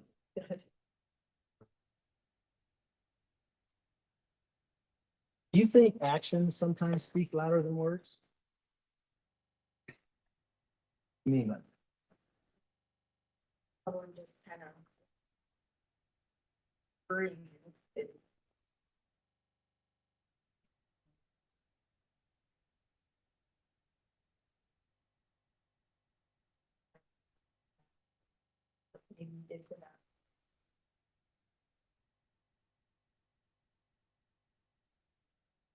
Would you agree with me that sometimes actions speak louder than words if you don't have any words?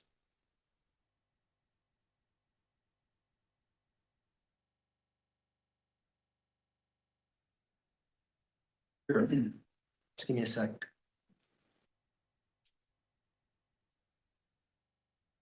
What was my intent just then?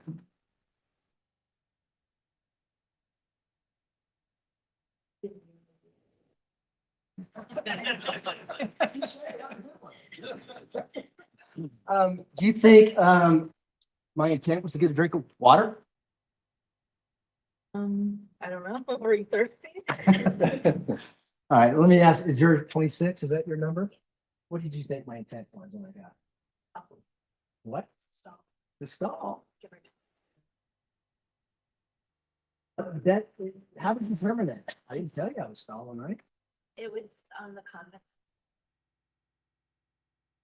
So if it was a crime for me to stall, would you be able to develop my mens rea, the intent to stall, based on what you do? Tricky, isn't it? It's like one of the MC used to say, tricky, tricky. Juror 25, what do you think about that? There could have been lots of options. You could have been thirsty. Could have been strong. I mean, I agree with both, but making that decision. And from actual speak.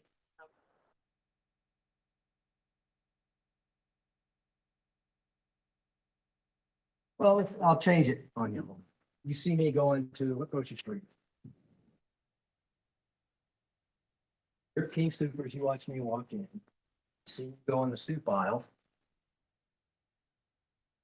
You see me go to the bottom shelf and get tomato soup, which I like. Take it out and go buy it. You don't talk to me, you don't know me, you don't know anything about me. Well, my mens rea based on what you said.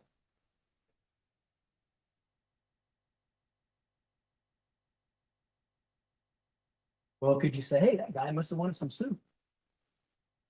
You know what I'm saying? I'm going nowhere with this now. I'm gonna change topics. Know that you're getting, I mean, I would see that you're getting soup, but it would mean nothing to me. Got it. Now,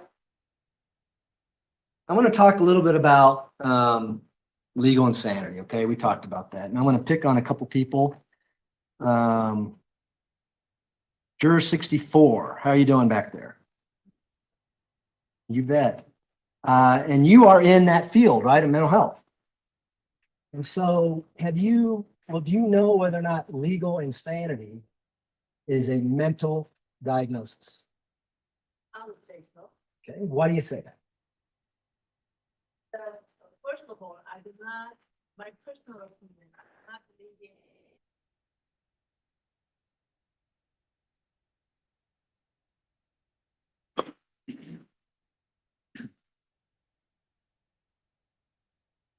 And there's reality, right? So maybe in my head, paranoia and vigilance, but.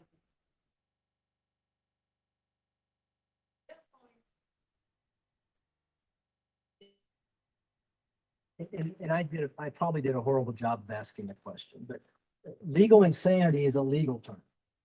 Lawyers wrote it.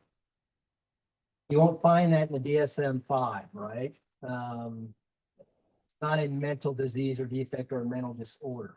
Does that help clarify a little bit? Yes, what I'm saying is, it might not be legal, but in reality, person can be totally disabled mentally. Fine. At that point, there might be the legally saying insanity. Sure. And I understand that, no question. But do you also think there's some people who have mental illnesses that are legally sane? Well, absolutely, most of them are. And what do you say to that? Because most people, they know what they are doing. Might be kind of odd, but they know right from wrong. And that goes to conclusions or psychosis.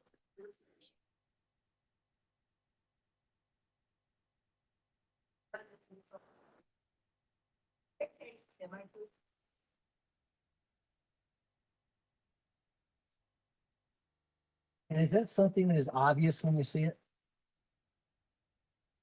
What? Most people, they are not. And how do you go about making a diagnosis like that when you talk about psychosis, for instance?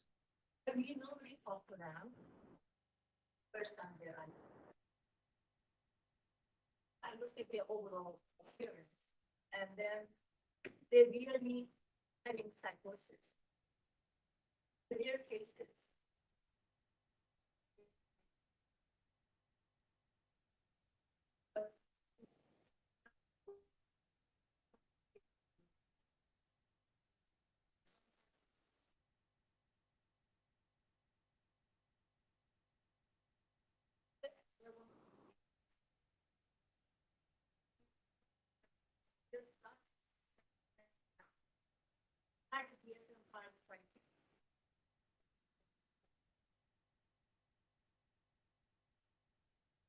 Thank you for that. I appreciate it. Juror 51. How you doing? Bet you don't know where I'm gonna go on that, right? Would you agree with what Juror 64 said? Yeah. Okay, then I'm not gonna go through the whole thing. Would you agree that, oh, well done. Can both of you, let me ask you, follow the instructions of law as it goes to legal insanity and not and put aside what you may have experienced in your professional capacity? Because I am on sitting there trying to assess the case to the defendant, right? So first I'm having to think a lot more into why she did it. Of course, it's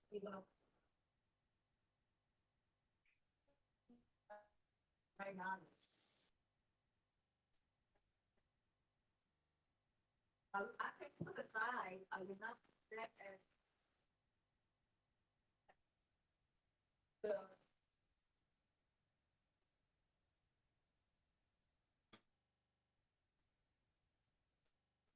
my profession.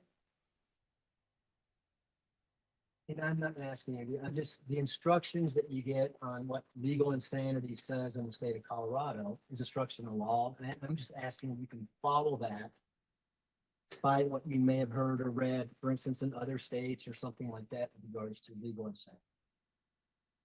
That I can do. Okay, and I'm not asking questions very well, I apologize. How about you?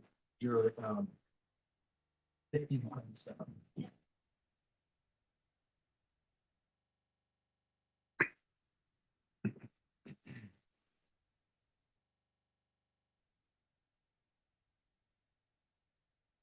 Juror 50, how are you doing back there? Good. I don't think we've heard from you yet, have we? One of the things that is defined in the definition of reasonable doubt says that you're not allow, or you can't speculate as to what doubt is. It's not a speculative doubt or vague speculative.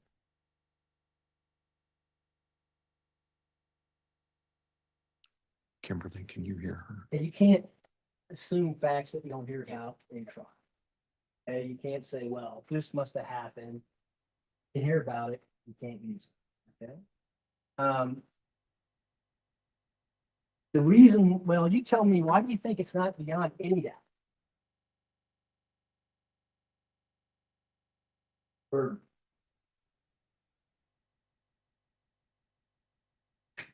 If you don't see it for your own eyes, would you be convinced without any doubt? If you actually witness the crime, you may have that beyond any doubt, but you wouldn't be a juror, right? You'd be a witness. Do you think that's reasonable to have that standard?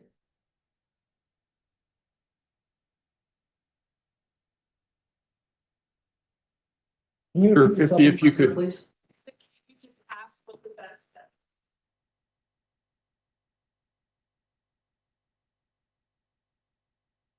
I don't think so. How about you? Have you ever been 100% sure of anything? No, goes back with your son.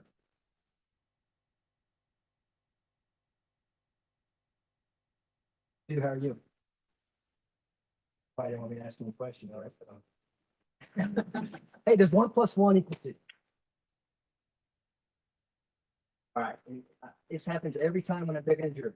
We have juror 28. Oh, no, I'm sorry, 20 or 29. Juror 29 said sometimes. But juror 29, why does 1 + 1 not = 2?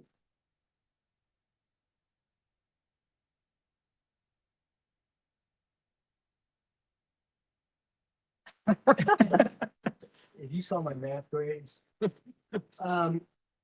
Is there any engineers left in the panel? So they have an engineer. Okay, coming over here. Juror number 11. Why does 1 + 1 not always = 2?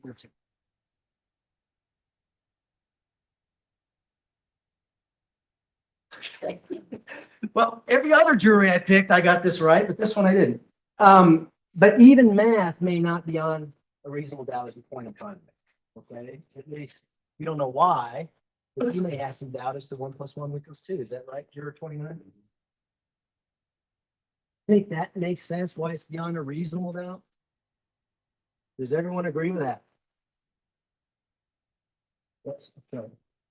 I want to go back to juror 66. How are you doing? What are your thoughts about all this? The reasonable doubt, burden, legal insanity, natural gas. That's what you're thinking about, right? Talk to me about that. It sounds like you provide natural gas or you help facilitate that for a large number of people. How are you going to do if you're on this jury?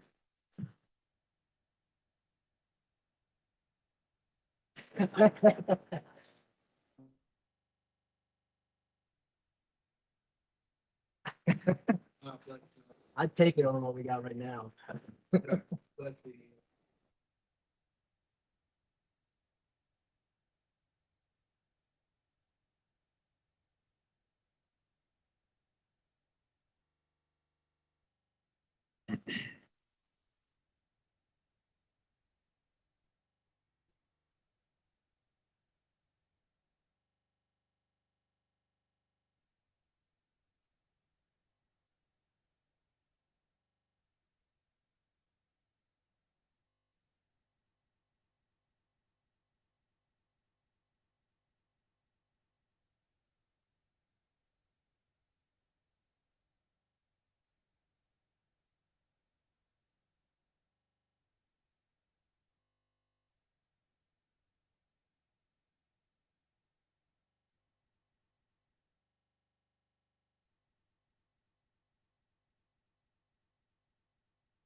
Why didn't you say something before? You don't even hear it out there.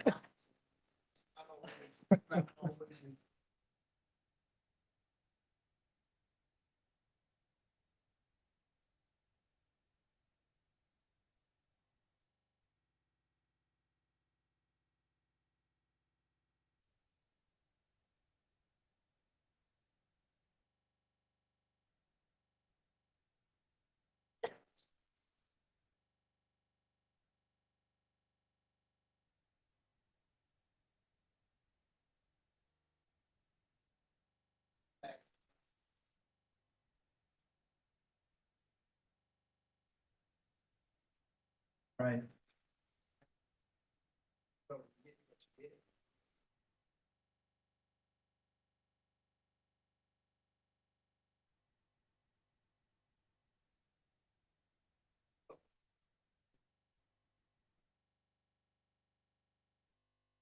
I appreciate your eloquence and your response, because you're right on. Totally off the question, right?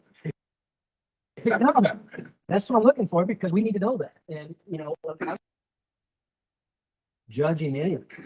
You know, that's not your role. That's not what you woke up this morning to do, right? Even though you had a jury summons, but you get my point. Does it help to know that you are really judging actions? Don't have anything to do with any potential sentencing? You're basically, like you said, you and 11 others are determining what the facts are. You and 11 others are determining how those facts apply to the law. And if you can't do it, there's nothing wrong with that answer. But if you can do it, let us know.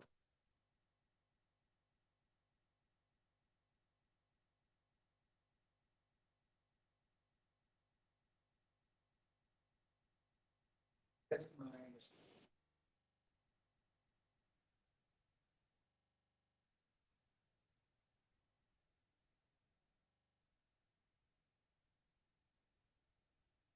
That's the problem with this whole process, because you don't have all the information, right?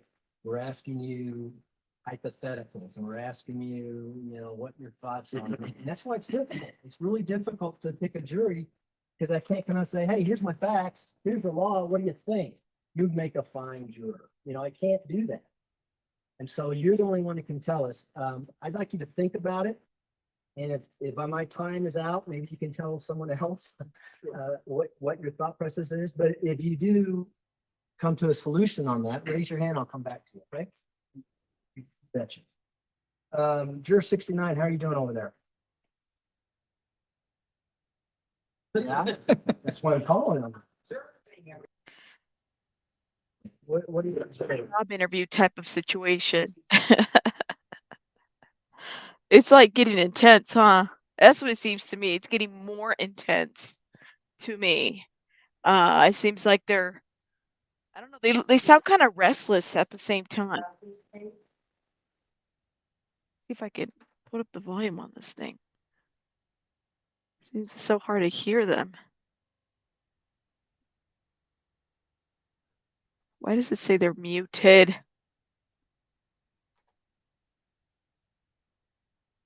7.5 years of school, what am I gonna do?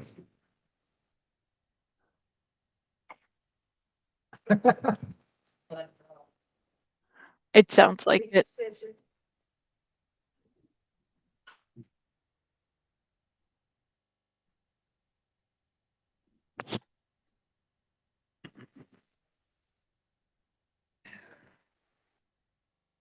Yeah, I would say so.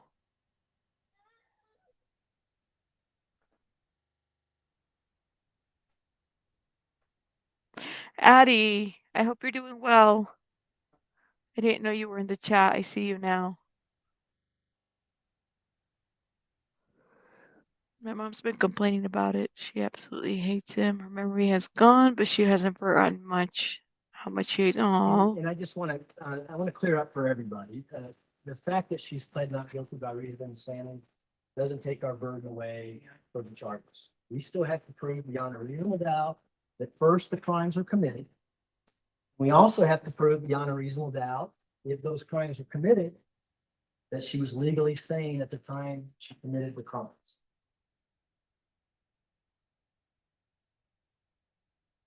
But I mean, are you okay with that burden being?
Yeah, they're muted. At least I'm not getting any feedback over here on my end. I hear myself. I'm looking for my headphones. I don't know where I put them. Yeah, they're muted.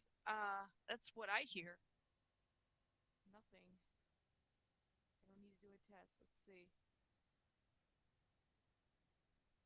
They did, Rico. I think they did mess around with the audio or something. I think they did too. I don't know. This is what I'm saying. This just specific pool of jury, they seem very like they let go of everybody out earlier, you know, with the questioning and whatnot. And then now we're here, and it seems to me that they're not feeling this. They're like, no, we don't want to do it. We don't want to do it. You know?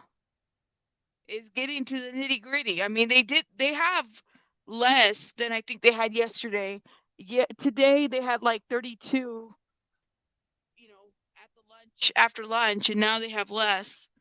I don't know what's going on. I don't know. Yeah, they all want. I think they want one out. I'm not gonna lie to you. I really do think that they want out. I mean, I don't know if I can not blame them, you know, because this is definitely a hard trial. I want to see if the 13 makes us. I know, right? Y'all are cheering for number 13. 13, where are you? We're cheering for you. Where are you? I'm looking for my freaking head. You know what? Let me tell you something. I have AirPods and I'm just not really good at keeping track of them. Yeah. So I don't know where my. This is weird. I don't know where my left butt is at. I know where my right butt is at, but I don't know where my left butt is at. I don't know where my case is at either, so I gotta figure it out. I don't know where's my AirPods? Where? Did you take my AirPods? Baby Bunny's looking at me like maybe I did, maybe I didn't. I don't know. My mic is getting low. Everyone else is having that issue on their end. I don't know. Can you guys hear me okay? I am pushing it now to my mouth, but did these people like what's going on? Have we been muted this whole time? Do you think they've muted to talk to the group as a whole, but don't want the public to hear? Yes, very likely. I think so, Kitty. I wouldn't be surprised if that's what they did. I don't know where those AirPods are at. I gotta go look for them. No, the mic is loud, and had to lower the volume. Okay, probably in the vent behind the fridge. There will only be one left. Lord, I don't know if that's a good thing. I don't know. Hey, Nebulous. I don't know if that's a good thing, yo. I'm not hearing a lot of action over there. What is going on? Did somebody break the internet? What is going on? Somebody go and drive down to El Paso County and say, hey, Judge Werner, can you please get your mic together? Please and thank you. What is going on? Russell Wilson. Oh, there we go. They have someone describe him as being the best quarterback I've ever seen. You have someone else describe him. Are you kidding me? Oh, they're You talking can about make Russell one Wilson? pass the whole game. Same game, two different perspectives, right? You What? think that happens in real life in criminal cases? This is what happens when they mute us. I have a version here. If you can just speak up a little bit, please. Yes, speak up. So, yeah, with the perspectives, kind of the way that.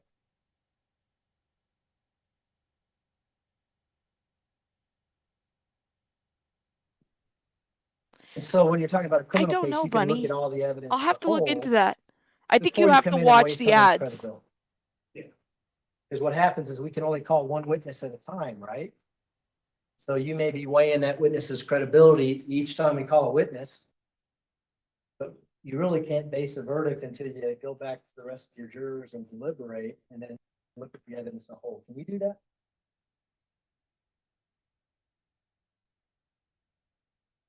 Two minutes.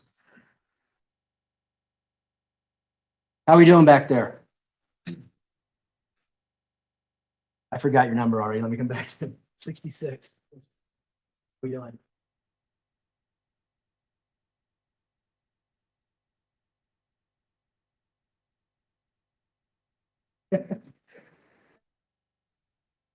All we can ask of anyone is do the best you can under the circumstances. Because, like I said, I can't tell you how it's going to go and what's going to happen.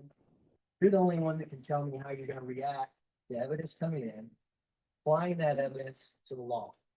And I'm going to ask you outright, if we meet our burden beyond a reasonable doubt, you feel like she's guilty, can you come back and render a guilty verdict?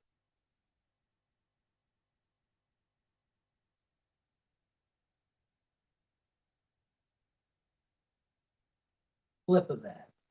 If we don't meet our burden beyond a reasonable doubt, you listen to the entire case and you say, I don't think they got it. I'm not satisfied beyond a reasonable doubt. Can you find her not?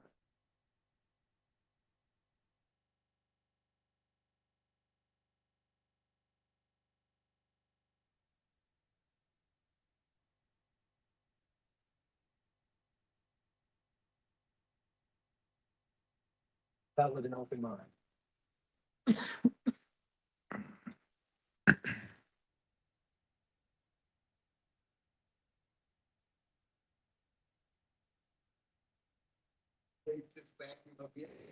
Okay.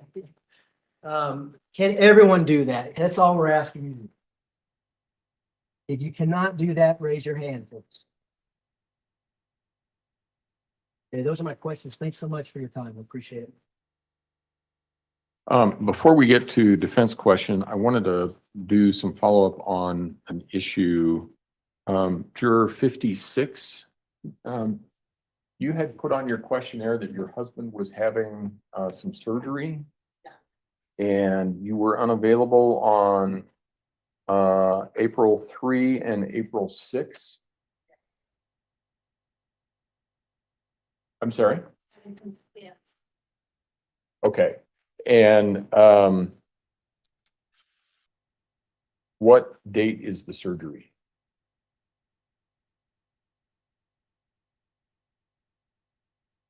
Let's see. Oh.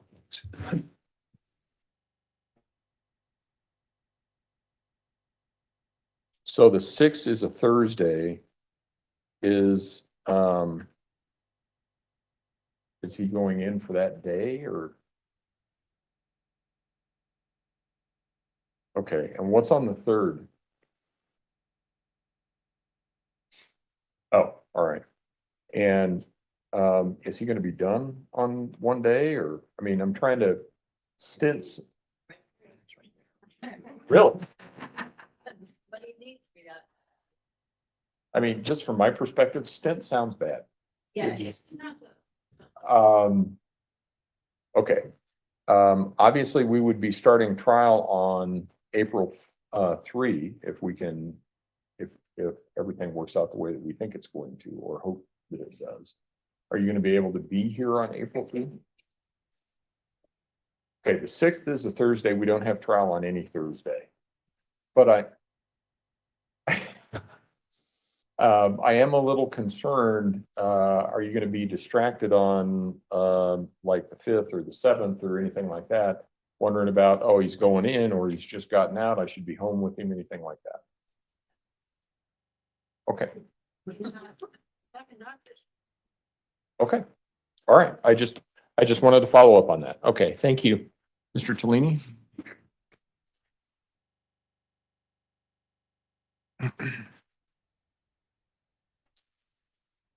How's everyone doing?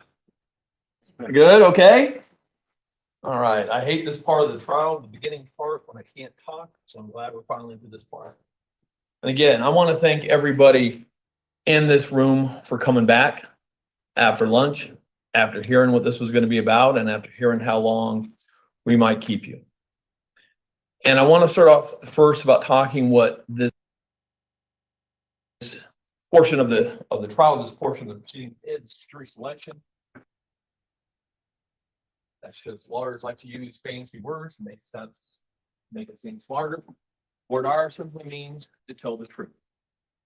And we had a juror, I think she was juror number 57 over there.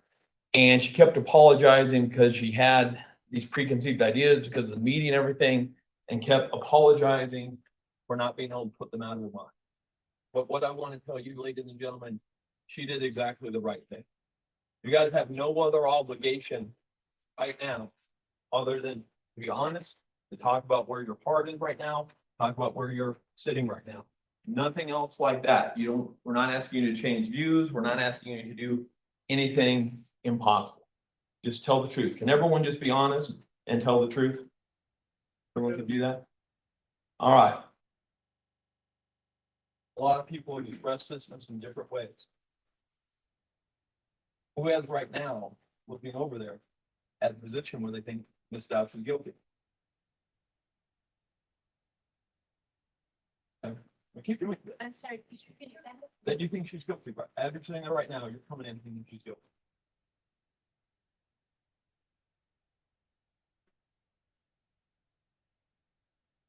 And so when they're saying, they're asking if your mind can be open, Ms. 27, what I'm kind of getting the impression when you said you could be open, you think she's guilty. Maybe I might be able to convince you otherwise, but as you sit now, I'm going to have to do a bunch of work to convince you something different. Is that accurate? Your response. Correct. Mr. 42, same. 32. Did you raise your hand? I did not. Oh, okay, well, then I'll look ahead. 60 though, I mean, I really got that. Based on what you see and everything, you think she's guilty. Your mind might be open, I might be able to convince you otherwise, but right now you're thinking I would have to overcome. 66, you're nodding your head. Okay. You can't presume her insane right now, or you presume that she would not guilty by reason of insanity. Right now, you think she's guilty, and I'd have to do a lot of work to convince you. Okay. Who else raised their hand? 56. Do you agree with 66? Pretty much in the same position. Okay. I mean, I'm behind the 8 ball right now. Okay. 63. Yeah, that's you, sir. Sorry. Same thing. I was in Puerto Rico at the time when I came up here. All I had was my family trying to ignore it. Sir, what's your bad luck days? Okay, but as you sit right now, based upon all you've heard about before you came in this room, I'm behind the 8 ball. You can keep an open mind, but I'm gonna have to convince you. Or to convince you still. Yes. That the insanity is left. Okay. 61. Same as him. 69. I didn't see it. Did you raise your hand? Okay. Oh, you, okay. I'm saying. Okay.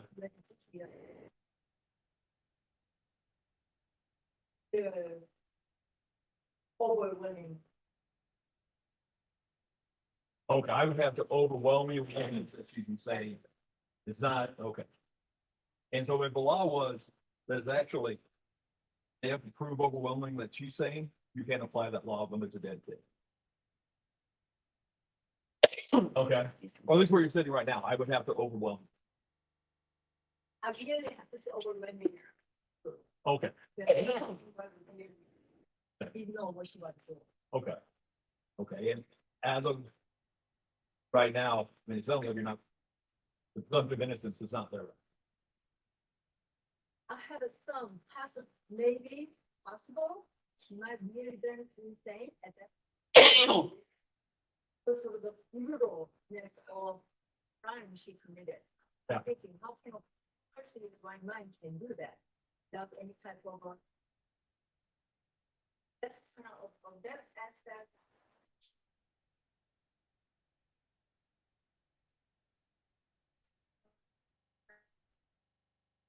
Okay. Well, is anybody else over here who's with juror number 66? And again, it's 60, all you guys, no, thank you for your honesty. That's all we're here for right now. Folks is kind of sitting, saying the same thing. Like, be open-minded, boy, he's gonna have to do a lot to overcome how I think that. 33, feel that thing. 48. Are you, how are you doing?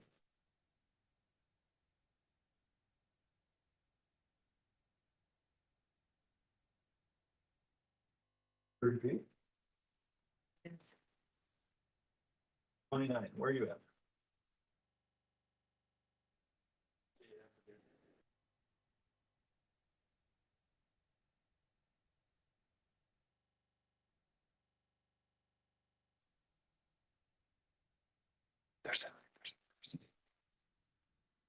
All right, you can yell at me. Council, hold it for just a moment, please. Sometimes I stand in one issue. Oh. It's like, what that is. I get fearful or angry. I was saying that, I would have to hear all the evidence on both sides before I make a one, and I can't say right now she's guilty. She's not. Once I hear all the evidence, I weigh all the evidence, then figure that out. It is, but in criminal case, Constitution, process clause, requires it right now, actually through the course of the state.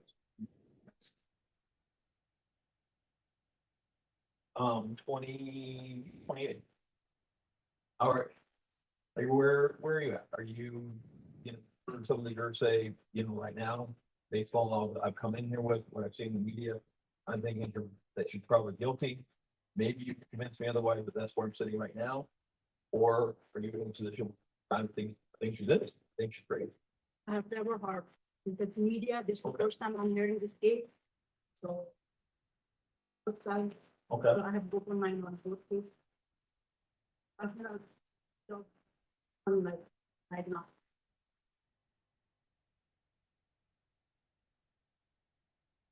Yeah, I think it's 10-minute one. Over here, everyone's kind of getting where I'm going at. We've heard some people say, hey, I can kind of keep an open mind, but as I sit here, I think she's pretty guilty. You're going to have to do a spectacular job and overwhelm me. I mean, and I appreciate juror number 66 and 60 when they were asked, like, yeah, I can find her guilty. If you find her not guilty, was hard. And that was a great honest thing, but how many people over here are kind of in the same position at 60 and 66? What? What? No. It would just, yeah, no, it would, and I really appreciated your honesty in the way that you did that. And so sometimes jurors oftentimes articulate things better than I am able to. And so like, I appreciate that. And like I said, right now, honestly, and this is a hard case, ladies and gentlemen. We're planning on being here for 2 weeks before we finally get to a jury that we can pick from on April 3rd. But all the people in suits here know that this is going to be difficult. It's 8 weeks of people's lives. That's not easy. Got other stuff to do. We got a ton of media on this thing that makes it a lot more difficult to presume somebody innocent. We've got a dead kid who was murdered horribly, badly. Everybody gets emotional about that. Everybody should get emotional about that. And sometimes a lot of people can't put that emotion aside. I don't care. And then we've got insanity, which a lot of people have a lot of feelings. We know that this is going to be difficult. And all we're asking for everybody to be honest. Okay. That's what I want everybody to understand, that there's no bad answer. I'm got nowhere else to be. We're gonna be here. 52, what do you think?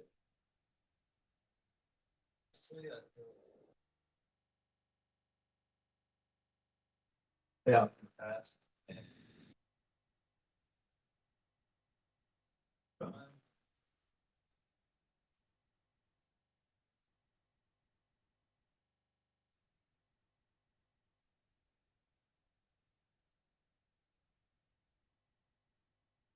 Now, good.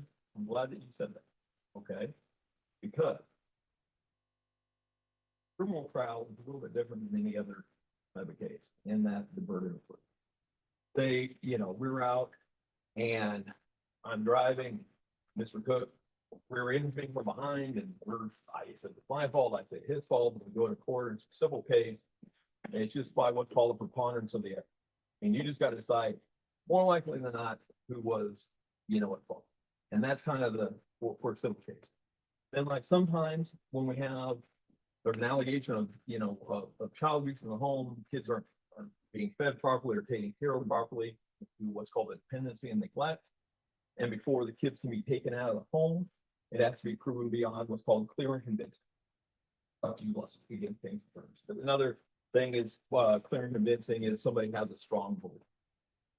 I have a strong belief that Lee Harvey Oswald acted alone, but somebody else may think there was a conspiracy. I don't think they're in that case. I don't think they're unreasonable. I just have my strong belief. They have a different strong belief. Beyond a reasonable doubt is the highest standard that we have. It goes all the way back to Rome, the standard. A lot of stuff go back to England, go back to Rome. Rome, it was interpreted Latin, clearer than day. That I know that the earth is round. What says the earth is flat, I know they're unreasonable. Okay. Beyond a reasonable doubt, I know the earth is round. Someone says something different, you're in that case.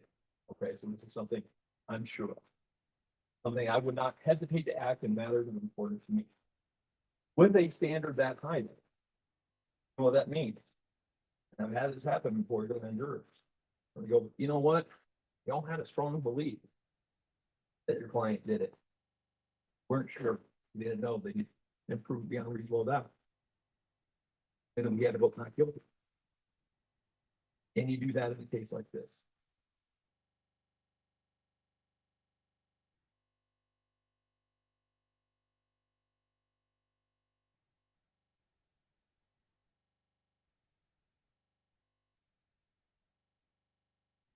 I've never been in juries.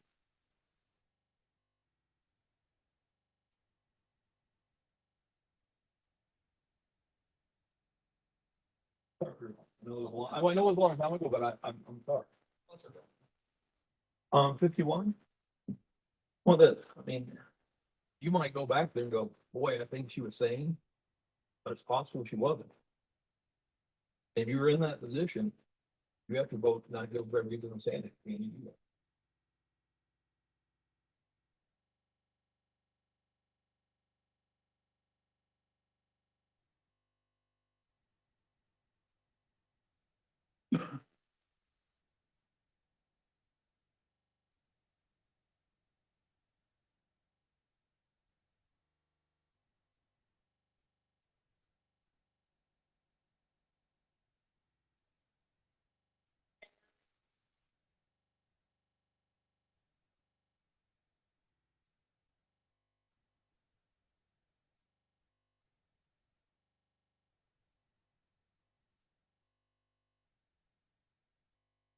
And that's what, for you and your number 64, you both have mental health training.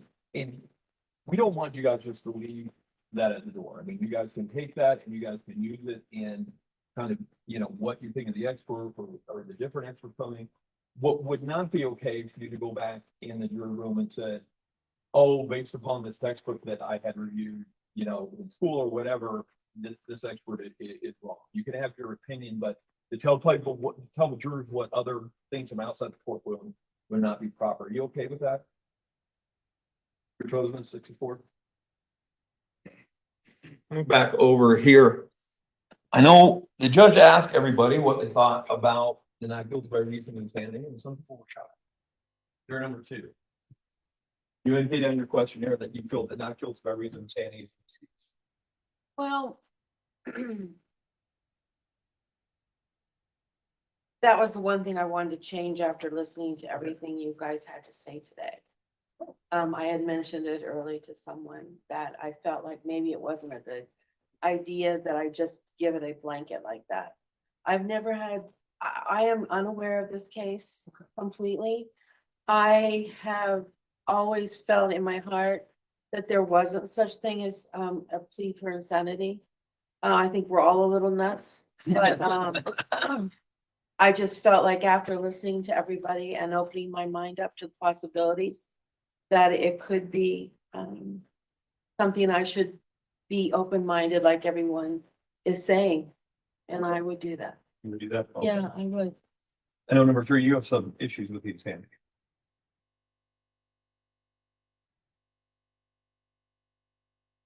they're insane just like after the fact. Yeah.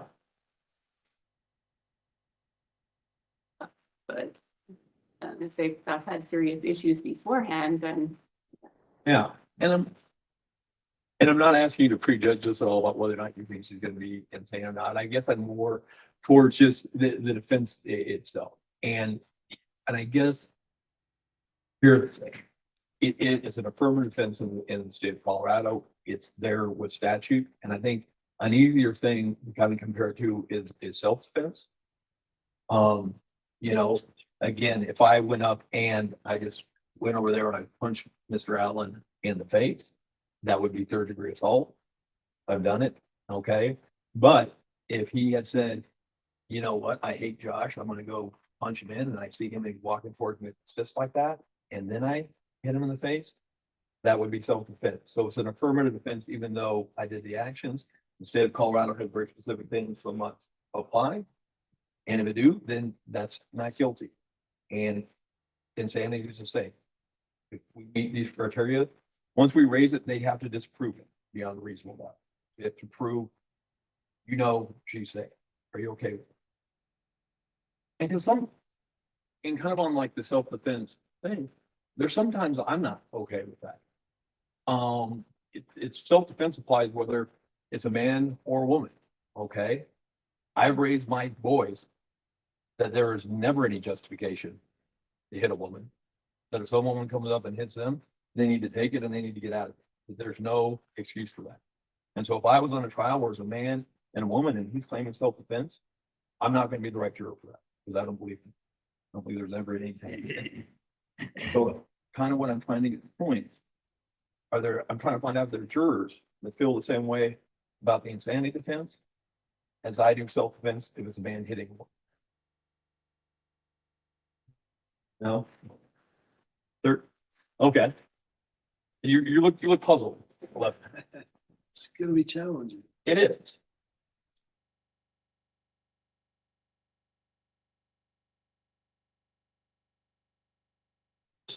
Paperwork today and write down whether she's guilty or innocent, that's.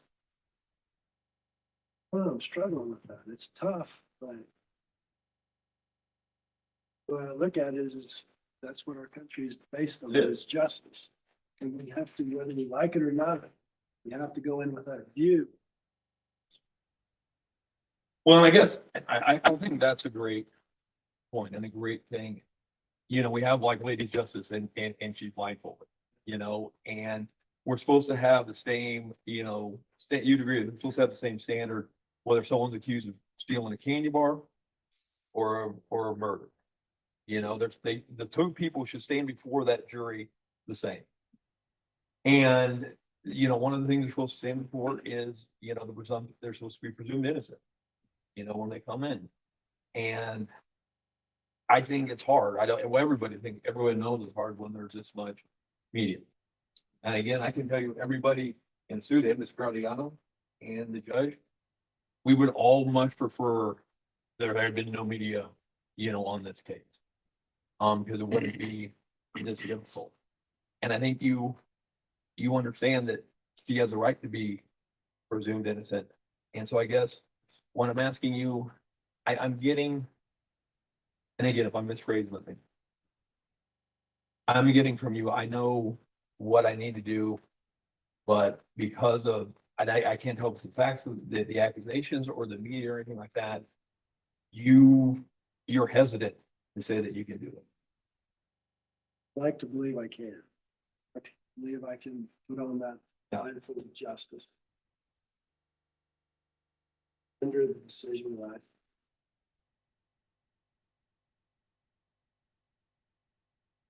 Feel confident that you can, or do you just feel hopeful? What's with you? Yep. I think. Okay, that's what I want.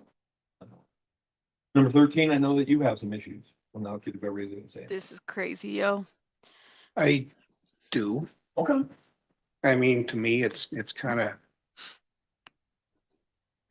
If she didn't do it, then she pleads innocent, right? Yeah. And the fact that she said innocent by reason of insanity tells me that she did it, but I did it because I'm insane, right? So they do their job and they prove that she killed him. And then you do your job. by This is proving that she was 13, isn't it? insane. I mean, you. Sounds like both 13 to me. won, but we don't have a verdict that says she did it, but she was insane. That's what, You know what I mean? that not guilty by reason of insanity, Right. right? She did it. Yeah. So if you don't think she did it, it just be straight not guilty. If you think that she did it. but It would that be she a lot was- easier if the insanity thing wasn't there. And so, look, and all I, and, you know, like I was asking Mr. Levin here. I'm hearing from you, Right. like if this was. It would, you know, an alibi, she wasn't there, didn't do I it. see. These concepts, presumption of innocence, beyond reasonable doubt, Right. easy. The problem that I have is when the judge says, okay, look. From point one, everybody's got to think that she's innocent. Yeah. And that's a true statement, except when the fact that she says by reason of insanity, that leads to the belief that she did it and she's using the insanity plea to explain it, right? I mean, the fact is the boy's still dead. Yeah. That's the hardest part about this all, Ooh. is he's Oof. dead. Exploiting the insanity plea. And He's gonna have to I get don't know, dismissed. my biggest problem is if they prove that he was killed by her, and then again, you prove that she was insane, he's still dead, right? Yeah. That's where I'm trying to wrap my mind around the whole thing. Oh. The innocent piece is what I mean, you know, it's the innocent by reason of insanity. If I could say, well, she did it, but she was insane, so there was a reason. You know what I mean? If That he's already innocent struggling, tells me, he's not in going my to be a mind, good that juror. she didn't kill him, that the boy didn't die. Yes, but that's right- exactly, Kitty, because he can't bend his way of Let me thinking. ask you this. Also, It's like a ping pong ball going Go around. back in your head. Yeah. I'm going back in my head too. True. yeah, It's your only two questionnaire, you also choices. think you'd like to be- He will. From the media and from sitting through this. I it's heard that, got me to Nikki. realize and open up my mind a little bit. And I mean, we had a former president that always liked to say fake media, right? Yeah. So fake news. That probably applies in a lot of cases here, right? Oh, And I don't know what channel I was watching yesterday, but or a couple days ago that said that the psychiatrist had found that she wasn't insane. see, I'm sure you're gonna come up with one that says she was. Yeah. But the news didn't say that, right? Yeah. So, yeah. There's He always needs two to sides to go. a story. he needs to go. He can't. And going back to, I'm just trying to figure out like where you're. That's at. what I I'm know, like, saying, and it's yo. Confusing and there's a lot of legal jargon and everything. Right. But This is, it's like all I'm asking, the honesty, uphill battle is Yeah, that a because lot you're of us innocent. watched the coverage Yeah. of this you case. there We be a did. preservation. And then especially if you know the I would community like and to you say that I could do that. coexist in that I would area, or like to you believe know it that I well, could. But the answer is, I don't know. they You're really on should have 410 taken US this history, trial exactly. out. Not insanity, you Next, had that right, the Elaine? news had influenced your opinion. Well, it has a slant. Okay. Right, Now, like Layla? that. He To can't be me, impartial. right now, Why bring Trump? like you were saying, Lady Justice. Yeah. For me, the scales are balanced. Either side right now in my mind, except for what I heard on TV, which has a slant, Yeah. I can put that aside and look at the balanced scale. That's how I see it.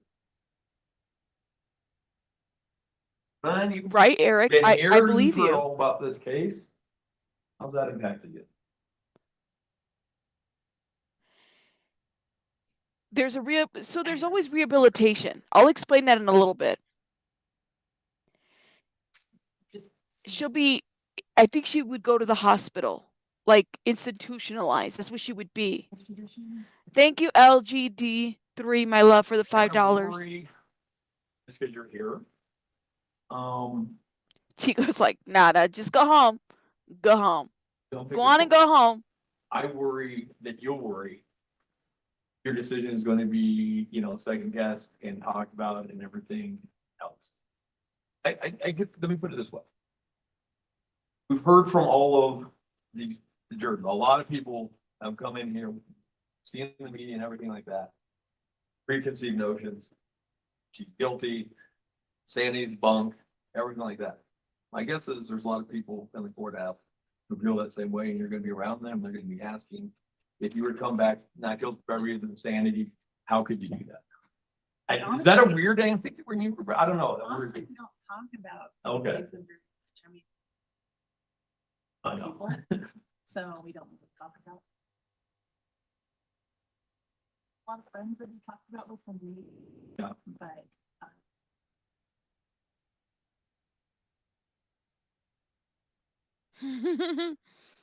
There's Lane and Number Elaine. 18. Shout out to both of you. What are your feelings on insanity? Not guilty by reason of insanity. Here to hear the evidence, first of all. Yeah. I heard a little bit on the news. News to me, everything. From today. Follow on to Florida and all that stuff. I didn't know any, so. Very interested to hear both sides of the story.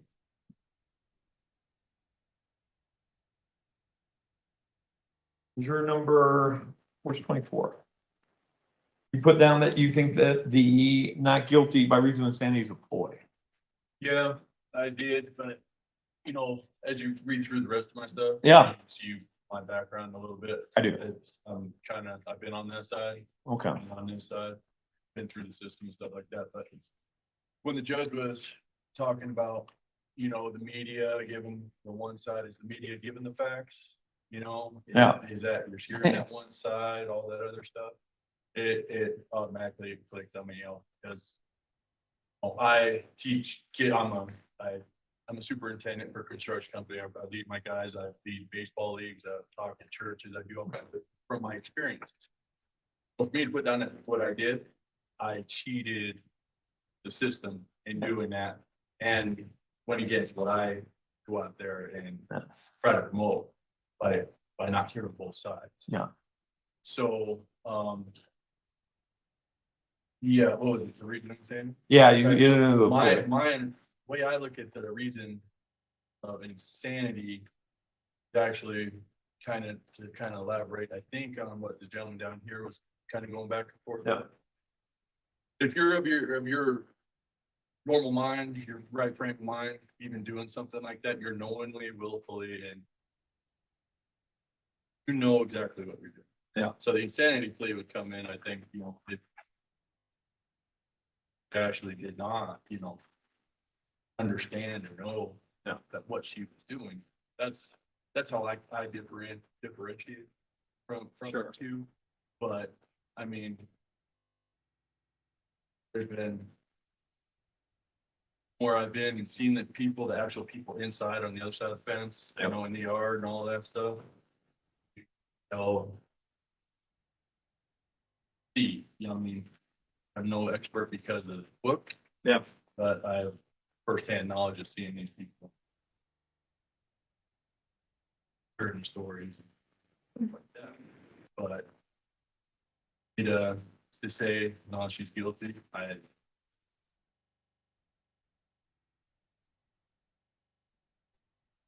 I guess what my worry is that I think a lot of people never got killed by reason of insanity. Oh, kind of a last ditch, you know, ploy to try to get out of something. This is kind of an excuse, you know, mindset. And that mindset is actually the exact opposite that a juror needs to sit in if they're going to be. That's deep. Kind of hearing from you if I'm wrong, but you kind of came in with that mindset, but now it kind of readjusts. oh yeah, I am. And that's because, you know, when the judge was saying it, I'll see what the media did, case and all that stuff. So me putting that down without hearing both sides, putting it right in and follow that curve. And we can. I can do this. 66. Just one quick follow-up. No, absolutely.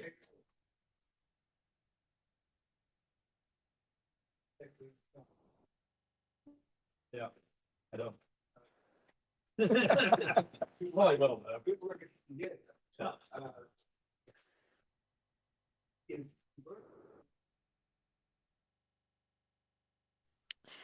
You can't talk, you're not supposed to. You can't talk about it amongst each other, and you can't talk about it with anybody else, even though you're in the same room. The only time you could talk about the case is when you're ready to deliberate. Deliberations happen, that's when you talk about the case. That's the only time. At the expense of, like, you don't want to influence each other's decisions, right? As you're going along. And they went on mute, and I don't know why. It's interesting.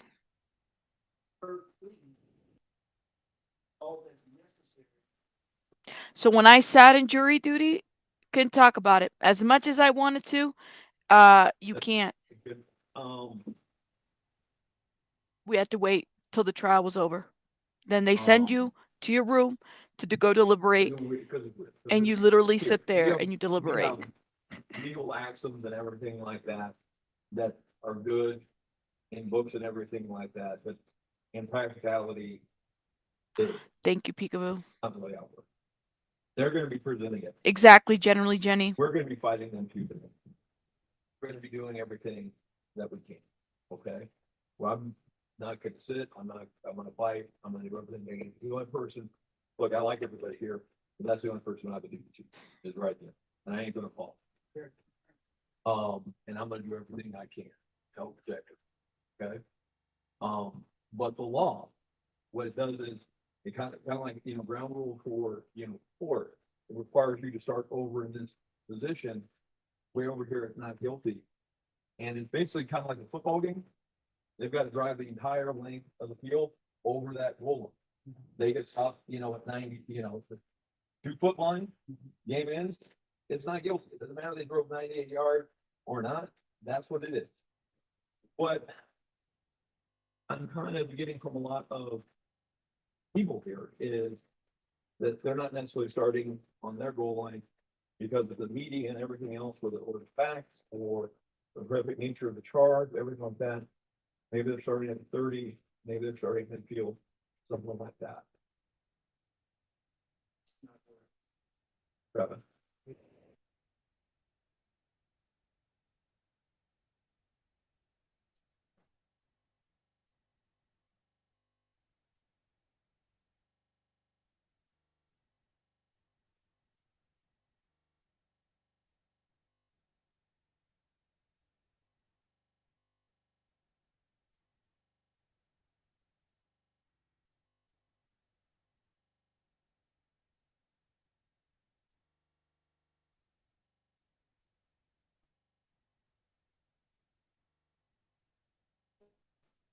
Yeah.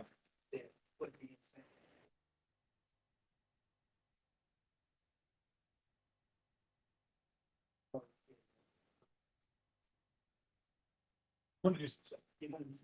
Do some stuff. Yeah.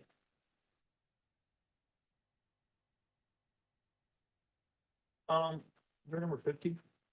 Mr. Young talked about it a little bit. It's not gonna be an easy job. And if you're gonna be chosen to be on this job, you're gonna have to see autopsy. Photos of the 11-year-old kid that had been in a suitcase for over a month. And the way that the injuries occur are going to be important. They're going to be important for both sides. I think a lot of times us over here forget the impact that has on people because it's just our job. We have to do this, all the time. Are you going to be able to do that? I'm not saying you don't have an emotional reaction. I'm not saying you want to do something. But are you going to be able to do that and then put aside your emotion and look at those photos for what they say, or is it going to be something that experience is going to be so emotional that you're not going to be able to look at it rationally?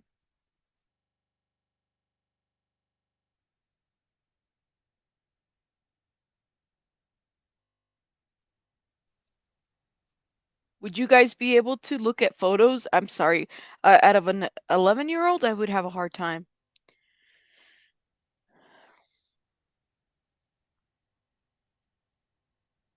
I would have a really hard time with that.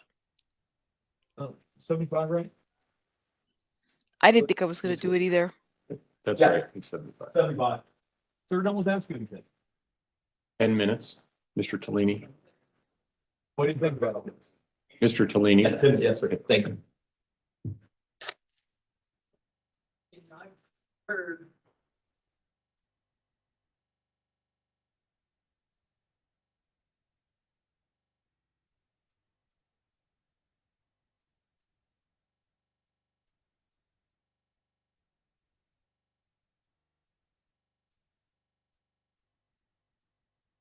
All right, I'm gonna circle back around. Some people put some stuff down in questionnaires. I want the judge to ask about some difficulties. Juror number 2, you have insomnia? Yes. Do you think how will that impact you? Sorry. The clarity, just because I've been going through this for years, I don't get enough sleep, so by this time, Insomnia. day is usually when I go to sleep. Okay, So 2 o'clock is usually the magic hour. so, I'm fresh in the morning, even if I haven't had sleep, but for some reason, right around 2:30 is when it hits me. So anything that I'm taking in, might be hard to really take in. okay. Number 25, you said you're unavailable on Wednesdays? In April, yes. in April, I've got some appointments, but I'm thinking Okay, so do you think, and weren't you also going on a trip? maybe Okay, and that's in stone, and so if, I could move it, but I would have to move it like now. okay. All right, number 33, there's 33. Oh, right, you have some work issues that you think that if you're chosen to be for 8 weeks out, financially work as well as connections.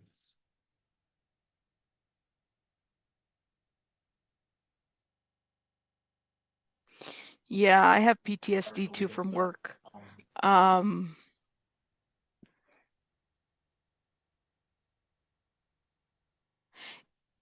maybe she has like, I don't know if I've heard of insomnia. People say they have insomnia, but like, is it a clinical thing? Or I just dropped something. Do they have to take medication for it? Those are things that kind of keep in mind at this point. Lord, what did I drop? Let me get off camera real quick. Number 42, you said you're unavailable April 10th through April 11th? Yeah. 46, and this make it very difficult for you to do your job.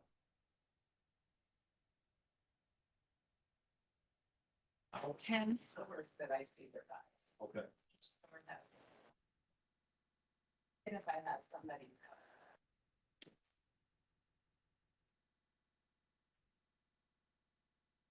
Also, the type of thing that I might go and make you sit here for 8 weeks, but if I might be going to places. I might. I can tell you, I've heard everything that everybody says. Okay. I have not talked that I'm open. Everything that I want to say that I. No, it's more, all we want is the truth. So.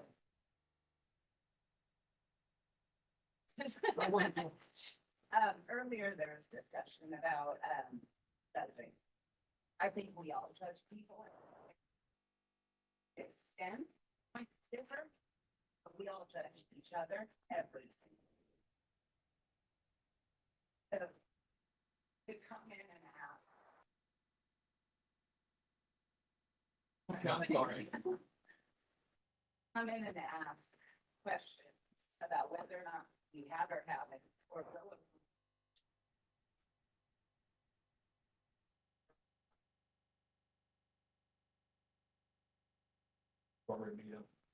Yeah, not necessarily a made up mind, but we've already judged.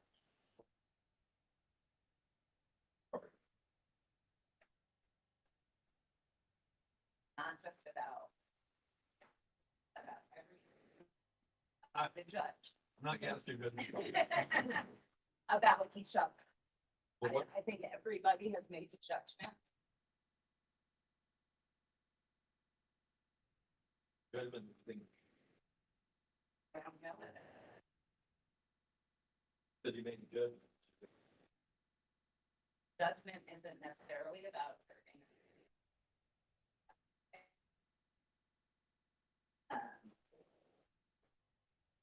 but may or may not.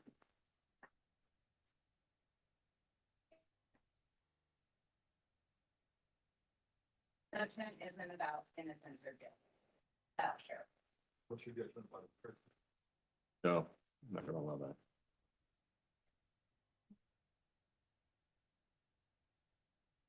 Is your number 51? Sole provider for your family? Oh, that's right, no. How difficult is this gonna put your family out? What's if yours? Here.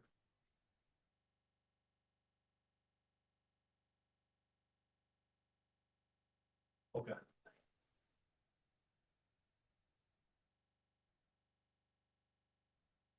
Yeah. That's why I'm asking. It's okay. I know.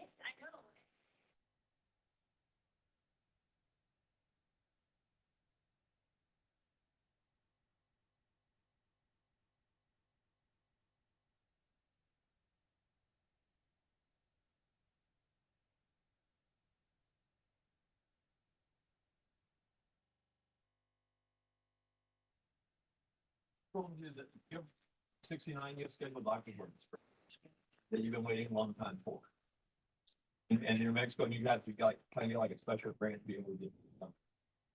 And when and we had to reschedule, how long would you have to schedule that out, or would you use it?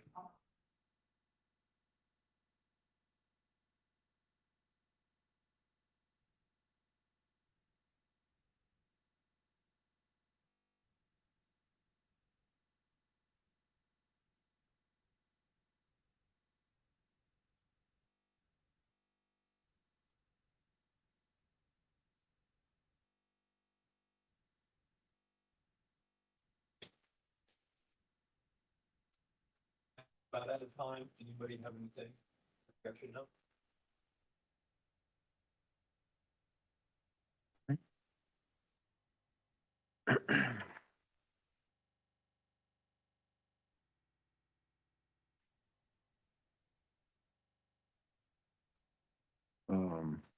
Give me just a minute.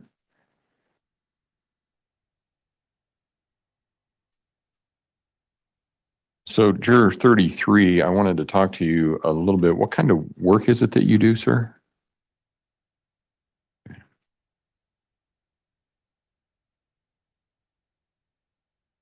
And you work 12-hour shifts? And how many days a week do you work? 3 days a week.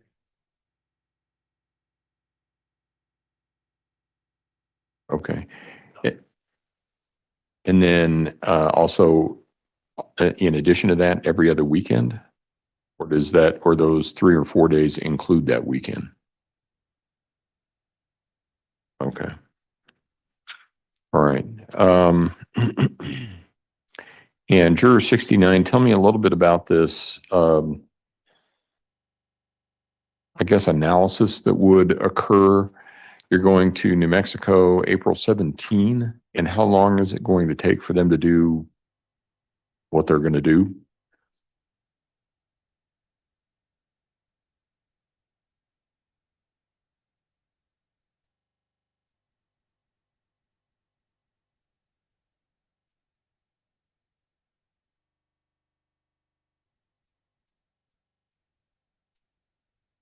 Okay.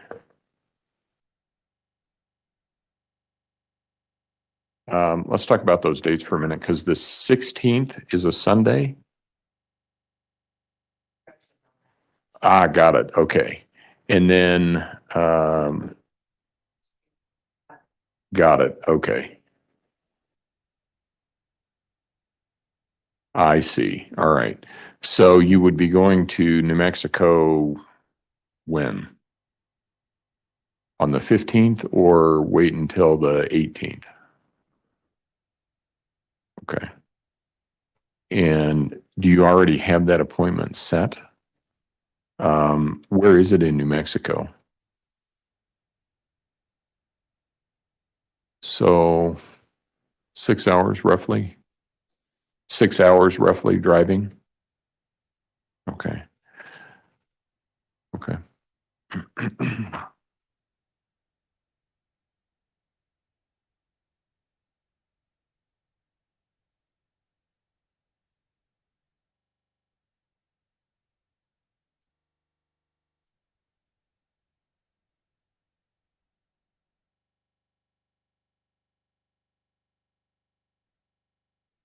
All right.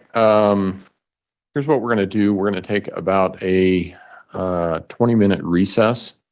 So if I can have all of the jurors, number one, remember where your seat is. Number two, step out into the hallway and be ready to come back into the courtroom at 10 after 3. What will happen in the meantime is that the attorneys and I will be discussing jury selection, and it's actually, as Mr. Cellini indicated, it is a process of deselection. So there will be more jurors that I will excuse, and once that happens, I will have further instructions for the rest of you. So with that, I'll rise for the jury, please.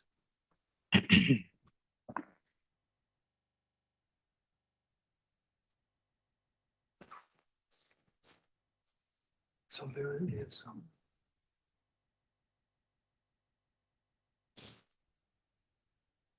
So we got another break coming up. Well, I wondered if that's what happened when I put it No, on. no, It was running, and then when it told me that I needed to move it, she showed up. So I wondered if what happened. Oh, yes. When that happened, When that happened. I keep coming because I should be able to expel that person and I can't expel.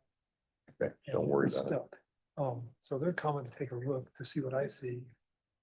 Okay, The worst we do is just shut it. You're right. and Start start a new one. and then everybody should still come back in. Well, so long as she can't just start talking and broadcast and all that, it won't make any issue. I've had to put makeup on my eyes to come out Yeah. black eyes. Yeah. Every time I'd ask, he punches me. Thank you. You may all be seated. And Jury's out. Ms. Stauch, would you like to take your break now, or do you want to wait? You're okay for now? Okay. All right. There's Letecia. Why not council take just a couple of minutes to talk amongst themselves? And in the meantime, I will work on my own list here. Okay. 2, 3, 6, 7, 8, 9, 10, 11, Yeah. 16.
Yeah, isn't she suing the jail too? She's suing like in federal court or something. Hey, Pigeon Mac, how are you?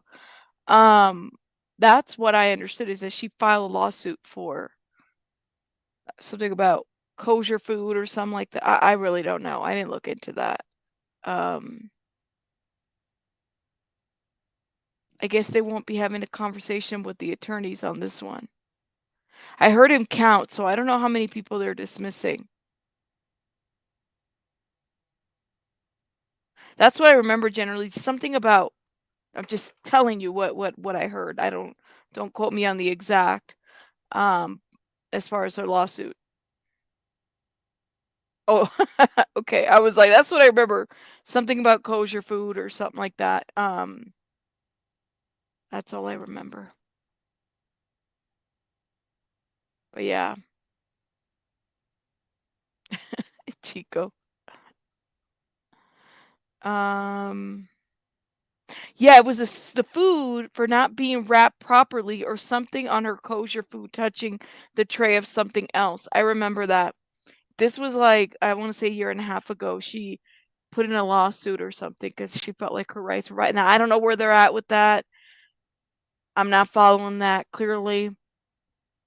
Then again, Letecia's the same person who wrote the judge and told the judge that she had a doctorate, a PhD of some sorts. You know, nowadays everybody has a PhD. I mean, you have Phi who has a PhD, Larry Reed who has a PhD. Who else? I guess everybody, you can get a PhD. Everybody can get a PhD. I don't really know. Just saying. Oh, my AirPods, I found them. Right here. I got them. Oh, no sound. Yeah, there is no sound. They put us on mute. PhD and press passes. There you go. That's what it is. That's the hot ticket. PhD and press passes. That's what we have right now. You can make your press pass at Kinko's, I guess, or Office Max or Office Depot, whatever your Staples. I don't know. Everybody in the chat has a PhD. Dr. Nebulous. There you go. That's got a nice little ring to it. Dr. Nebulous. Dr. Pigeon Mac. Dr. MP. It is what it is. 5. Oh, I hear them. 7. 33. 42. They're counting how many jurors. 66. 9. Okay, I'm going to grant 66 off of the top. Looking at his work situation, I think that is appropriate. 66 In is out. addition, I'm going to grant 33. 33 is out. For hardship reasons as well. We have 32 right now, but they're taking 2 away. Who else? 20, 25. 25. That's right on the cusp.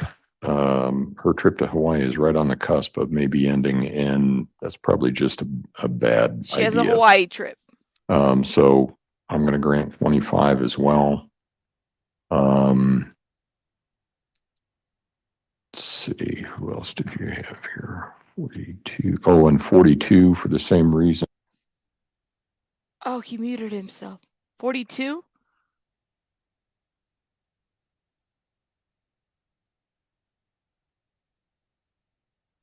I didn't hear him anymore. What happened? I heard 66, 33, 25, and 42. I guess so. He just mute. Damn it. All right. We have 32, subtract 4 from that. Somebody that can do math fairly quickly. We had 32, subtract 4. That's what we have. What, 28, 27, 29? I know. He said number 42 is out. 25 is out. 33 is out, and 66. Did they say 56? I didn't hear 56. 28. Thank you, positive. Okay, so we have, okay, guys, thank you. See, thank you. We had 32. They took away 4. You said 56 is washing her hair on those dates, dismiss. I heard 66, not 56, Elaine. Not Lane, Elaine. So we have 66, 33, 25 and 42. No 50. Okay. My bad. It's a joke. Get it together. Wim's like, look, I'm out. Wim would be juror number 5. That's what Wim would be, like the one that you give him a break and he never came back after the break. Wim, why do you have to be a juror number 5? Why do you have to be a juror number 5? Like literally just excused him. They didn't even tell him anything. They just said, all right, bye. 13 in the game. Let's go. Yes.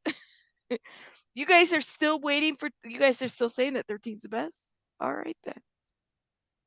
I haven't heard more from Mr. 13. Clearly he has not been eliminated unless he was eliminated when we were on mute. I know. Right? Yes? No? You're happy about 13? I was kidding, says Elaine. Okay. we all juror number 5 that jumped ship and took off, and they just say screw it. You guys gave up? All right, juror number 5 went streaking with me and said to let y'all then know that we can keep the eggs. I got you. That we can keep the eggs. Lord have mercy. That's going to be like the inside joke now. Don't pull a juror number 5. That's what it is. Don't pull a juror number 5. 72 beat 14. So we're down to 28. William's like, yep, I'm out. I'm juror number 5. See, I knew we had juror number 5 among us. I knew it. I knew juror number 5 was here. Right?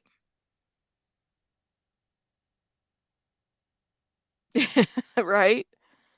Oh my God. We all had 5s and out, LOL. I know, right? You guys are all pulling the juror number 5.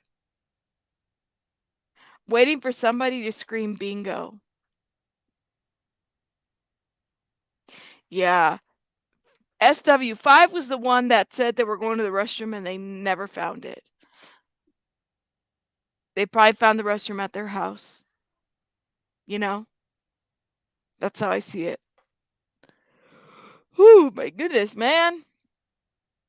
They're eating Cheetos and Denver omelets and streaking. I know. That's like, what is it with eggs and the theme of these? Between Murdoch and the eggs to now the Denver omelets, I'm like, this is like, it's a lot. It's a lot of egg thing. Crazy. Oh no, I don't know. Well, hopefully I'm gonna put myself on mute here. How long was their break? Was it 20 minutes? I'm trying to see the time. Did they say 20 minutes of a break? Fresh farm eggs. It is gonna be a very tough trial. I gotta get some caffeine because I'm starting to feel it now. My insomnia is kicking in. As the lady said. Don't put your eggs in one basket, says Kitty. They said 20 minutes? All right. All right. I'm going to put some elevator music for 20 minutes. I got to get some caffeine. Get some caffeine, stretch out. I was just trying to see if they had a number of who they were going to excuse, but they haven't said anything. Please enjoy the elevator music and come back. Do not become juror number 5, okay?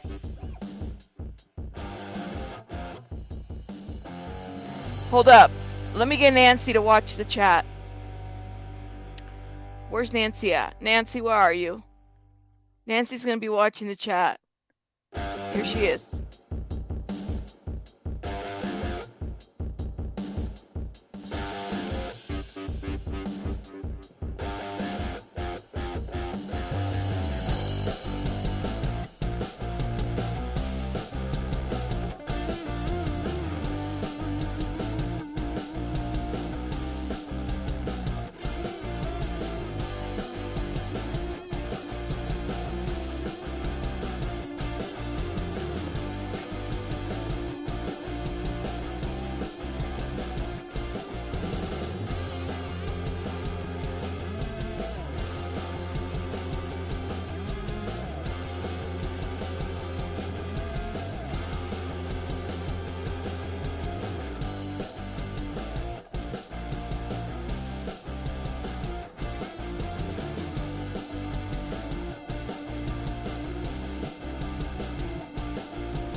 I know.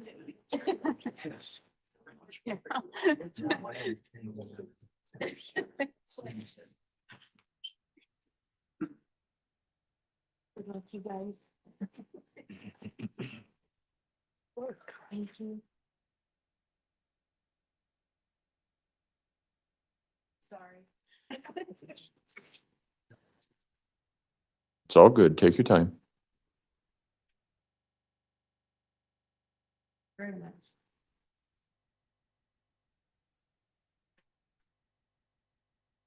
All right. First of all, I want to thank the remaining jurors that are here. I want to thank you for your time, your attention, and your honesty, and your dedication. Here's what we're going to do. The first thing that we're going to do is my staff is going to give you some contact or something to write down, some contact information. We need a phone number, an email. We're also going to be handing out cards to you that have your return time. You should anticipate to return on April 3 at 9 a.m. It's on the backside that they have the contact information, right? My card. Yeah. Okay. So on the card, there'll also be, oh, it's on the front. And on the front of the card is contact information for me. Take that card, put it in your wallet, pull it someplace safe that you'll have it for the next 2 weeks. And what will happen is if something occurs, something changes in your life, some emergency or something like that, call us and let us know so that we can keep apprised of what kind of numbers we have for our jurors as of April 3. So we'll take a minute to have them hand that out to you, and then I have some other instructions for you.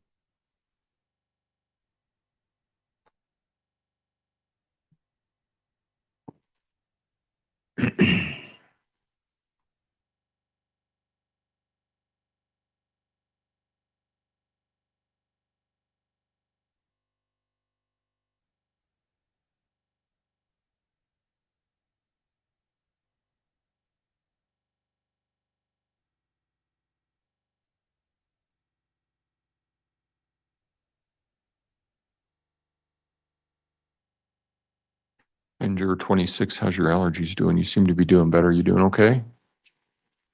Sitting outside of my own job. Okay.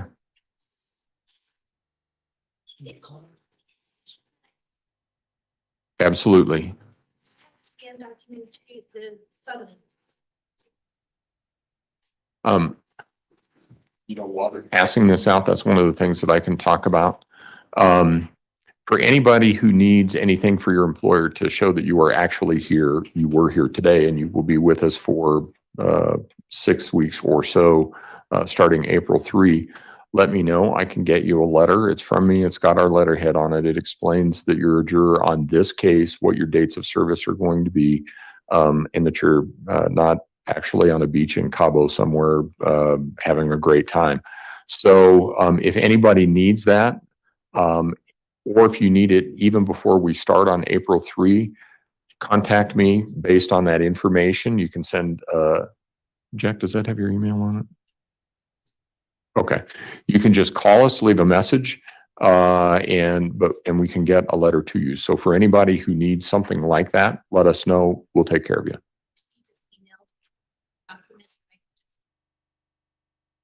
Yes. Sorry, I work from home, so everything I do is just uploaded. Yeah, no, that's fine. What would happen is we would send it in a PDF format, and I will write the letter out. We'll scan it so that we know that it's in a PDF and can't be changed, and then we'll send it to you. So if you need it, just let us know. Okay. Do you need one before you leave today? Hang around for a little bit. I'll get you one today. I can put it in your hand before you go today.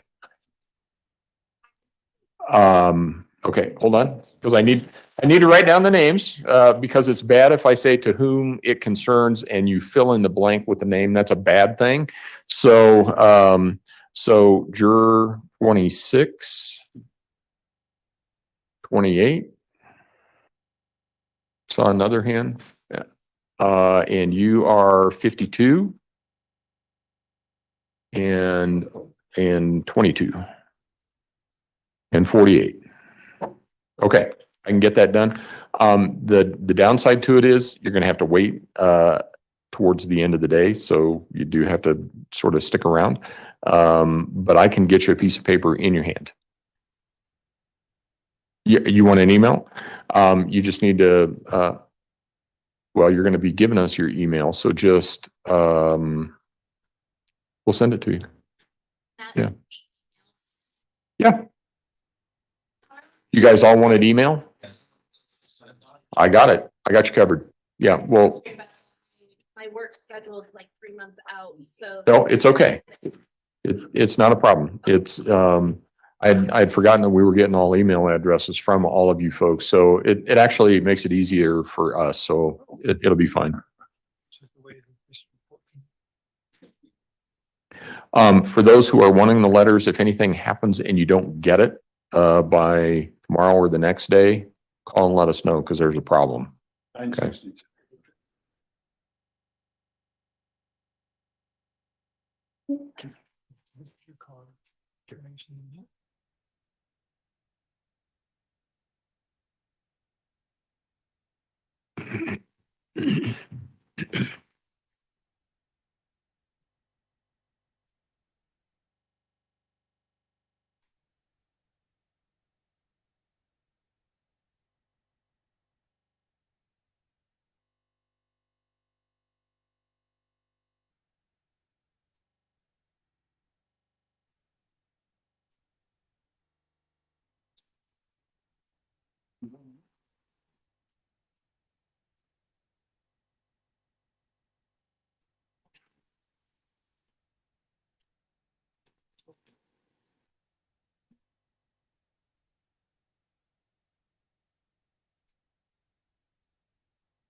It is too quiet over there now. Again, Miyu says, what if you start scratching every part of your body? Make them think you have a contagious itch. Would that clear the jury? would that clear you from jury duty? Asking for a friend. I don't know. I mean, I'm sure that there's probably been documented situations where a jury had to be cleared for things like that. I'm just thinking of the different things that they would have to be clear. I think they're gonna keep number 13 right to the end just to try to make people think they can't get out. Probably. They keep secrets from us. I know they are being secretive towards us. And thank you, Elaine, for the super chat from earlier, my love. Thank you so much. They're being very secretive. Look, if somebody is sitting next to me and they're going to be selected for jury duty, right? And I'm supposed to be sitting next to them, and suddenly they start itching unexplainably, and you expect me to sit down next to this person, I'm going to have a hard time too. I'm not going to lie. I'll be like, why are you trying to do me this way?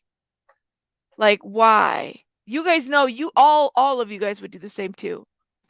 You can buy lice in the dark on the dark web. Lord have mercy. Sinner.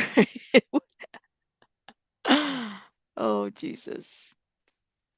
Oh, Jesus. I have heard of scabies outbreaks in meetings. I've heard of what about bed bugs? That's another one too. I've heard of that too. What did I walk into? This is like, what is going on? I'm just saying the different things that'll make you itch. Just the idea. There's bed bugs. Scabies is another one. What else? I'm just thinking of different things. Lice. Itching bugs. I don't know. I'm just thinking of different things. No headlights in the courtroom. Do we have everybody? Okay. Okay. All right. So here's what you can expect going forward. Let me read this instruction first before I sort of lose track of where I'm in. You have probably already guessed that there has been some public or media interest in this case. There could be more in the coming weeks. You must guard against that, as you will be required to decide this case based on the evidence presented in the instructions that I give to you. You can tell your friends and family that you may be on this jury and how long you think it will go. You can ask for their help in avoiding exposure to stories or even opinions from others regarding this case, but you cannot otherwise discuss anything about this case with anyone, and you should not listen to any opinions regarding this case from someone who is not a juror. If someone asks you why, just tell them it's because that's what the judge told you. That puts the burden on me and not you, as I told you at lunch. That way you just say that's what the judge said, and you don't have to worry about explaining it any further. You can still blog or communicate with others, just not about this case. You can do any blogging about your jury experience. You cannot do any blogging about your jury experience or communication with other jurors. You can still watch TV. You can still go on the internet. You can still do your shopping on Amazon. But you can't look up anything about this case or the people involved in this case. If anything regarding this case comes through your feed, change the channel or turn the page. Do not give it any attention. You are not allowed to look at, read, consult, or use any material of any kind, including any newspapers, magazines, television, and radio broadcasts, dictionaries, medical, scientific, technical, religious, or law books or materials, or the internet in connection with your jury service. I want to emphasize that you must not seek or receive any information about this case from the internet, which includes all social networking, Google, Wikipedia, blogs, and any other website. You are not allowed to do any research of any kind about this case or this kind of case. So what will happen is that we will bring you back on April 3rd. You won't be sitting in the same seats that you're sitting in now. We will reshuffle those seats a little bit. We're going to bring in 75 jurors on April 3rd at 9 a.m. We're going to go through a little bit of the similar process, although it will be much, much shortened.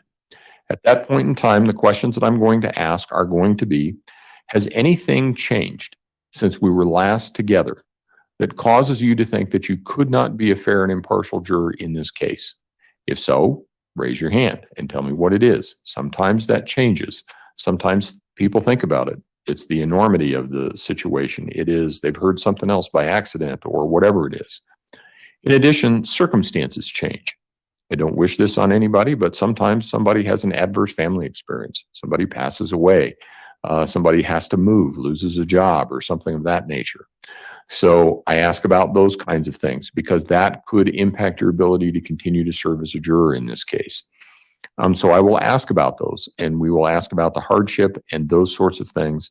Then what will occur is the attorneys and I, again, will meet together to make a determination regarding the final 18 that will serve as jurors in this case. So avoid media exposure.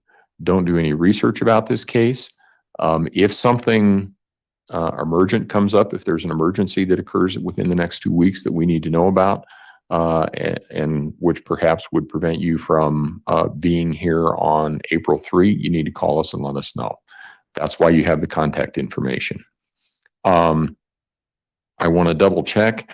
Do jurors 26, 28, 52, 22, and 48, you're not on, you won't be serving on this jury yet. So you're not looking at losing 6 to 8 weeks yet. If you still want the letters, I'm happy to get them to you to say that you were here today and you will be here on April 3. Do you still need those letters? Okay, so let me back up. So juror, whoops, that's my seating chart. So juror 26, you still need a letter, yes? 28? And 52, you do not. Okay. 22? No. 48? No. Okay. All right. Be safe. And remember what I told you. And then we'll see you back on April 3 at 9 a.m. So with that, all rise for the jury, please.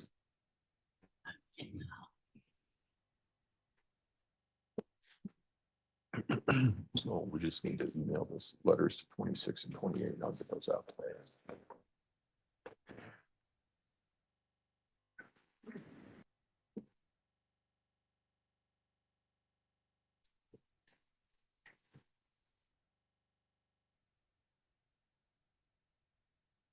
Here tomorrow, can you see?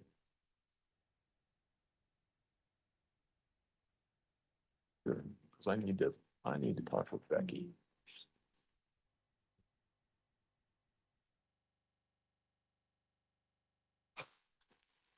About fell out of my chair when I heard that. Thank you. You may all be seated. Record should reflect the jurors have left the courtroom. I wanted to bring up, I thought about what the attorneys had said last night or yesterday afternoon, and I think you're right. I'm going to give you back the juror, they can have the juror questionnaires and their seating charts with notes on them. We didn't look at them or anything else like that. But I will issue a protective order. Can't disseminate it or give it to anybody else. Can't use it for any other purpose than this trial. Once we get done, keep track of them, because once we get done, you're going to have to give me back your seating charts and the juror questionnaires. And if you don't, you're going to have to do lots of explaining. And we would prefer to have them without coffee on them. Just a thought. I would prefer to have myself without calling it on me. You doing okay? Oh, that's a long. Oh, boy. Okay. All right. Okay. So just keep track of them and we will get them back at the end of we will get them back on either April 3 or April 4 when we have a final jury selected, because I don't think you have any need for them after that. Is there anything else that we need to address at this point in time? Prosecution? Not from us, Judge. Defense? No, sir. Okay. All right. Thank you. Court will be in recess then. All rise.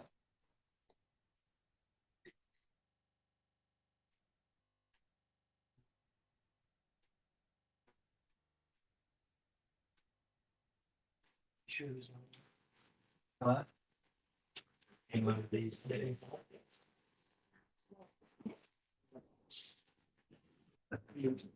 we need to get a new car? Do we need to keep road things?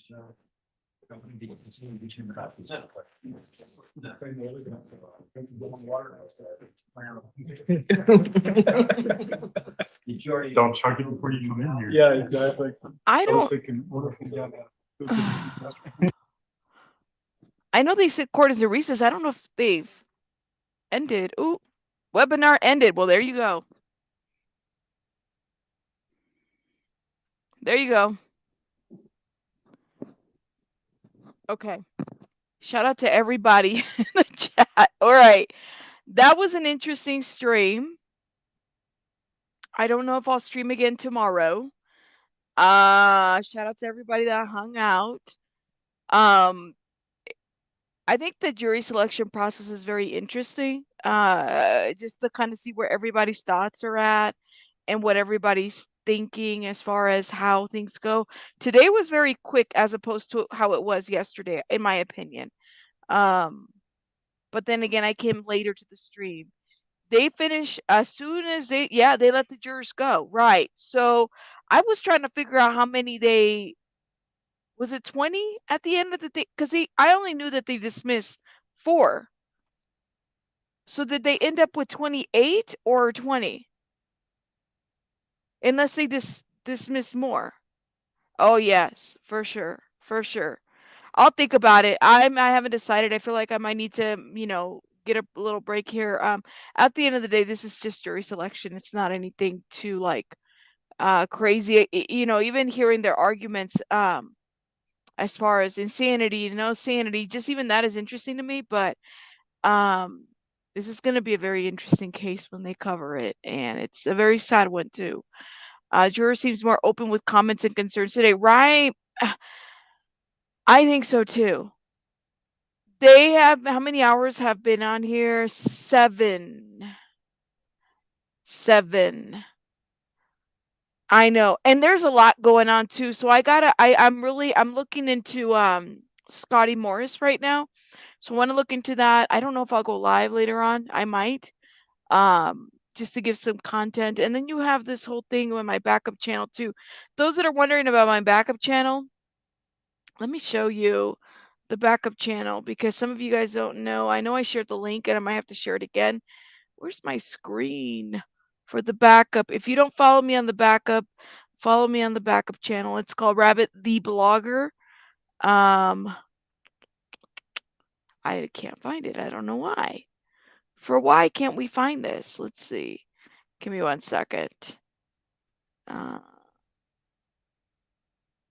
Rabbit the Blogger. Here we go. Ooh, here we go. Here we go. Here we go. Here we go. For those that want to follow the backup, this is the backup channel right here, guys. This is the backup channel.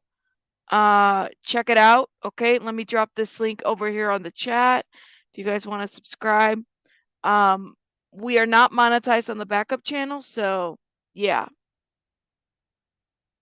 I thought this group was more articulate and very engaged. Ah, Kitty, thank you. I hope that that's a good thing. Hope that was a good thing for us, at least here. Let me drop the link to the backup channel.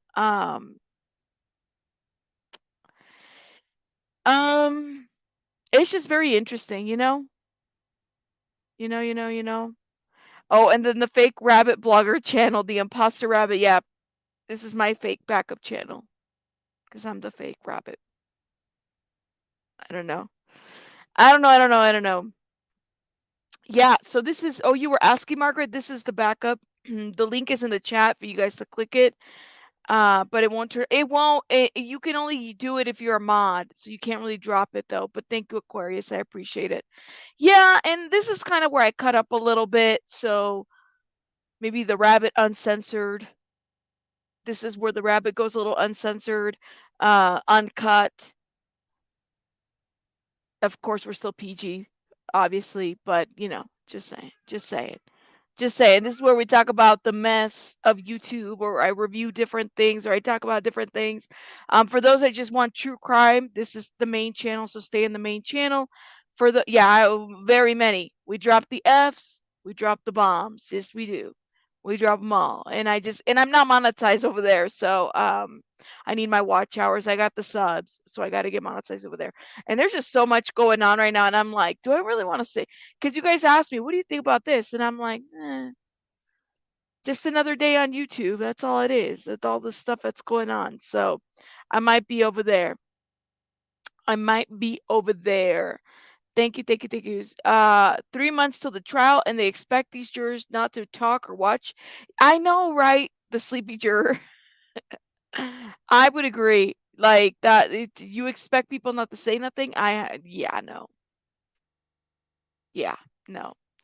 But anyways, guys, I will let you guys go. Thank you so much for joining me today. If you lasted as long as you did, great. If you didn't, that's okay. I haven't decided if I'm going back tomorrow, to be determined. All right, you guys have a great rest of your day, because I am out.